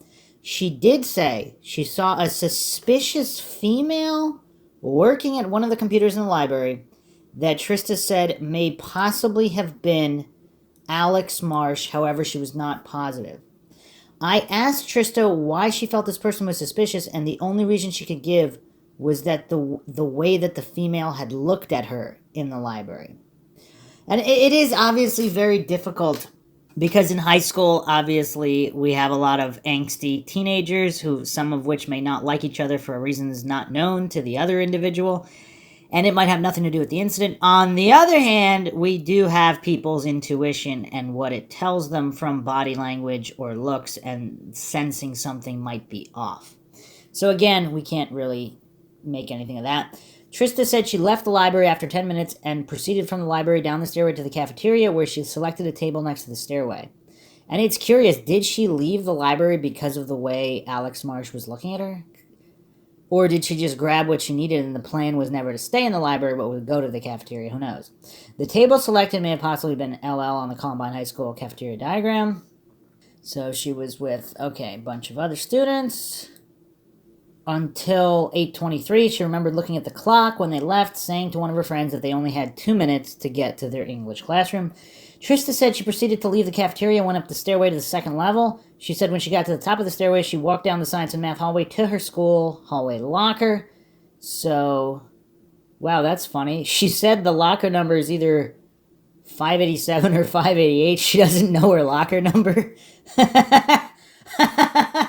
I don't know why I find that funny, but by the end of the school year, and also is it curious, do they get a new locker every year, or do they get to keep their locker for 4 years? So if she's a senior, this is her 4th year with the same locker, she doesn't know the locker number? That'd be curious. Okay, she said it is her job to turn this class. It is her job in this class to turn on the Rebel News Network. And another coincidence, obviously Eric Harris's nickname is Rebel or Reb. For the class, Trista said she remembered the thought of the day, something to the effect of, "You wished you weren't here today," and said it also contained the date of 4/20. Now, what's curious, the coincidence theorists always maintain that could be anything. It was a nice day out. Yeah, true, we need controls. How often does it say on the thought of the day something to that effect, where you wished you weren't in school today, or it's too nice to be here, or whatever? How often does that come on? If they never had a thought of the day like that until this date, then it's incredibly suspicious, is it not? Also, the fact that the guy that controls the thought of the day is friends with Eric and Dylan. I mean, does nobody find that suspicious? I don't know. We'll get to that later. Trista describes a pattern that was on the monitor during this announcement, and she described it as being a tie-dye pattern. See, okay, that's going to be another issue, and we'll get to that shortly, because supposedly Mr. Robert Perry was wearing a tie-dye shirt, but possibly not the entire time. Now, would someone wear a shirt to shoot some people and then take off that shirt and have another shirt? Or did simply people get mixed up? Trista said she heard that Dylan Klebold and or Eric Harris had keys to gain access to the classroom where the thought of the day is produced. But that might not even be necessary because they're friends with Eric Veik. She said when she left Mr. Mosier's class, she walked down the hallway past the Columbine High Library. She advised at that time she did not see any suspicious people or items that were in the library as she passed. She then went eastbound to the main hallway to go to her class. Her gym class played football. Trista said when she was walking back to the school, she saw Steve Kernow for the last time. Trista went into the girls' locker room, got dressed, then exited the locker room, walked towards her school hallway locker. She said while en route to her locker, she stopped to talk to friends of hers in the hallway and then proceeded on. Trista said she went to her math class, and while in this class, she said she was sitting next to Tyson Knapke, who said they were closest to the door leading into the hallway. Trista said suddenly she heard the sound of several people running in the hallways outside of her classroom, and said she heard people screaming. Then she heard someone yell something to the effect of, "He has a gun," and Trista and Tyson Knapke exited the classroom to see what was going on. He returned and told the teacher that everyone in class should exit the classroom and run. Trista said at this time she did not know the reason for Tyson Knapke telling everybody to run. Trista said about this point in time, the fire alarm went off inside the school. It's curious whether the fire alarm went off before anything happened or after, or was it simply a witness who saw a shooter with a gun and pulled the alarm so everybody would leave? I don't know. Trista said she heard noises that sounded like firecrackers going off, and she ran out of Columbine High School through the east doors across South Pierce Street and into Leawood Park. Trista said she still did not know what was taking place. While running away from the high school, she did not know about the shooting incident until she arrived in Leawood Park. Trista said that she was one of the first students to get out of Columbine High School on April 20th. She said she was at the gazebo at Leawood Park about 20 minutes after arriving. She heard approximately 30 gunshots that she said were being shot in short bursts. This timeline is strange. Trista said she could hear the shots ricocheting off the gazebo. Trista said these shots began just as she had turned her back to Columbine High to talk to a friend and get something from this friend who had been standing behind her. Trista said she did not see anyone outside of Columbine High, nor did she see anyone inside the school through the windows or the door windows shooting who may have been possibly been the shooters. Trista said she heard 4 or 5 explosions during this time frame and said to her it sounded like they were being detonated on the other side of the school, the west side, possibly outside of the cafeteria. Trista said she ran from Leawood Park after jumping over a fence and then went to Eric Long's house, who apparently lives in the neighborhood near Columbine High School. She said while running, she continued to hear booms. Trista said a short time later she went to Chad's house, unknown last name, and went inside. She said they locked all the doors of the house due to the fact that they heard there was a suspect somewhere outside of Columbine High School in the surrounding neighborhoods that was shooting people. It was unknown where Trista received this information. Wow, that's a curiosity as well, because if there were multiple shooters and one of them never even went inside and was just running from people, an armed shooter running from the high school, would that think that there's somebody running around the neighborhood shooting people? I showed Trista Fogarty the photographs of the duffel bag and propane tank that were later recovered in Columbine High cafeteria. She said she did not see either of these items prior to or during the incident. Trista said she did not see anyone carrying either item or any items that may have resembled one of these items, either prior to or during the incident. I asked Trista Fogarty what she knew about the Trenchcoat Mafia and or Trenchcoat Mafia students. She said when she first began attending Columbine High, her friends advised her to avoid the Trenchcoat Mafia students. Trista said she was told the reason to avoid the Trenchcoat Mafia was that they were satanic, that they used drugs together, and that they all have sex together. Trista could not elaborate further on the information she received about the Trenchcoat Mafia having sex together, but she did not believe it meant that Dylan Klebold and Eric Harris were having a homosexual relationship together. Trista Fogarty said that a friend of hers by the name of Leanne Clark was in the cafeteria April 20th when the shooting started. Trista said Clark told her that she saw who did the shooting in the cafeteria and said that Clark identified Redacted, so this is possibly Robert Perry maybe, as a gunman. Trista said she was afraid of Redacted and said that when she returned to her school classes at Chatfield High School after the shooting incident, she saw Redacted at Chatfield High School, and Trista said she freaked out. Trista said the Trenchcoat Mafia students have scared her since she saw them and said she bumped into one of them in the hallway of Columbine High School on April 20th at approximately 9:20 outside of her English class. Trista said she pulled back and away quickly from this Trenchcoat Mafia student. However, she did not know what the student's name was. Trista Fogarty said a person she only knows as Scott said that on April 20th he saw Eric Harris go through the custodian's roof access at Columbine High School and then go out onto the roof of the school. Trista said Scott's last name is unknown, but said he is a sophomore at Columbine High. Trista Fogarty said she believed Nicole Markham is or was Chris Morris's girlfriend. Trista said a female by the name of Jamie Thurman associates with Brooks Brown and goes over to Brooks Brown's house.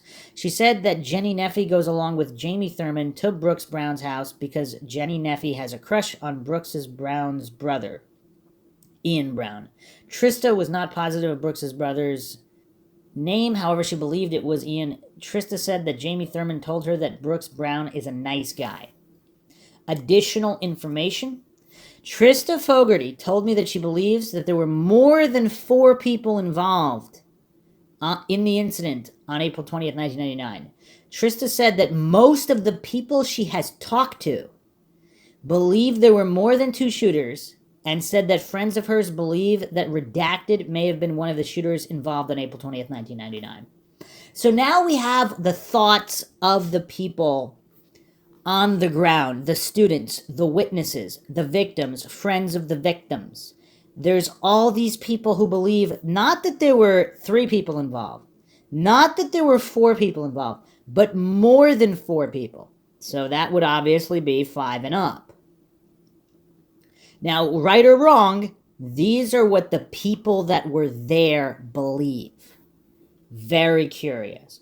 Trista Fogarty advised me that since the incident on April 20th at Columbine High School, she has had trouble dealing with the situation and in fact has been seeing a counsel therapist. Her mother confirmed that Trista has been seeing the therapist. I gave both of them my business card and advised them if they wish to talk with a victim's advocate in the future to contact me and make arrangements. And if she remembers anything in the future, then it may be permanent to the case. Okay. So that is her account. Very curious. No follow-up interview. So again, the coincidence theorists maintain that these are internet conspiracies and all these things. These are the thoughts of the people that were there. The witnesses, friends of the witnesses, they all believe there were more than 4 shooters, or a large portion of the student body believed there's more than 4 shooters. So no matter how hard the coincidence theorists want to pretend and hallucinate, these theories were all formed after the fact years later as just crazy internet conspiracies, which even if that were true, that still wouldn't mean it would be wrong. But that's not the case. These are the beliefs of the people that were there. Let's move on to Timothy Castle, 3415 and onward. This is his handwritten statement, April 20th, 1999. It's about 11:25. I can't tell if that's 11:15 or 11:25. We heard a gunshot. I remember Mr. Sanders coming through the cafeteria doors, yelling, "Get down, get down." I heard someone get shot, so I immediately went into the cafeteria and then the teacher's lounge. Then with a few others, a teacher I didn't know, a bunch of people, about a half an hour later, they boosted me into the ceiling, and the rest stayed put. I climbed across the ceiling to the other side. It took me about 5 minutes to get across the room. Then from the other side, I saw someone point a gun at me, and I fell through the ceiling and ran to a cop car. So this is like right out of Die Hard here. As far as I know, the suspects are Dylan Klebold, Eric Harris, Redacted, and I think there might have been 2 others with them. Curious. I don't know if Redacted's Robert Perry, but the length seems to fit. Possibly Chris Morris. So he's climbing through the ceiling, and then from the other side, someone pointed a gun at him. So in the typewritten report, dated April 27th, this is, Agent Jerry Means, Colorado Bureau of Investigation. And so there's a couple clarifications here.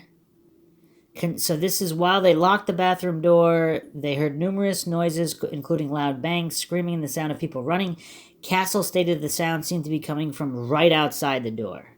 Concerned that someone might come in to get them, they began to discuss climbing up in the ceiling to hide or escape. Castle climbed up into the ceiling, then assisted Joyce Jankowski in getting up into the suspended ceiling area. Jankowski moved to the west to an area just beyond the bathroom wall over the area of the faculty lounge. Jankowski then fell through the ceiling and into the lounge. She then scrambled back into the bathroom. Castle stated that he crawled on top of a metal heating duct and moved toward the kitchen looking for a place to hide. As he did so, he knocked several ceiling tiles off in the area of a small bathroom, which services the kitchen, and which is adjacent to the bathroom they had been hiding in. Castle then began moving west, following the metal ductwork, and then moving along a metal pipe held up by some wires. As Castle reached the area of the west wall, he looked back to the area over the bathroom in the kitchen area. As he did, he observed a subject in the area whose head was just above the ceiling area. Castle said that the subject was pointing what he believed was a shotgun at him. He advised that he based this in the manner in which the subject pointed the gun at him.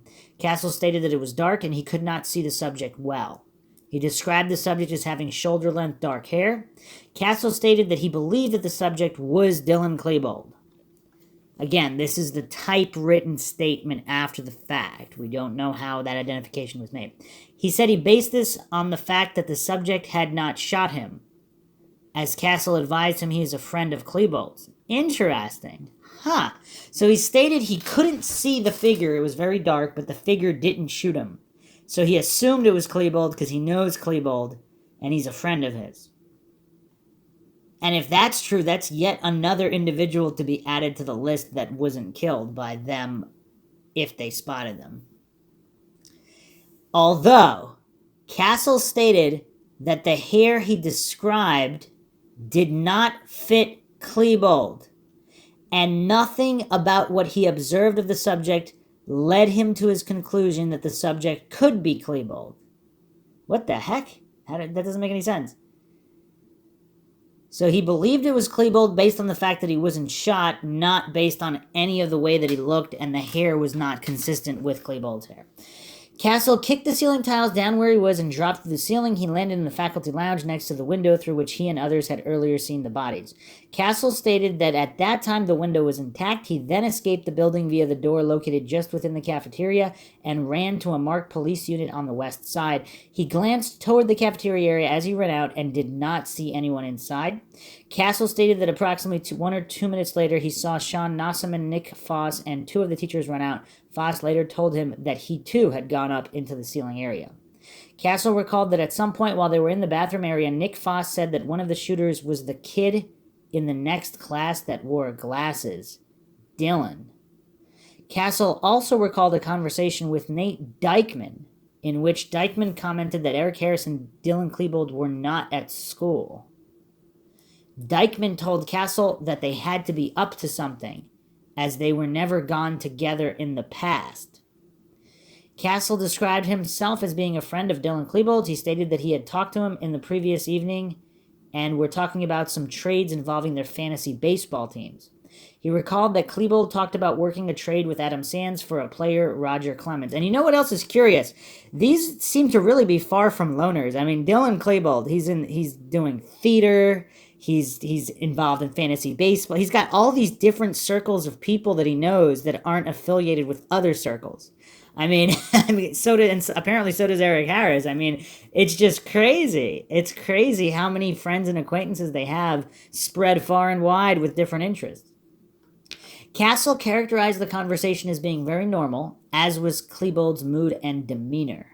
So that was the previous evening. Castle stated that he has known Dylan Klebold for approximately 3 years through school and their joint interest in fantasy baseball.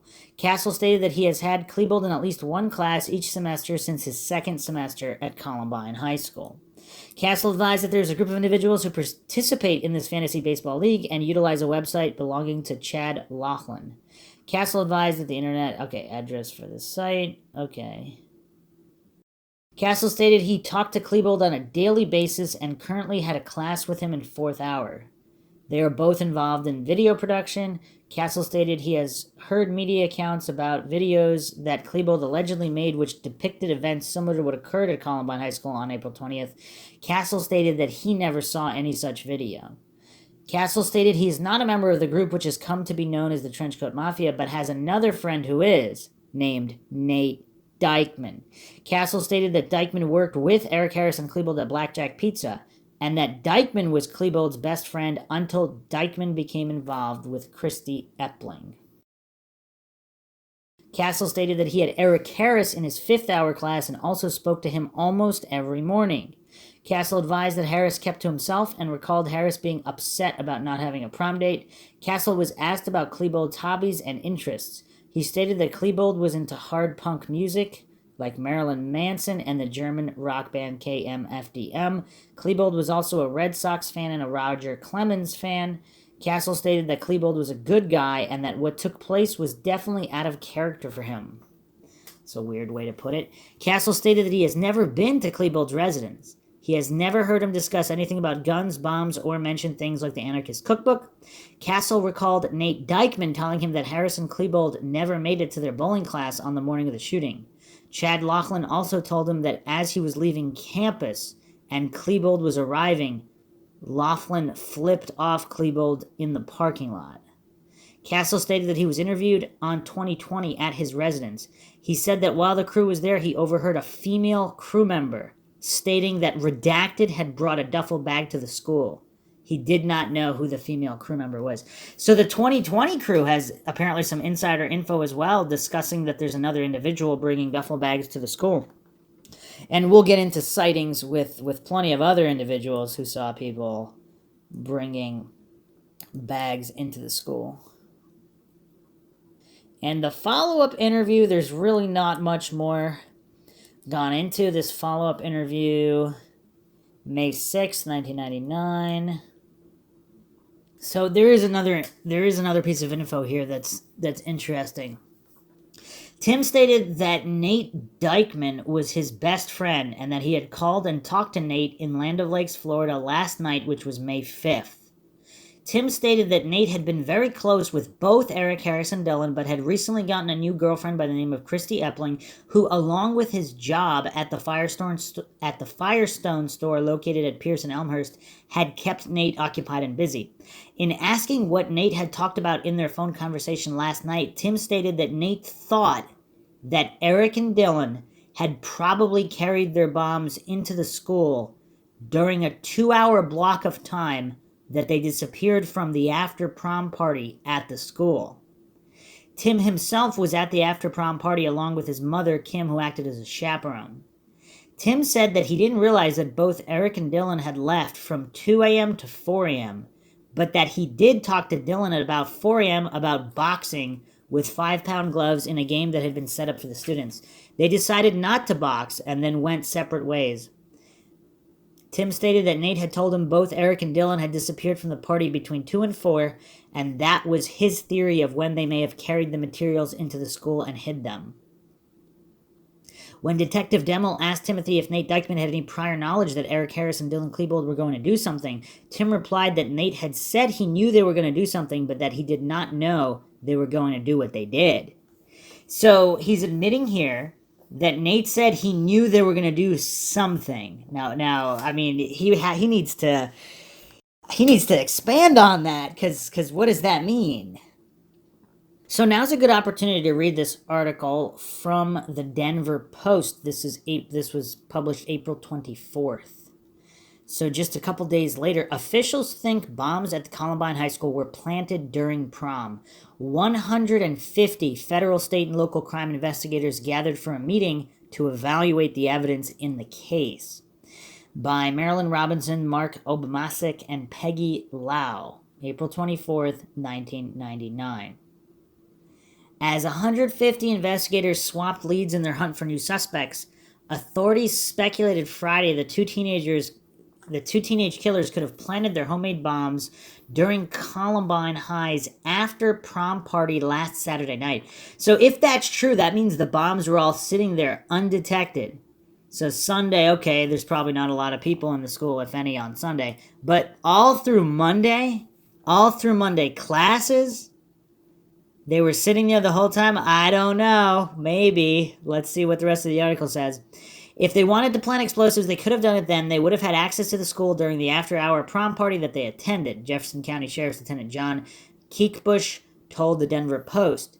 Meanwhile, authorities said they haven't identified a third suspect, but they believe Eric Harris and Dylan Klebold had help in plotting and carrying out Tuesday's schoolhouse murders.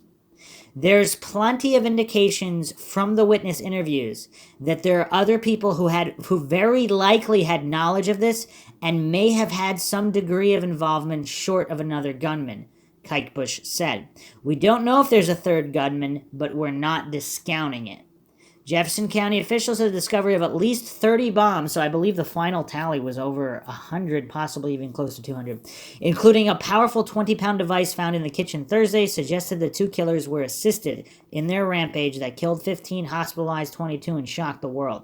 It was one of the deadliest school shootings in U.S. history. Just how the killers smuggled in their mass arsenal is another aspect of investigators' work, and speculation arose Friday that Harris and Klebold had obtained school keys. But Keekbush said, we have nothing definitive to indicate they had keys. We're going to try to check out the keys, one of the thousands of things we need to check into, he said. Since Tuesday, several students have talked of a third suspect, a lot more than several. The role of another possible suspect was obscured further by the release Friday of 911 tapes from the murders. Though many witnesses said Harris and Klebold wore black trench coat during their killing spree, The 911 tape released Friday shows one of the first police officers on the scene reporting a shooter who had a white t-shirt on with some kind of a holster vest or something. It's unclear whether the two identified killers changed clothes or took off their trench coats during the rampage. The 911 tapes offered the first public look at the panic, agony, and sheer terror of the high school attack. The most harrowing account came from an unidentified teacher trying to protect students huddled in the library. He's upstairs. He's right outside of here. He's outside the hall. The teacher pleaded to a police emergency dispatcher. Kids, just stay down. Police still have no motive for the killings, but students say Klebold and Harris yelled they were seeking revenge for being teased and insulted. Governor Bill Owens toured the school Thursday night and emerged visibly shaken. It was a scene of devastation, Owens said Friday. I went into the library and I never want to see a room like that in my life. The destruction and damage throughout the area of the school where this occurred was stunning. The explosion in the cafeteria was so hot it melted the ceiling tiles, but nobody was killed in the cafeteria. The reason is the teachers got them out.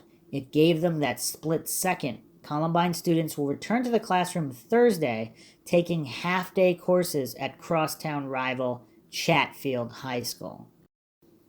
Also Friday, 150 federal, state, local crime investigators gathered for all-day meeting to evaluate evidence in the case.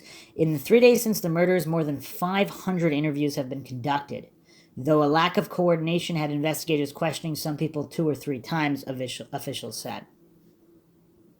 Meanwhile, prosecutors and law enforcement agents went to court to try to keep secret at least 3 search warrants and affidavits in the case. The affidavits contain the name of witnesses and acquaintances of the 2 murderers, and some may be accomplices who helped plot and carry out the rampage, officials argued. Confusions from such a massive investigation also led police to make several inaccurate statements, later retracted, about the crime, including the number of people killed in the attack and the number of bombs found by investigators Thursday. Or were those initial numbers accurate? Were there people who were killed who were not students? Either other trenchcoat mafia members, possibly, from other areas, possibly law enforcement, or possibly just other individuals that didn't want anybody to know about?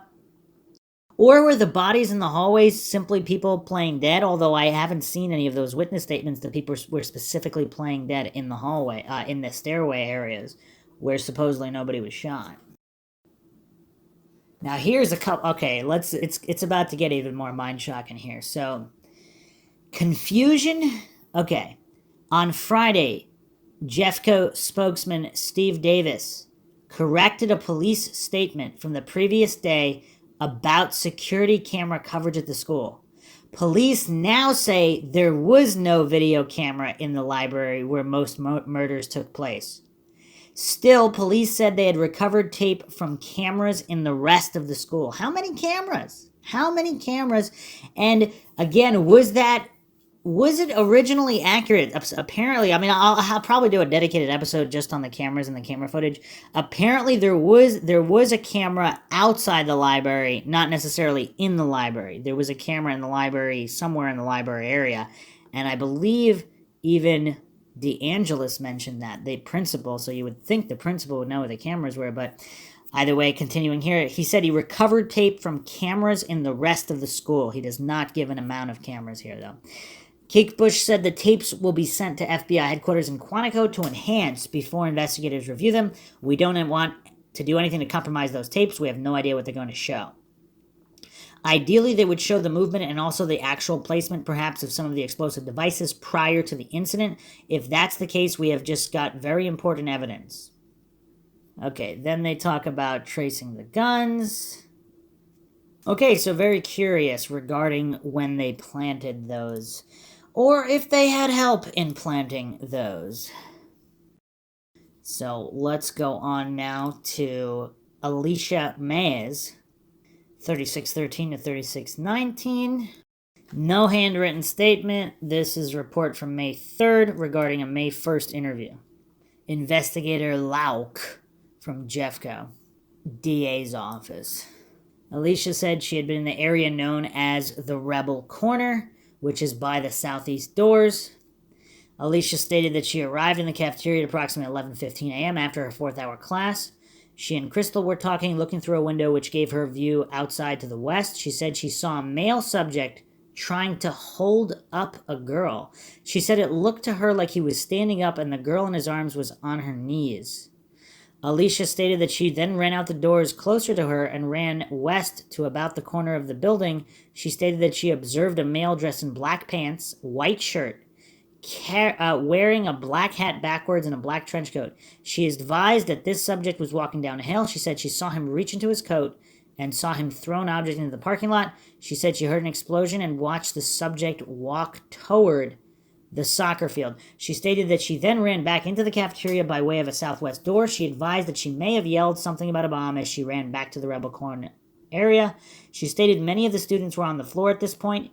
She said that she ran down the foreign language hall east of the Rebel Corner. She ran out a door and continued to run to Pierce Street. Alicia stated that when she first observed the male in the black trench coat, she thought it was a person known to her as redacted. She advised that now, after seeing pictures of Dylan Klebold, she believes that this person may have been him, not redacted.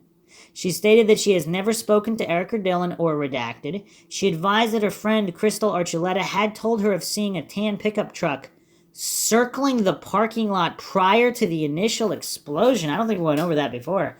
A tan pickup truck circling the parking lot prior to the initial explosion. Curious.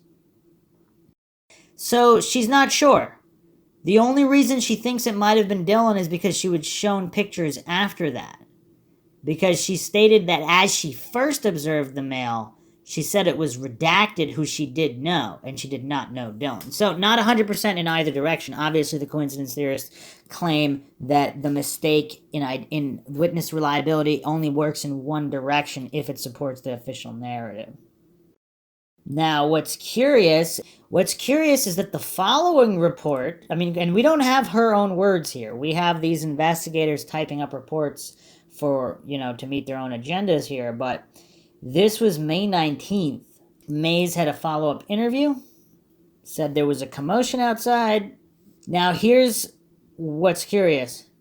She recalled seeing a tan-colored, possibly 1980s, beat-up compact pickup truck driving around in the parking lot briefly, then drove from the lot, turning possibly to the right, leaving the area.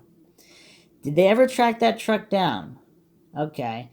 She said at this point she looked at the area at the top of the exterior stairs in the west side cafeteria, saw a suspect she thought was student redacted. So again, is this Robert Perry?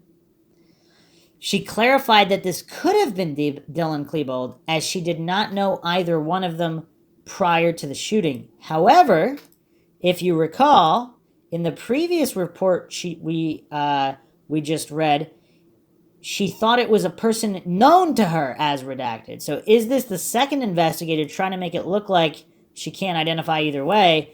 Apparently she said if this is Robert Perry she's talking about, she did know him. A student known to her. Now in this follow-up report, all of a sudden it's stating that neither redacted or Dylan Klebold, she did not know either one of them prior to the shooting. So how would she know it was redacted if she didn't know him? And no follow-up. It says no new leads generated. So 1980s tan pickup, beat up tan pickup. Was that ever tracked down? Who owns such a vehicle? Possibly other Trenchcoat Mafia members. All right, let's move on to Luke Milne, 5622 to 5625. And no handwritten statement. This is dated here, document June 9th. Investigator Reeker did interview with Luke Milne at his residence with his mother present. He was in the tech lab at approximately 11 a.m., went to the commons area for a Coke, and at that time he observed redacted in the commons area talking to some friends, and that he knows redacted from the Safeway store and from school. Milne states that redacted was wearing a black trench coat, white shirt, black pants, no hat, no glasses, black boots, and black hair. Milne did not talk to redacted at that time, and that redacted did not have anything in his hands. Milne stated that Dan Goen, Brandon Little, and Beijian Monte all saw redacted shooting at the school. Milne was in the cafeteria at 7:30 and did not see anything unusual at the time. He was unable to provide further info and the interview was terminated. So he observed redacted in the commons area talking to some friends. Okay, curious. And he said he had nothing in his hands at the time he observed him. Now, so he didn't see this individual shooting. He simply observed the individual, but apparently Robert Perry wasn't there that day. So either way, even if he's not involved, he also listed 3 individuals who saw redacted shooting, even though he himself did not. This is, of course, Dan Goen, Brandon Little, Beijian Monte. And let's go over Brandon Little's account before we finish up with Luke Milne. Actually, let's finish Luke Milne first. So, follow-up interview, October 18th, Investigative Reeker. Saw male party, all black clothes, white male, approximately 6'3" in height. Dark brown hair, no hat, no glasses. And again, we don't know how much the investigators are adding here in their typed up report versus what they were stated. Milne stated he did not know Harris or Klebold. Prior to the shooting, he had gone from the tech room to the commons area of the cafeteria to get a Coke and had seen a person he felt to be redacted in the common area.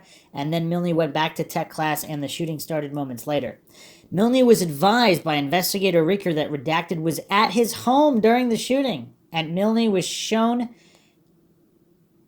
a picture of Dylan Klebold in the cafeteria, and Milne stated that this was the person he saw in the hallway loading the weapon, and he also remarked that Klebold and redacted look alike. So, that's all she wrote there. They look alike, impossible to make an ID. I guess he wasn't close enough to see the acne. Alright, let's go to Brandon Little's account, document 6793. This one is curious. Report date April 28th. And they forgot to redact Robert Perry here in this document. This is Columbine High School Task Force. This lead was Brandon had information referencing Robert Perry involved in the shooting, told the source he saw Robert Perry in the school with a gun. So May 10th, 1999, Brandon was met at his residence. He was interviewed about the information he provided to Deputy Warren. The only information he disclosed was about what he was hearing from other students. He was told by Luke Milne and told by Beijian Monte she saw redacted in the cafeteria shooting and she is afraid to go to school as she knows she saw him there shooting. Brandon was asked about his whereabouts during the incident. So right or wrong, Beijian Monte is terrified to go back to school because she truly believes she saw redacted shooting people. And she doesn't want to go to school with redacted. That's curious. That's curious. That's her conviction. That is her conviction. And again, she could be wrong, but she was there. I wasn't. I know all the coincidence theorists and the Dunning-Kruger goofs criticizing her were not, or at least that are criticizing her online. I don't know if the other students that were there are criticizing her or telling her she didn't see what she saw, because some of them also saw the same thing she saw. Brandon was asked about his whereabouts during the incident. He has 4th hour off. Okay. He took some friends to the subway for lunch. He was with Holly Purdue, Aaron Lawson. He had only met Holly a day or so before. They all left early for lunch, then returned to look at some pictures. When they got close, they noticed the problems, picked up one other friend by the name of Pat. Then they drove over to the Leewood Elementary School to warn them of the problem and not let the kids there out. All of Brandon's friends have been talking about how there are more than the 2 shooters in the school. This is based upon how they were seen in various areas of the school. They have taken various diagrams from the newspaper and tried to show, in relation to the information they have as to where the shooters were, it is all not logical for 2 shooters to be in the locations they were. And I'm guessing here that there were 2 shooters spotted in one area, 1 shooter spotted in another area, and then another 1 or 2 shooters spotted upstairs. So, again, is it possible they switched positions, etc.? But then there's people that saw 3 individuals at once. There's even people that saw 4 individuals at once. And that's it. No follow-up, no nothing. That's all we have from Brandon Little. But again, the sentiment is clear among what a certain portion of the student body believes. Did we go over Lorenz's account? I don't think we did. She might not even be listed. I mean, there's just so many accounts to go over here. Document 6797. Stephanie Lorenz was interviewed April 30th by investigator Jill Rudler, Colorado State Patrol. Miss Lorenz stated she was not in the school at the time of the shooting. She was in the front of the public library at 2:30 p.m. after the shooting. And she was looking for friends. She said she saw 3 people all dressed in black, probably all males. She said she wasn't sure if they were laughing or not. One was tall, maybe 6'2", with a blonde ponytail and wearing black combat boots. The others were shorter. She couldn't describe them. Does that sound like Joe Stair? I mean, that's not damning in any way, but just curious what the movements were of all these individuals, obviously. And of course, we already went over Liam Murphy's account, very damning. So this is, she also picked out Joe Stair.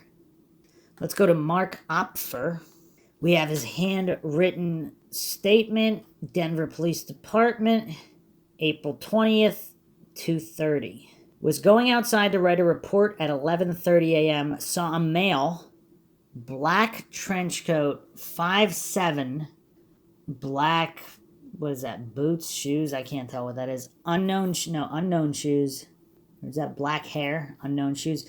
Was wearing a mask.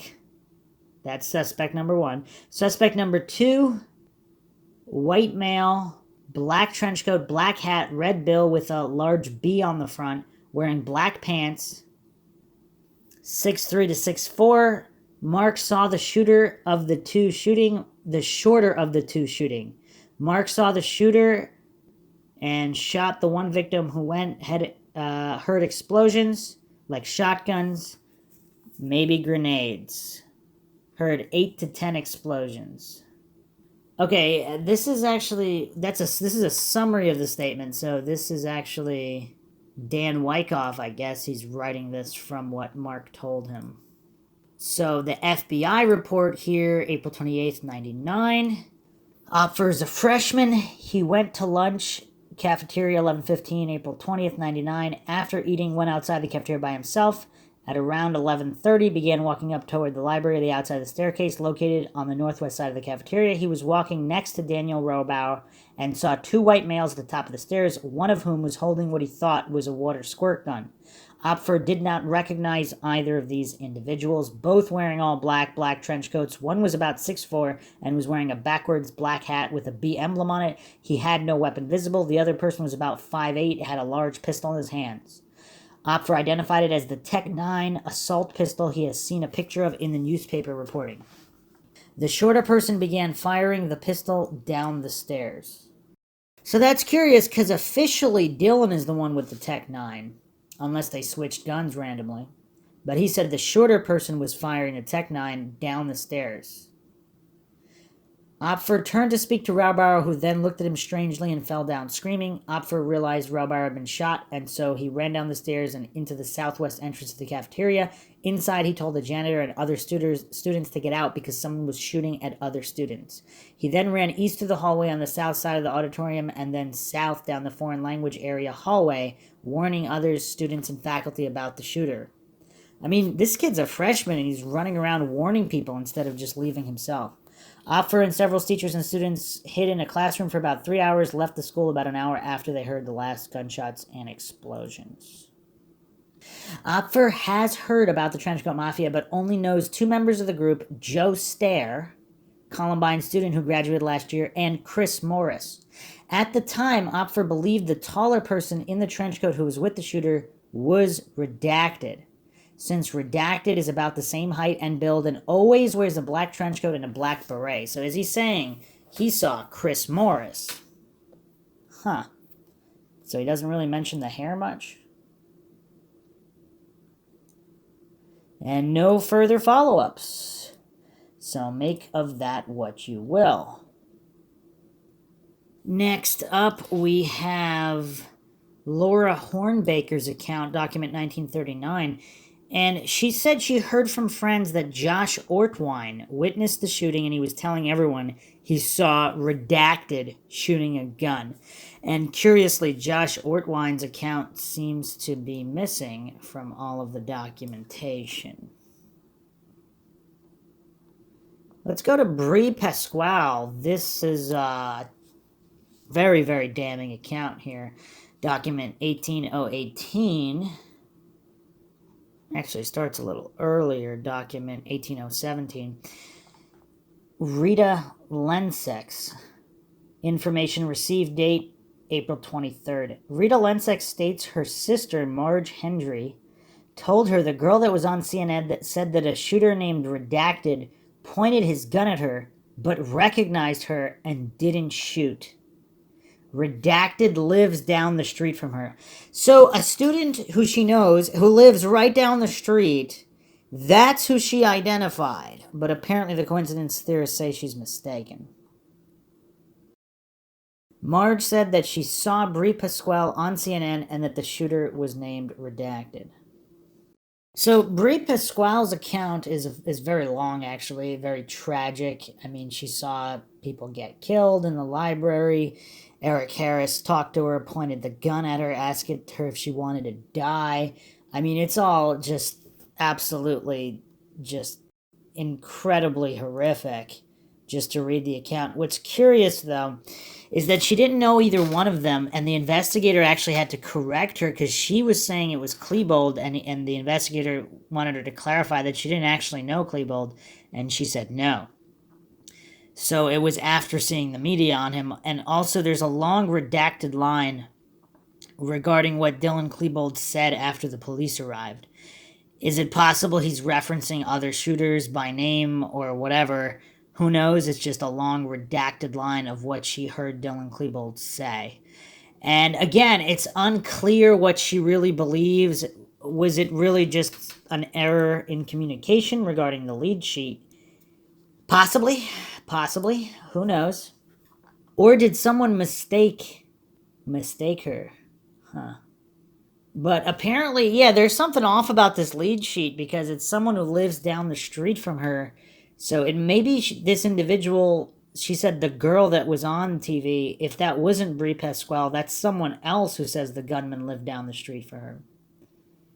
Here's another curious comment. I don't know, this possibly could be something lost in translation, but the date is April 29th, interview with Emily Wyant. Sophomore, she was in the library. So she arrived 10:45, approximately 11:10 a.m. after she heard the gunshots. Female teacher came into the library yelling for everyone to get down. Okay. Miss Wyant stated you could hear the gunshots getting closer. The two gunmen entered the library through the library's main entrance. She stated she had never seen either one of the gunmen before, although she would recognize them if she saw them again. So, is it possible she watched zero news reports and was not aware that Harris and Klebold were identified as the shooters on April 29th, 9 days later? I mean, I don't know what to make of this, because she's saying if she saw them again, she'd be able to recognize them. So did she not realize that they were already identified, or is she talking about gunmen other than Harris and Klebold? She described gunman number 1 wearing a black trench coat, tall, long brown hair. Gunman number 2 did not have a coat. He was wearing a white t-shirt, black pants. Both had guns. She did not know what kind. And then she just constantly refers to them as gunmen. Why is she mentioning she'd recognize them if she saw them again? So does that mean she has not seen them identified? She was not given any pictures of them in this interview, like with other interviews for photo lineups? I mean, I don't understand that at all. But that's the case. That's the case against Perry, more or less. So she was also not the only one. Lisa Forgan apparently said the same thing. And Arthur Curtis, 3,005, 19,444, respectively. Wow, this is getting crazy, because now we have all these library witnesses saying that they would recognize the pictures of Harris and Klebold, or if it was them, Okay, this is getting really mind shocking now. I don't know what to make of this. Let's go to Aaron Welsh, 610. One step at a time here. Document 610. This report is the 22nd of April. Okay. I don't know, maybe these are just errors in communication, but let's examine here. Welsh advised he was in the library when Klebold and Harris came into the room. Welsh observed the two suspects shoot several students. Again, is this investigator writing this because he thinks it's Klebold and Harris, and Welsh didn't actually state it was Klebold and Harris? The investigator is simply writing that down because he believes it's Klebold and Harris. Welsh observed two suspects shoot several students and make racial statements. Harris observed a shotgun, rifle, and handgun, and observed two bomb explosions. Welsh describes two other persons who claim to be in the so-called trenchcoat mafia. These two were not observed April 20th. Redacted and redacted, unsure of last name. Welsh can identify both suspects and can give good accounts of the situation. So does that mean he could identify Dylan and Eric clearly? Is that what that means? It's very possible that's what that means. Again, it would help to have his handwritten statement here. Yes, I'm assuming that's just people. Starviego didn't read that correct. Now here's a lot more problems. Hillary Snyder, Rachel Danford, and Janelle Feibolt saw Redacted in school on April 20th. He was wearing a tie-dye shirt. Rachel later sees Redacted down at the Columbine Public Library.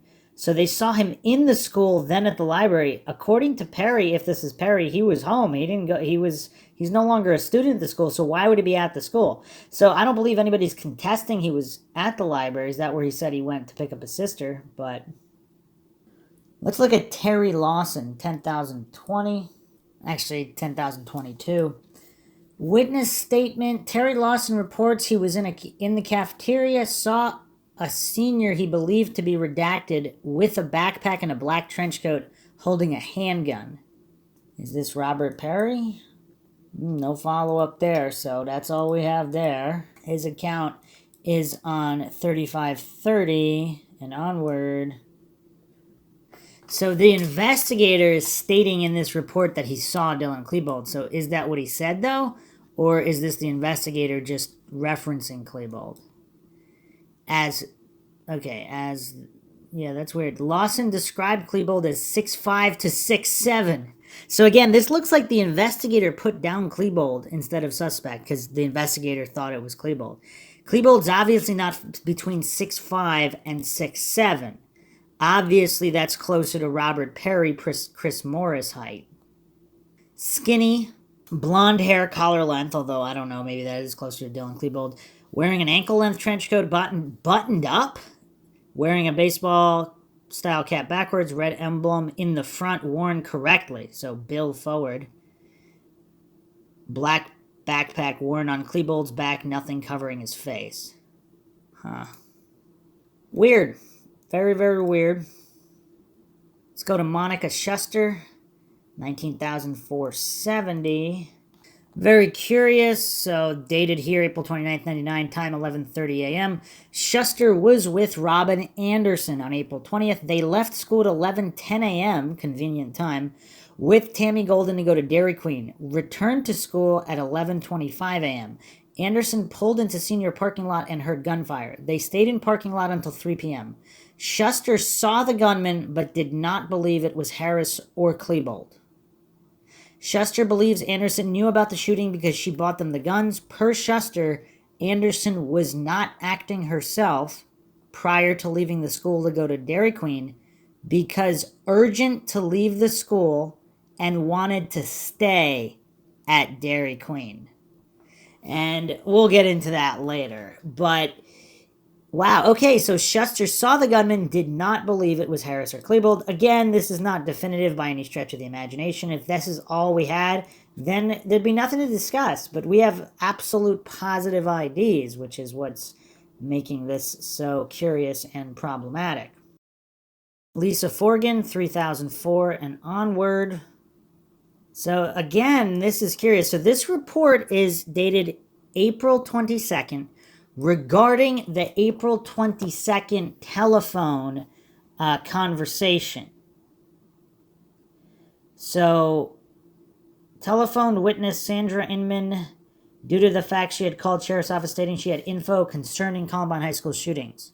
Witness Inman stated that she had a student named Lisa Forgan who had told her she was in the cafeteria the entire time the incident was occurring, and that Forgan was hiding under a table when two armed suspects entered the cafeteria. Witness Inman said she was told by Forgan that these individuals were not wearing trench coats. She described the individuals as one having long blonde hair, is this Joe Stair, and an orange shirt, and the other individual having blonde hair. Witness Inman states she believes Forgan told her that possibly she could ID these individuals if she could look through a yearbook and those photos were in there. Okay, so April 22nd, so 2 days after the shooting, a call comes in 2:45 p.m. Sandra Inman is calling the sheriff's office, stating that one of her students, named Lisa Forgan, saw two shooters in the cafeteria and she can ID them. Well, Eric and Dylan were ID'd day of. I mean, if you want to say some people didn't get around to seeing the reports until the day after, that's fine. It's plastered all over the news. Why would 2 days later, on April 22nd at 2:45 p.m., a witness is frantically calling the sheriff's office to provide more information on two additional shooters? So this is her handwritten, this looks like her handwritten statement. Looks like they got to her the 29th. My friends and I were in the cafeteria when janitor came running in, telling everyone to get down. I saw one of the gunmen near the stairs running north and the west along serving line to the teacher's conference room. He was shooting a gun and throwing pipe bombs, 4 or 5 total.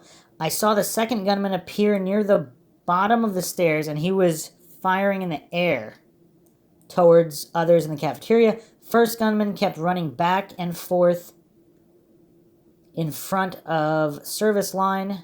First gunman returned to the teacher's conference room and started shooting.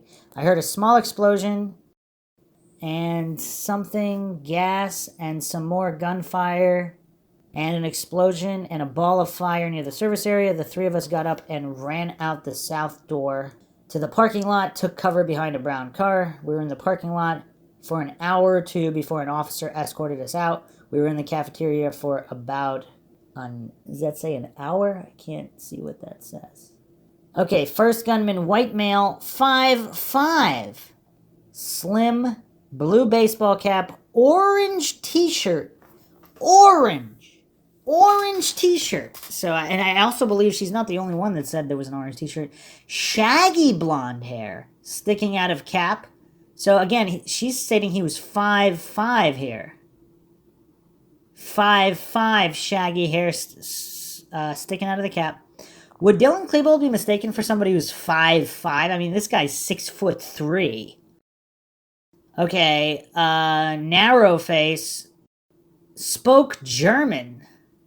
Second gunman, white male, tall and thin, long blonde hair. Okay, so I guess the first gunman she might be Dylan. I guess Eric Harris, would he be described as 5'5" if he's 5'8", 5'9"?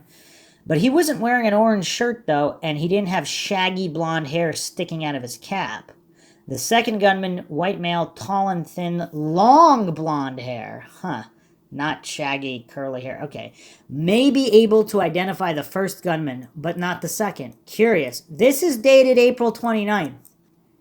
So, despite all the news reports of the identification of both Eric Harris and Dylan Klebold, she's stating that she might be able to identify this first gunman. It looks like she made a typewritten statement, too. Yeah, this looks like a typewritten statement. And a couple other things here. Okay, so I saw the first gunman, medium-sized, narrow face, orange t-shirt, blue cap. Hair was shaggy, curly blonde. He kept throwing pipe bombs across the room. This guy also kept getting closer to us. I heard what may have been the janitor yell at the man to put the gun down. She's also calling these gunmen men instead of, I don't know, kid, teen, student. Shooter.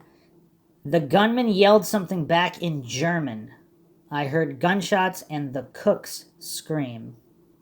Okay, then they ran away. Wow, this is actually really dark here. We ran to the fence, ran out toward the track field. A cop searched each of us to make sure that we didn't have any weapons. We were brought to a safe area around the corner of the street. A cop talked to me, and I knew that he wasn't really caring about what I saw. I mean, that's just sad, though. I mean, the trauma that these kids went through, and for them, even if the cop did care, he caused the appearance that he didn't, and it's kind of sad. So what's curious, so when she's answering the questionnaire, Team 4 interview guideline, minimal questions to be asked, did you see Eric Harris or Dylan Klebold either Monday and Tuesday? It's not stating that they were the shooters. She simply writes, don't know them. Regarding Trenchcoat Mafia question, she said she knows Brian from World of Work class or something like that. I can't tell what that says. Now, what's curious here, who knows what was said, but this follow-up report is September 27th dated, and that is the date that this follow-up interview occurred. And, okay, so she was shown photographs of Dylan Klebold and Eric Harris. So is this on the 27th in September? So she didn't look at she didn't see a single news broadcast or talk to anybody. So she was shown photographs of Dylan Klebold, Eric Harris in the cafeteria area. Forgan pointed to the photograph of Dylan Klebold and stated, that's the guy I saw. She stated also that the gun Klebold was carrying was the same gun she described. She pointed to Eric Harris, stated this was in fact the other person she saw during the incident. So here's an interesting curiosity. Forgan advised me that she had her face buried in her arms during part of the incident in the cafeteria, and after seeing the photographs and discussing the incident with me, she advised that she thought the gunman had come down into the cafeteria sooner than they actually did. So again, that she was she re-educated into these answers, and why did her initial account vary so widely? And did she really not look at any media? Did she really not know that the shooters were identified? Because why is she offering to ID them? It's just weird. Really, really weird. Let's go to Casey Rugseger, another library witness. Let's see what she has to say. And she was actually injured. She had a gunshot grazed to back of the neck, shotgun wound to right shoulders, through-and-through C-shaped shrapnel wound to the right hand, entered near base of thumb, exited through back of thumb, metal washer lodged in shrapnel wound. And of course, very, very tragic. Document 118 onward. Okay, at the request of Lakewood Sergeant Don Grisham, IO asked Rugseger whether she knows someone named Redacted, a white male with curly hair, possibly Robert Perry. She advised that the name sounds familiar, but she did not recall knowing him. Okay. She does remember hearing somebody say that there was somebody on the roof. This is when she's outside behind the police car. Okay, now here's the money statement. Rugseger has never seen Eric Harris or Dylan Klebold before. Rugseger did not recognize the pictures of Harris and Klebold she had seen in the media as the gunman in the library. Let me say that again. Rugseger did not recognize the pictures of Harris and Klebold she has seen in the media as the gunman in the library. I mean, what can you make of that? I mean, I don't know what to make of that. Sure, nobody looks exactly the same as yearbook pictures or whatever, but she did not recognize them? I don't know. So that's what we have on Robert Perry. I mean, it's curious.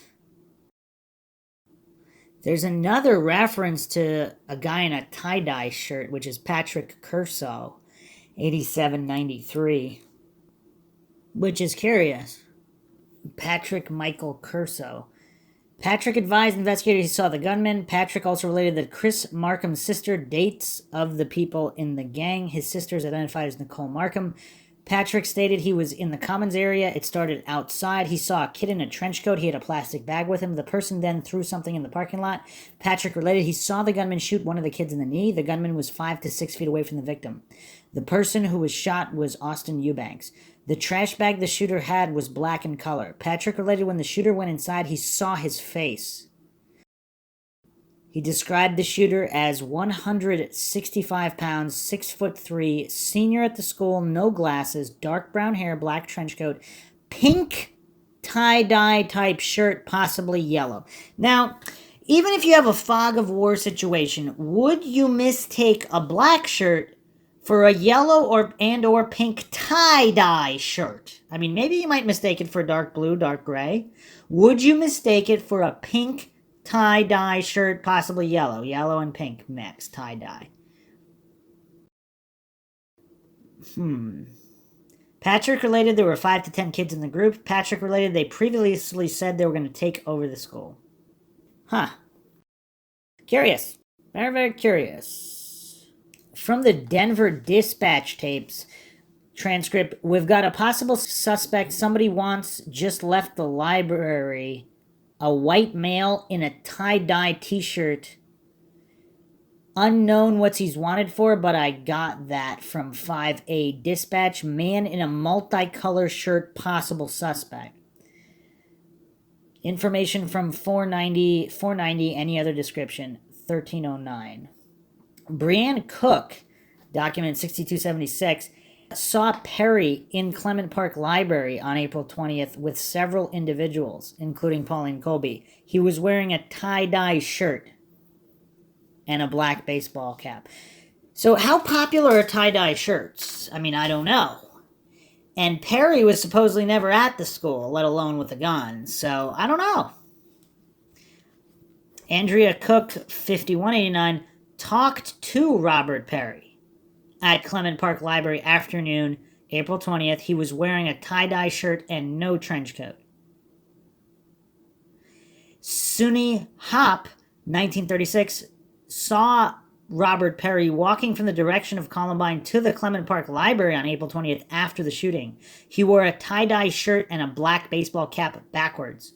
She'd known him for 6 years and was 100% sure that it was he. Let's look at that. 1936. Sunny Hop or Hope, H-O-P-P. May 12th, investigators spoke to the subject. Sunny was in school at Columbine day of the incident. Within 2 hours after the incident began, Sunny was at the public library in Clement Park and saw Redacted walking from the vicinity of the lake behind the library toward the front of the library. Sunny stated she could not give an exact time because she had lost all concept of time that day. Based on the direction that Redacted was walking, Sunny assumed he had come from Columbine High School and thought that was unusual because he is not a student there anymore. So apparently she's talking about Perry here. Sunny described the clothing that Perry was wearing as black pants, a tie-dye shirt, and a black baseball cap turned backwards. When Sunny asked if she saw any logos on Redacted's hat, she stated that she did not recall seeing a logo that day. Although Redacted usually wears a black baseball cap with a white Jägermeister logo on it. Sunny did not speak to Redacted that day, but stated that she has known Redacted for about 6 years and is 100% sure that it was he. Sunny did not see Redacted at any other time on that date. What does everybody make of that? Let's look at Andrea Cook. Document 5188. June 3rd. Report date regarding, this lead sheet. Andrea Cook indicates in her letter that she was acquainted with Redacted and stated in the letter that he knew about the attack that was going to take place at Columbine High School before it occurred. Attached to the lead control sheet, also the original letter written by Andrea Cook to Mrs. Lucas. The fourth paragraph on this one-page handwritten letter reads the following: "Even what happened at Columbine will not discourage me. I will always have fond memories there. It was the first place where I did not get teased as much. I guess I wouldn't have been here if it wasn't for the fire alarm. I was in my food class at the time. My friends told me a bomb exploded close to the room. I'm thankful I'm alive, but mad. I just found out Redacted helped get the guns. At least he turned himself in. I knew him. I went to a dance with him. He told me right after this happened at Columbine, he knew they were going to do it. I asked him why he did not tell. He said he wasn't sure." And so they forgot to black out Robert Perry, looks like one point later in the document. So I'm assuming this is constantly they're talking about Robert Perry here. And so she just found out Robert Perry helped them get the guns. I mean, the plot thickens. And he turned himself in. So are all these rumors early on that he turned himself in, are they accurate? And did he have some kind of plea deal immunity? And is this why this is such a big mess? Because they felt like they couldn't get all the info they needed without giving him immunity, so they gave him immunity, and he really was a shooter. And then that's what caused all these issues. Or at the very least, he was there, even if not a shooter. Even if some people, or even there with a gun and not a shooter. I mean, who knows? There's a lot of combinations. I went out to a dance with him. Okay, so he said he wasn't sure why he didn't tell him them.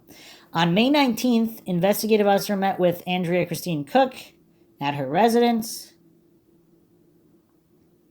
In discussing the shooting deaths at Columbine High, she advised at 11:30 she was in food class. Fire alarm went off. She stated that her fellow classmates went to the exit. She exited the school with her, initially ending up by the tennis courts.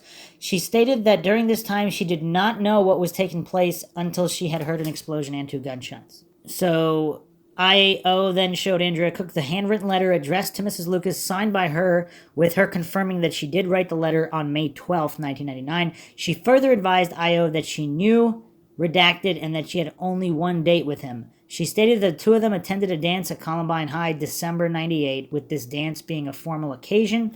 She then showed IO a photograph taken of Robert Perry and her in formal attire at this dance.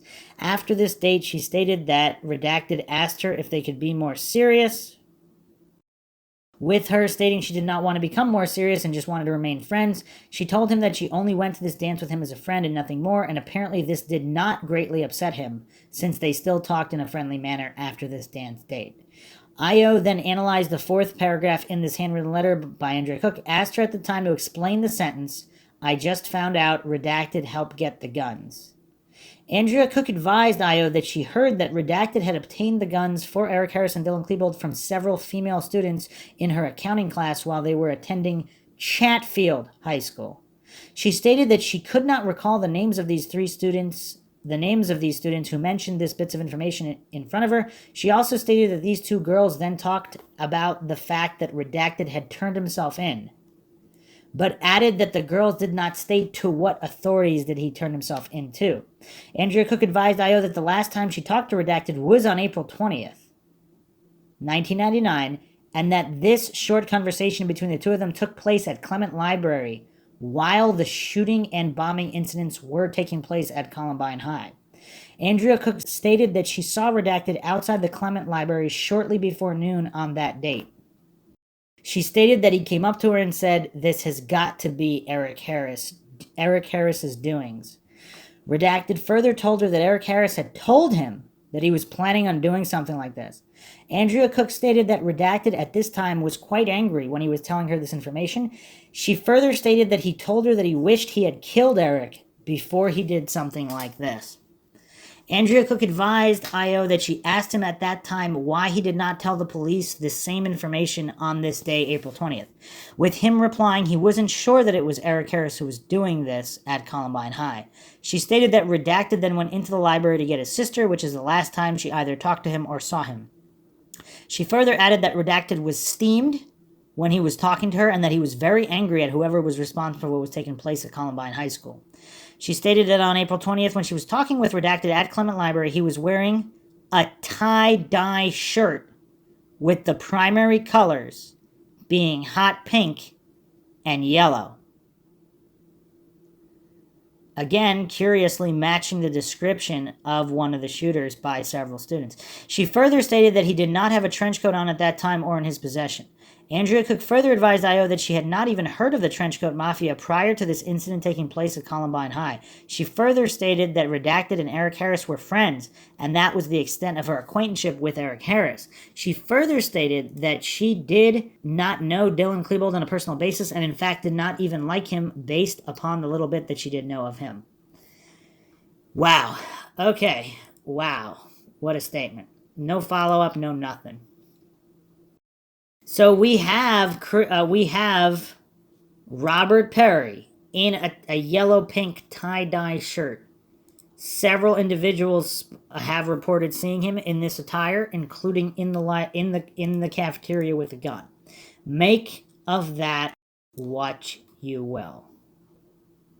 And then, of course, Sunny Hope happened to saw Redacted walking from the direction of Columbine High School to the Clement Park Library with a tie-dye shirt as well. So, of course, we went over Kristen Long's account, Kristen Long Kruger.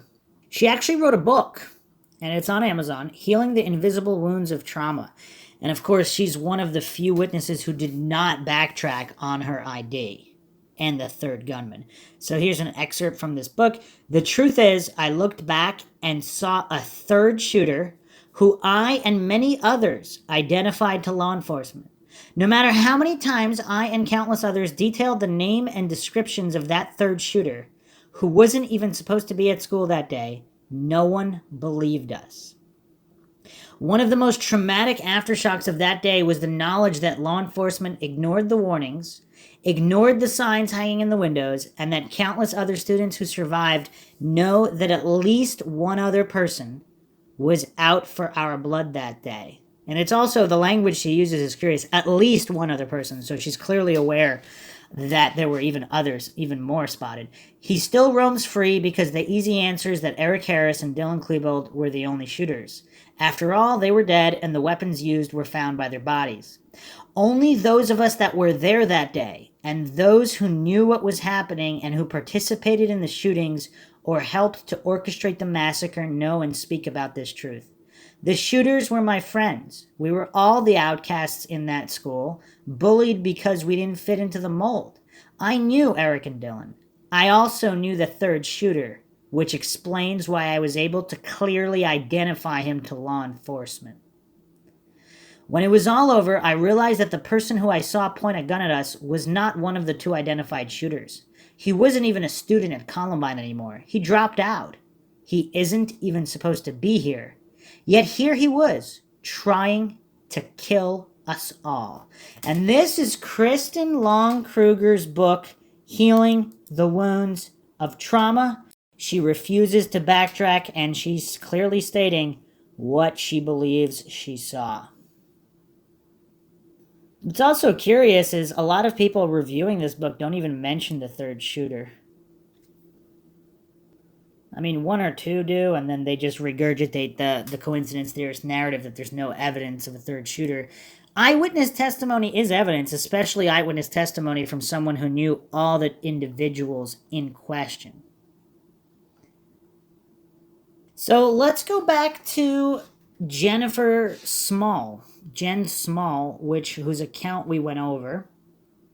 But I'll do a quick recap, so document 2182 onward. So her handwritten statement is not, there's no date here or time of the statement, so I suppose it could have been day of. I looked between the tables to see what was going on. I saw a senior standing outside our classroom door. I knew he was the shooter. Then I saw an adult, blonde, short, spiky hair, thought he was in his 30s. I thought he was a cop until he held up a sawed-off shotgun. Then he and the senior tried to break into the room where a shot teacher went. So she's the one who saw the older guy with spiked hair in his 30s. When they couldn't get in, they ran away, shooting down the hall once or twice. After that, they ran. I waited outside the door. I saw smoke like a smoke bomb had been lit. We stayed in the room until SWAT escorted us outside. And so, follow-up document here, interview with Jennifer Small. This is document 2185. Interview April 28th by Jill Rudler, Colorado State Patrol, approximately 3:15 at her residence. She had been interviewed a few days before by Pat Vanderkamp. I asked Small to go over the details of the day. She said she had seen Eric Harris at the smoker's pit between 11:05 and 11:10 on April 20th. She wasn't sure about what he was wearing, but thought he had on a trench coat. Miss Small said she made a remark about having a bad day to the students. At the pit, Eric said something like, "Not only are you having a bad day, it's Hitler's birthday." Small said she remembered the remark because Harris usually didn't speak with her. She said that she thought some of the other students at the smoker's pit might have been Taryn Fleming, Brooks Brown, and Rachel Scott. I mean, that's curiosity. That's a curiosity. April 20th. So all these individuals were at the smoker's pit just minutes before the shooting started? Let me read that again. Miss Small said that she had seen Eric Harris at the smoker's pit between 11:05 and 11:10 a.m.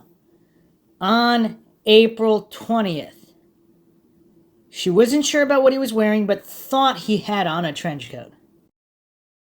Other students at the smoker's pit might have been Taryn Fleming, Brooks Brown, and Rachel Scott. Miss Small said that between 11:10 a.m. and 11:15 a.m. she saw a person who she thought was redacted, someone who hung out with Dylan, near the main doors, and it appeared that he had just come in. She later identified this person as redacted. She said he was wearing a black trench, black shirt, black and white camo pants. Black and white camo pants. He normally tucks his pants into his boots, but she doesn't remember if they were tucked in or not. And he was carrying a black colored duffel bag with 1 or 2 yellow stripes, or maybe just some yellow color on it. The bag appeared to be heavy by the way it was being carried upon his shoulder. Miss Small said that redacted is about 2 to 3 inches shorter than Dylan. Okay, so out of the Trenchcoat Mafia members, who's 2 to 3 inches shorter? Is that pretty much just Joe Stair? Unless he was short, stocky. I don't think that was Brian Sargent. Maybe Zach but Zach Heckler's 6'2", Nate Dykman's 6'2". Just a little shorter. So pretty much Joe Stair, who's about 6-ish, would probably be the only person that can match that out of the Trenchcoat Mafia associates, other than the ones we don't know the heights of. Miss Small said that she went to science class with Miss Peterson, and that at 11:25 she heard a loud boom, several shots, and then the fire alarm went off. Miss Small said that Mrs. Miller, a teacher, came in and told the students to lock the door. There were 2 adjoining classrooms, and the next room was Mr. Sanders. At some time, she looked into the hallway, saw the trail of blood into the adjoining classroom where Mr. Sanders went after he was shot. Miss Small said that the teachers, Mr. Johnson, Mr. Friesen, Mrs. Miller, and another teacher were in the classroom with Mr. Sanders, and that the students had gathered in the adjoining classroom. Miss Small said that sometime Mr. Johnson came in, told them to flip the tables to sort of barricade they could hide behind. She said she peeked out between the tables and also looked out the windows of the classroom doors. She said between 11:45 a.m. and noon, she looked into the hallway and saw Dylan in the hallway with another white male. She said that he looked past the other person, he would have seen her easily. Miss Small was asked to describe Dylan, and she said he was wearing a black t-shirt with writing on it. She didn't know what it said. And a black hat on backwards with writing on it, and that he had long curly hair. She said that the person with Dylan appeared to be older, had short blonde hair like a buzz cut, and was wearing a white t-shirt, tight fit with no pocket, was carrying a tan-colored sawed-off shotgun. She said they tried to break down the door where Mr. Sanders was, and when they couldn't break down the door, they threw a bomb and ran down the hall. Around 2:55 to 3 p.m., SWAT guy came in to get them out. Okay. I read Miss Small the photo lineup, admonition, showed her photo array, asked if she recognized anyone. She immediately identified photograph number 1 as Dylan, the person she saw outside of the science room between 11:45 and noon on April 20th, 99. I showed Miss Small another photo lineup and asked if she recognized anyone. She immediately identified the person in the photograph number 3 as Eric, the person she had seen in the smoker's pit between 11:05 and 11:10 a.m. on April 20th, 99. I showed Miss Small another photo lineup, asked her if she recognized anyone. She positively identified the person in photograph number 6 as an associate of the Trenchcoat Mafia. She did not know their name. The person in photograph number 6 is Chris Morris. I showed Miss Small another photo lineup, asked if she recognized anyone. Miss Small that she believed the person number 3 may be the person that carried in the duffel bag. Miss Small said she didn't know his name. The person in photograph number 3 is redacted. So is that either Joe Stair or Robert Perry. During the interview, Miss Small marked on a map of the school the location of the science room that she had been in. She marked this room Peterson classroom. She drew a small line to depict where the tables had been set on their sides, X to mark the spot where the students hid behind the tables. In the hallway, she marked a D for where Dylan was standing when she looked out the window of the door, and an E for where the other person was standing with Dylan. This was at my direction, as Miss Small does not believe that the other person was Eric. Miss Small drew an arrow to indicate which way the suspects ran after they unsuccessfully tried to break down the adjoining classroom door and then threw the bomb.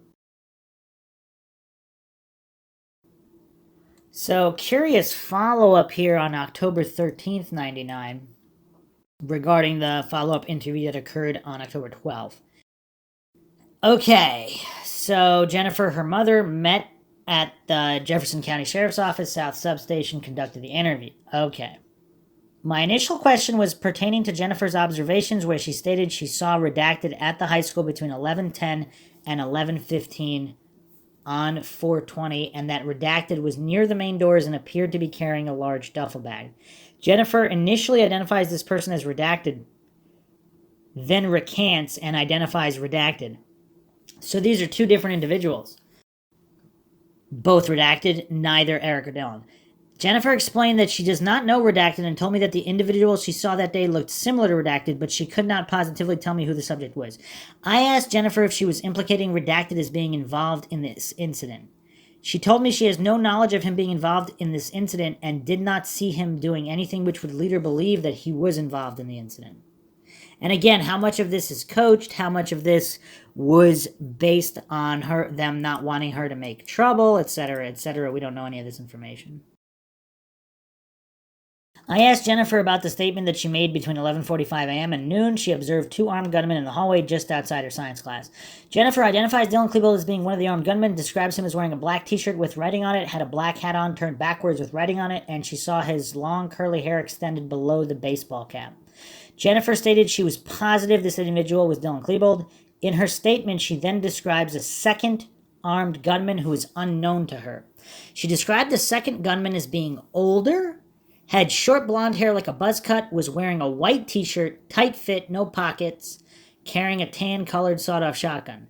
She said the description was accurate, at which time she provided me a composite drawing that she had done in reference to the suspect she saw at the high school, and provided a complete description of the suspect. Jennifer described the subject as having natural strawberry blonde hair, buzz cut, stating that the face was well-defined, high cheekbones chiseled. The party had a wide forehead and muscular neck. So that's not Eric Harris. He was 5'11 to 6 feet tall, oval face, small upper lip, narrow nose, small eyebrows. I took the two items as evidence, later placed them in the Jeffco office evidence vault for safekeeping. I asked Jennifer if she could provide the identification of that second armed gunman. She told me she did not recognize the individual and she did not believe the party was Eric Harris. I explained to Jennifer that throughout this investigation, we relied not only on forensic evidence that was recovered at the scene, but with the assistance of witness identification that the two gunmen that were in Columbine High School have been identified as Eric Harris and Dylan Klebold. I like how all these investigators just lie through their teeth and completely don't mention all the countless accounts we went over. Dozens and dozens of students who spotted other gunmen, identified either Chris Morris or Robert Perry as additional shooters. Possibly Brian Sargent, Joe Stair. They don't mention any of that, so they just try to gaslight everybody into thinking that everybody else identified Eric and Dylan, but obviously the students talk amongst each other and they know that that's not the case. I also told Jennifer that a videotape did exist which showed two armed gunmen down in the cafeteria at the school, and I asked her if I could show her still photos of that videotape and have her determine if these two individuals she saw at the high school on the incident date. Jennifer and her mom were shown photos 44, 47, 52, 53. The still photos clearly depict Dylan Klebold, Eric Harris as being the two armed gunmen in the school. One of the photos has the time of 11:46 a.m. This is 1 minute after Jennifer claims she saw them in the upper level of the school. Eric Harris is shown in the photo wearing a white-colored t-shirt. Also, is that timestamp accurate? Because again, I've gone over this on many other podcasts, true crime podcasts. People installing security systems just go on all these forums late 90s, early 2000s, roughly half of all CCTV security footage has the wrong timestamp on it. So, can we put blind faith in the timestamps? Eric Harris is shown in the photo wearing a white colored t-shirt. He has short haircut, dark pants, and is carrying a sawed-off shotgun.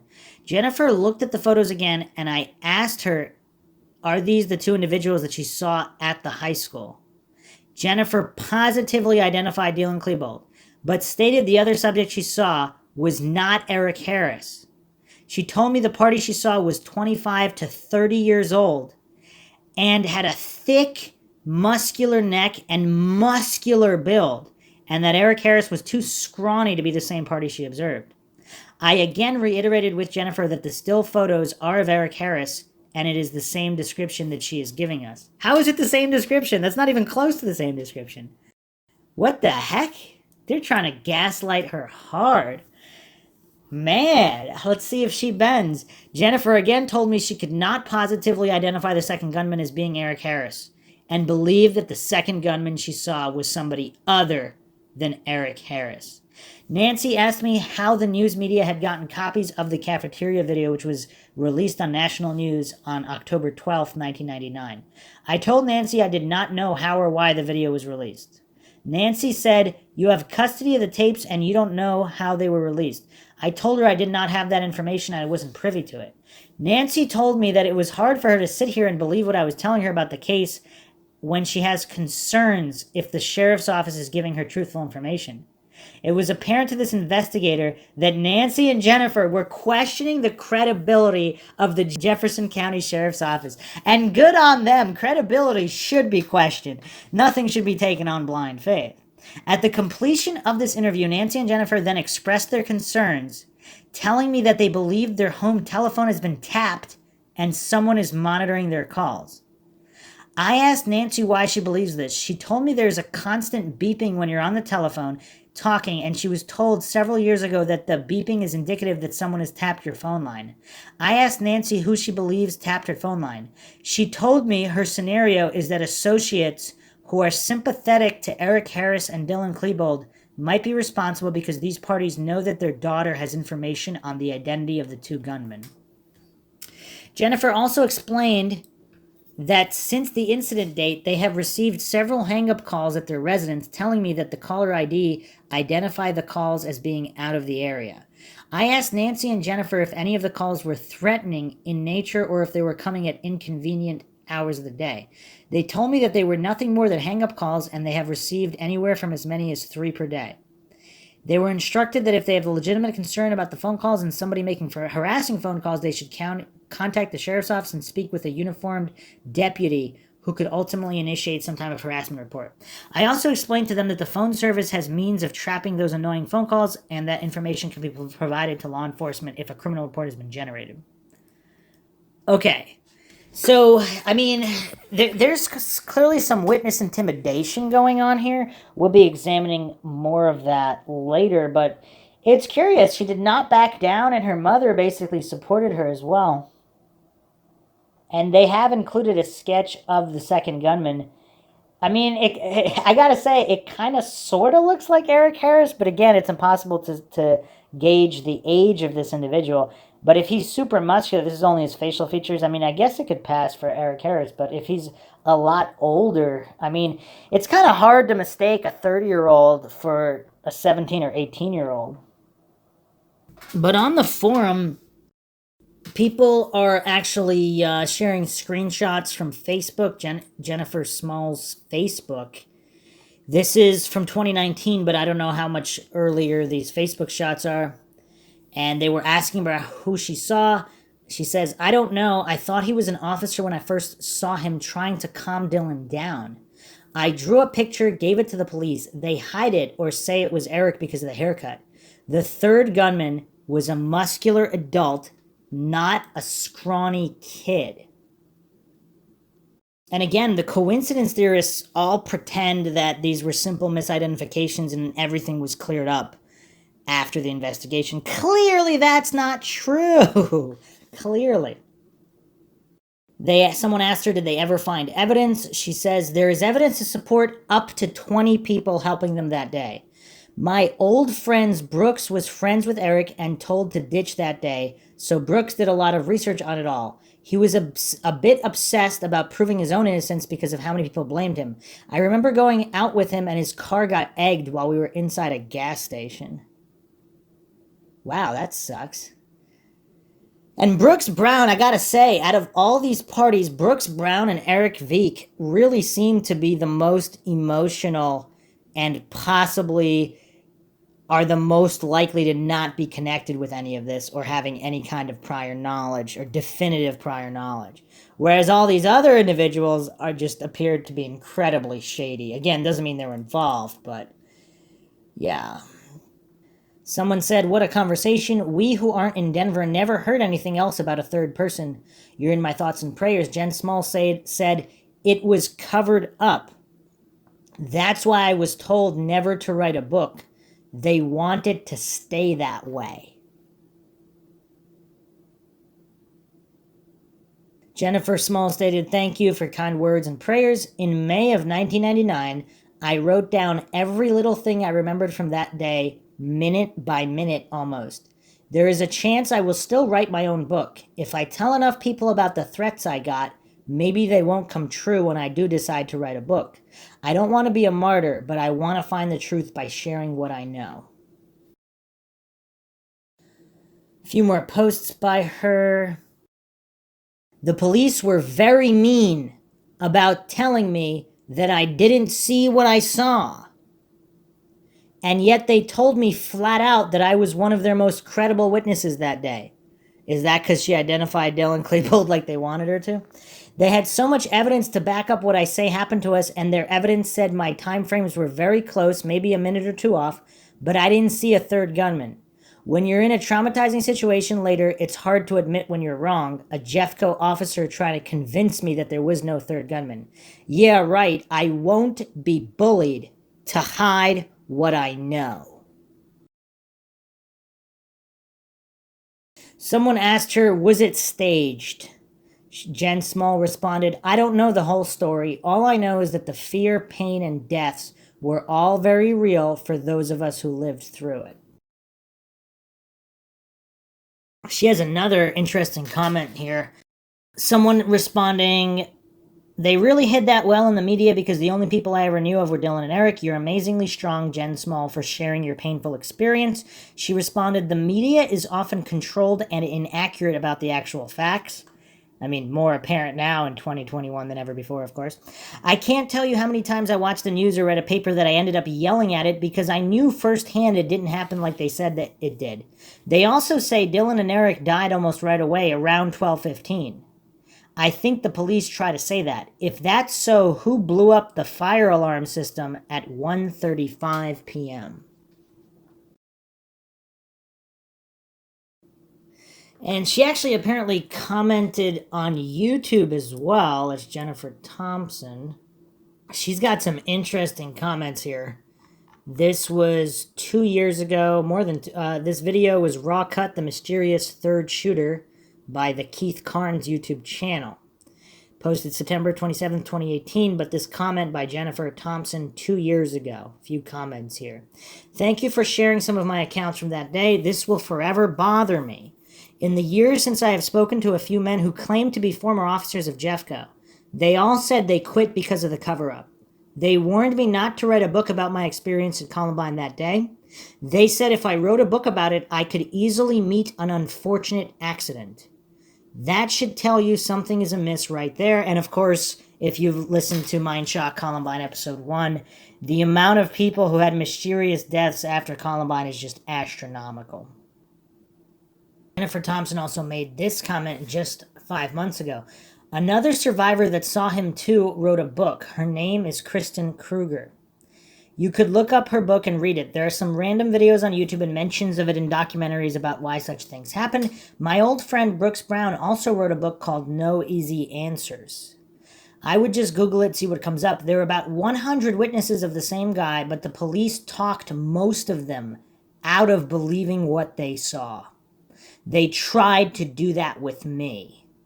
That's why in my part of the official report, you will see where a deputy wrote, at one point it seemed as if Jennifer and her mother questioned the credibility of the Jefferson County Sheriff's Department. Because we did, and with good reason. So check out the official reports too, you'll see what I'm talking about. Another YouTube comment from Jennifer. And thank you for sharing my drawing. When they displayed all evidence for everyone to come see, they put my written description of the third gunman on top of my drawing on his face, so that you couldn't see the face. Also, in my part of the report, you will see that when they told me I was one of the most credible witnesses of that day, they also tried very hard to convince me that I saw Eric with the sawed-off shotgun, and then they reported at one point it seemed as though Nancy and Jennifer questioned the credibility of the Jefferson County Sheriff's Department. Damn straight we did. They wanted to believe everything else I saw that day, but who I saw doing what. You also left out how I saw a friend of theirs bring in a heavy duffel bag minutes before the shooting. The name is redacted, but it was Robert Perry. He had a lame alibi that the police bought too. Makes me mad. I know they are out there living as if they had no part in this massacre, and just so you know, I was calm for 90% of the time I spent trapped. Others with me that day can testify to that too.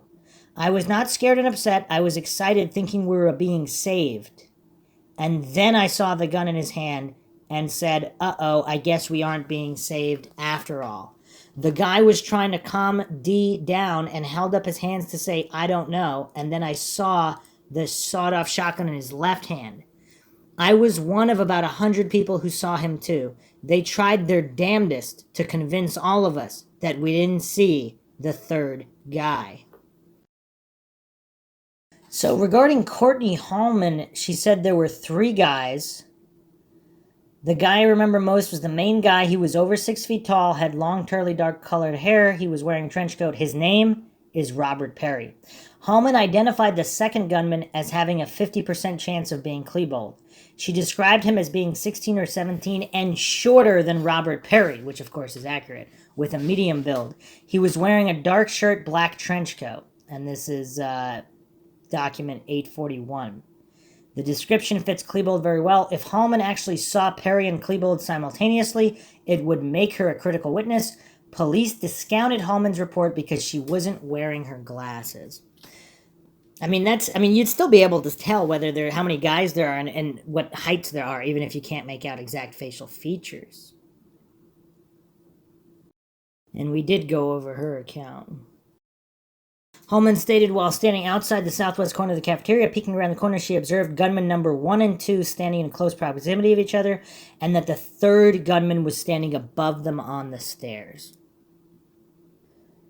She observed what she thought was 2 persons with weapons and a third person with them, possibly talking to them or yelling at them. She could not tell if the third party had a weapon. You know what else is kind of crazy? What if Robert Perry or Chris Morris, what if they were there and they were trying to stop them, but they couldn't, and then later pretended that it would just be easier to say they weren't there? Even though obviously a lot of people saw them, but if they did that in exchange for immunity, that's the only way it makes sense. Because they knew that a bunch of people saw them at the school. So many people saw Chris Morris, Robert Perry, Joe Stair. They were seen at the school, regardless of whether they were involved in the shooting or not. So many witnesses placed them in the school. So the only way they could go on TV and do interviews and do all of this, would probably be if they had immunity. That's the only thing that makes sense. There was a report, The Real Columbine, July 14th, 2000. Patricia Nielsen, the teacher, said the gunman who shot her seemed old, like a man, and did not look like Harris or Klebold. He was wearing a black beret. So is that Chris Morris, or is that yet another individual who's wearing a black beret? Christopher Walker said he saw 2 males in dusters walking toward the library. Walker stated that he recognized the dusters but did not notice that either person walking was Harris or Klebold. This is page 2229. Walker knew the duo well, so it's unlikely that he wouldn't have recognized them, not to mention Harris took his coat off outside. So apparently there's a CBS News report on April 19th, 2001. I can't find the actual report. A quote from the report is as followed. They, referring to the police, believed that they really had 6 to 8 armed individuals inside there.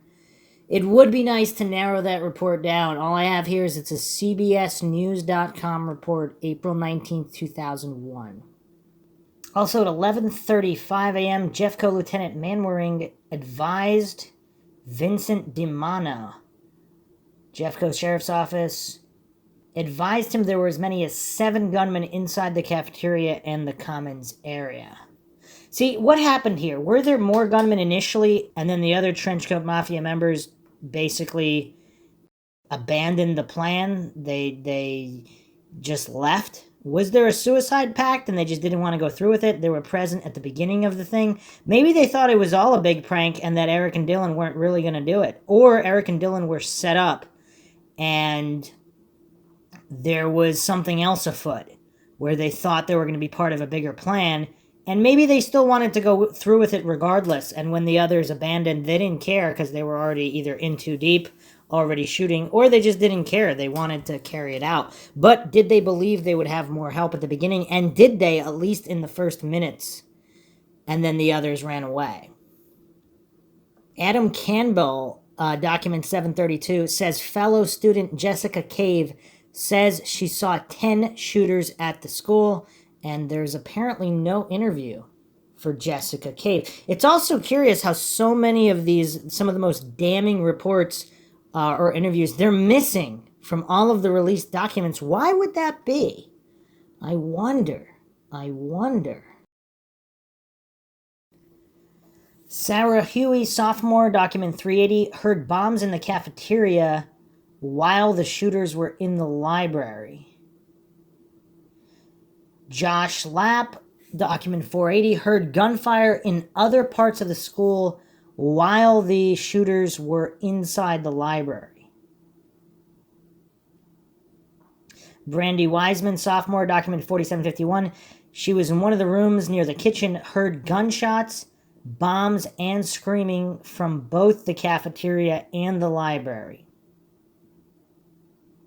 So Dan Goines' interview, of course, missing, but Holly Pinkham, sophomore, document 1620, says friend Don Goyne had his shoe shot off in the middle of the hall during the time gunshots were going off in the cafeteria. Matt Katzenmeyer, 3424, heard shots and explosions inside the school at the same time there are 2 suspects outside. Alex Babienik, 1954, he thought explosions were coming from the level he was on and from downstairs at the same time. And how does this factor into a guy on the roof who may or may not have been lobbing grenades or pipe bombs or shooting? Because if that's the case, if that guy was throwing stuff and it was exploding, even if there were only 2 other shooters, that could explain the explosions at least.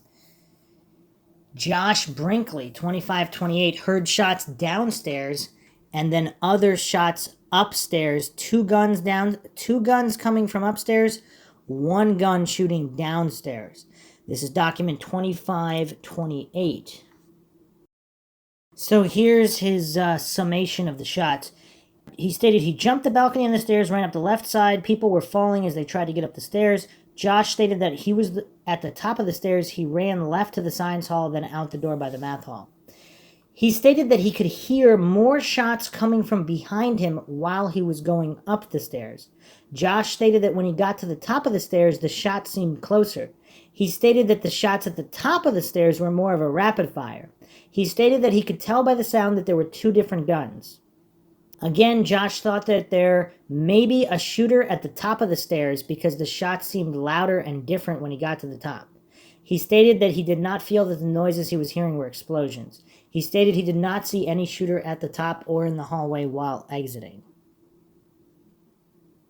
So, again, not very damning. Again, in the confusion, possibly, I don't know, bullets bouncing. It's not damning. Definitely not damning, but this one's a little bit more damning. Drew Lagerborg, 1999 document. Is that a little bit of synchronicity there? So this is curious. So supposedly Eric and Dylan were together the whole time, according to the official narrative, or just about. So, okay. This is a report titled, the date here, August 4th, 99. Interview with Lagerborg. He was in chemistry class at the time. He heard an explosion, saw people running down the hall. Then man came into the class and said, "There's gunmen in the halls, get out now." There was panic in the halls. Lagerberg said he ran down the south hall, but a gunman was at the other end of the hall. And panicked people were running back at him, so he redirected his flight through a common room to the north hallway. He then heard a shooter down that hallway as well. He never actually saw that shooter, only heard them based on the sound of the gunshots. Next, he ran to a chemistry room office where he and 15 other kids hid. They locked the doors, turned off the lights, and waited 3.5 to 4 hours until the SWAT came and get them. Okay.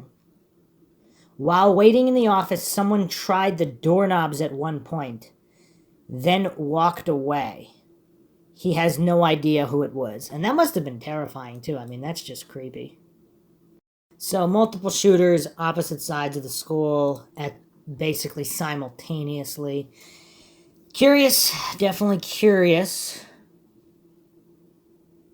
J. Galantine staff, document 3086, sees gunman by the library, then runs downstairs where he hears more gunshots. All this time hearing shots all around me and above me. Curious. Lindsay Wyant, sophomore, 4799, also heard shots in the cafeteria and the library at the same time. Evan Todd, sophomore, 8826, heard bombs in other parts of the building while Harris and Klebold were in the library. Duwada Perez and Jessica Holliday, seniors, 9923, heard gunshots elsewhere while the shooters were in the library. That's 9923. So here's the damning part of the statement here. This is actually document 9924. Both Perez and Holliday said they saw both of the suspects' face and could positively identify them. Perez and Holliday said that while Klebold and Eric were in the library, they could hear more gunshots elsewhere in the school. That's curious. That's curious. So, because their testimony, it includes all of the dialogue, them talking to each other, them reloading. So she's stating while they're in the library, so presumably not shooting, they could hear gunfire elsewhere in the school. That's curious. That is very, very curious. I think we went over Archuleta. Crystal Archuleta said she saw one person throw a pipe bomb. She told me at the time she thought it was Robert Perry. Before the gaslighting and re-education. Seth Dubois. Seth told Catherine Carlston that Robert Perry was seen shooting a girl in the back while leaving the library. Wade Allen Frank Sr. Mr. Frank told me that he originally thought one of the individuals shooting was someone by the name of Robert. He stated that this person was tall, approximately 6'3", and kind of awkward and gangly. And then we went over a bunch of these. Okay. The Boulder PD SWAT timeline, document 8245, at 2130 hours, 2 suspects believed dead inside, 1 arrested, 1 to 2 other suspects' associates. Pam Wood's testimony is very curious, document 8902. Got call at work in Penny's at Southwest Plaza from students trapped in the school. 1 saw 6 trench coats and that all were shooting handguns. Amy Terry, sophomore, was told by friend Alicia Encinius, she was in the Commons, when trenchcoaters with masks on came in shooting. Running upstairs, she sees 4 people in trench coats coming in through the glass doors at the west end of the main hallway. A poster here. When Columbine happened, I remembered hearing on the news about the additional gunmen before the falsified official story was ever solidified, specifically about gunmen wearing face masks running through the hallways. That sticks out in my memory. I strongly hold the opinion that additional gunmen were captured all over the other surveillance camera footage, and that is why the videotapes were never released to the public. Also, the surveillance footage was sent to the FBI lab in Quantico before it was even seen by Jeffco and the public. They, quote, enhanced the footage. Now, someone actually captured an interesting moment, timestamped 11:36:26:11 a.m. 11:36:26-11, and you can see two guys running. One of them looks like he has some kind of shoulder holster, shoulder straps. Both of them look quite, especially the first guy closer to the camera, he looks a lot older. He looks like an older guy. I mean, who are these individuals? I don't know. Maybe people know and these are not shooters or anybody involved, but it's quite strange. If that first guy didn't have a shoulder holster harness similar to Eric Harris, it would be less curious. And then, of course, there's a lot of the video not even released, as well as the other possible cameras, all very, very suspicious, of course. There's also another crazy clip. Just come out, and tell me your name again. David Smith. David, you were locked up inside the science lab for hours with about 40 other students. Tell me what you guys did to pass the time. I mean, I know it was a scary time for everybody. We just talked and told jokes and just messed around. Were there teachers in there with you? Not in our room, but right next door. They opened up the middle doors with 3 teachers and 1 shot laying on the ground in there. Oh, that must be horrifying to see. I didn't see it, though. Tell me this. You saw one of the gunmen. Tell me what you saw and what he was doing at the time. Well, first we just heard a bunch of kids running up the stairs because they let off a pipe bomb, and then a kid running in front of our door, and we were all trying to get out the door because the fire alarm went off, and he shot a teacher right there, and the teacher went back in the room, and the guy went off around, and everybody locked their doors, and the teacher was laying there, and we just gave him our shirts to keep the blood from top. And you were in there for how many hours? 3.5 hours. We were in the room. You were in the science lab with 40 other kids. Did everybody get out? And describe to me how you got out. We were all sitting on the ground, then they told us to lay down because the SWAT team was there. All of a sudden the door swung open, and about a minute later a SWAT guy came in and told us all to lay down. Then we all put our hands on our head and walked out. They escorted us out. Went in a cop car, went to the Clement, and then we all came here. Mm-hmm. And at this point, are all your friends okay? Yeah, that I know of, yeah. Okay. Terrifying moments. Were you thinking anything special? Did you... Like calling mom, maybe? I wasn't really thinking nothing until whenever we first heard it and we all got down on the ground. And then once the bomb stopped, we just laughed and told jokes. We knew we were going to be all right. You did. Did you know where the gunman was at that time? There's 4 of them just running around the school. We didn't know where they're at. All right. Let's talk to Mom and Dad here. If you guys could come in close. So David, don't go anywhere. I know they're not going to let go in now a long time. You have been here for hours waiting to be hooked up with your son. A terrifying thought for a parent to have to go through this. Well, you know, the one benefit was there was nobody killed, so we knew by and large he was okay. Yeah, there was. Oh, well, When we walked out, we saw 3 dead bodies. Well, then he knows more than I do at this point. I've been here. I haven't been home watching the news, so now that I hear that, it was a very trying time. You know, not knowing, not hearing, you know, not seeing all his friends come out, you know, kid after kid after kid, and then where's David? Nobody knows, and it was very scary. I mean, list after list, no name on there. Our son's name wasn't there. It was just so trying. You know, all we could do was cry and pray. I think it's all we could do. Yep. How many kids go to Columbine High? Do you know, David? I'm not exactly sure. I think it's around 2,000. 2,000. Yeah. It's a big school. Yeah, Very big it is school. a huge school. And I knew something was really bad. I work right up the street, and I seen the first action. I seen them block off the road. As soon as I seen them block off the road, I knew something was really bad. My first thought was a chemical spill. So I went down and tried to pass through the police lines. Of course, they wouldn't let anybody because they were still snipering. And so at that point, at like 11:35, my heart just went to my stomach, not knowing where my son was. All of his friends were okay. We seen them. No, David wasn't anywhere. Did you know where the gunman was at that time? There's 4 of them just running around the school. We didn't know where they're at. All right. There's 4 of them just running around the school. We didn't know where they're at. All right. There's 4 of them just running around the school. There's 4 of them just running around the school. There's 4 of them just running around the school. There's 4 of them just running around the school. There's 4 of them just running around the school. There's 4 of them just running around the school. There's 4 of them just running around the school. So make of that what you will. Lot of testimonies, a lot of them don't make sense, I'm not going to hallucinate and pretend I know better than the people that were there and experienced this tragic event.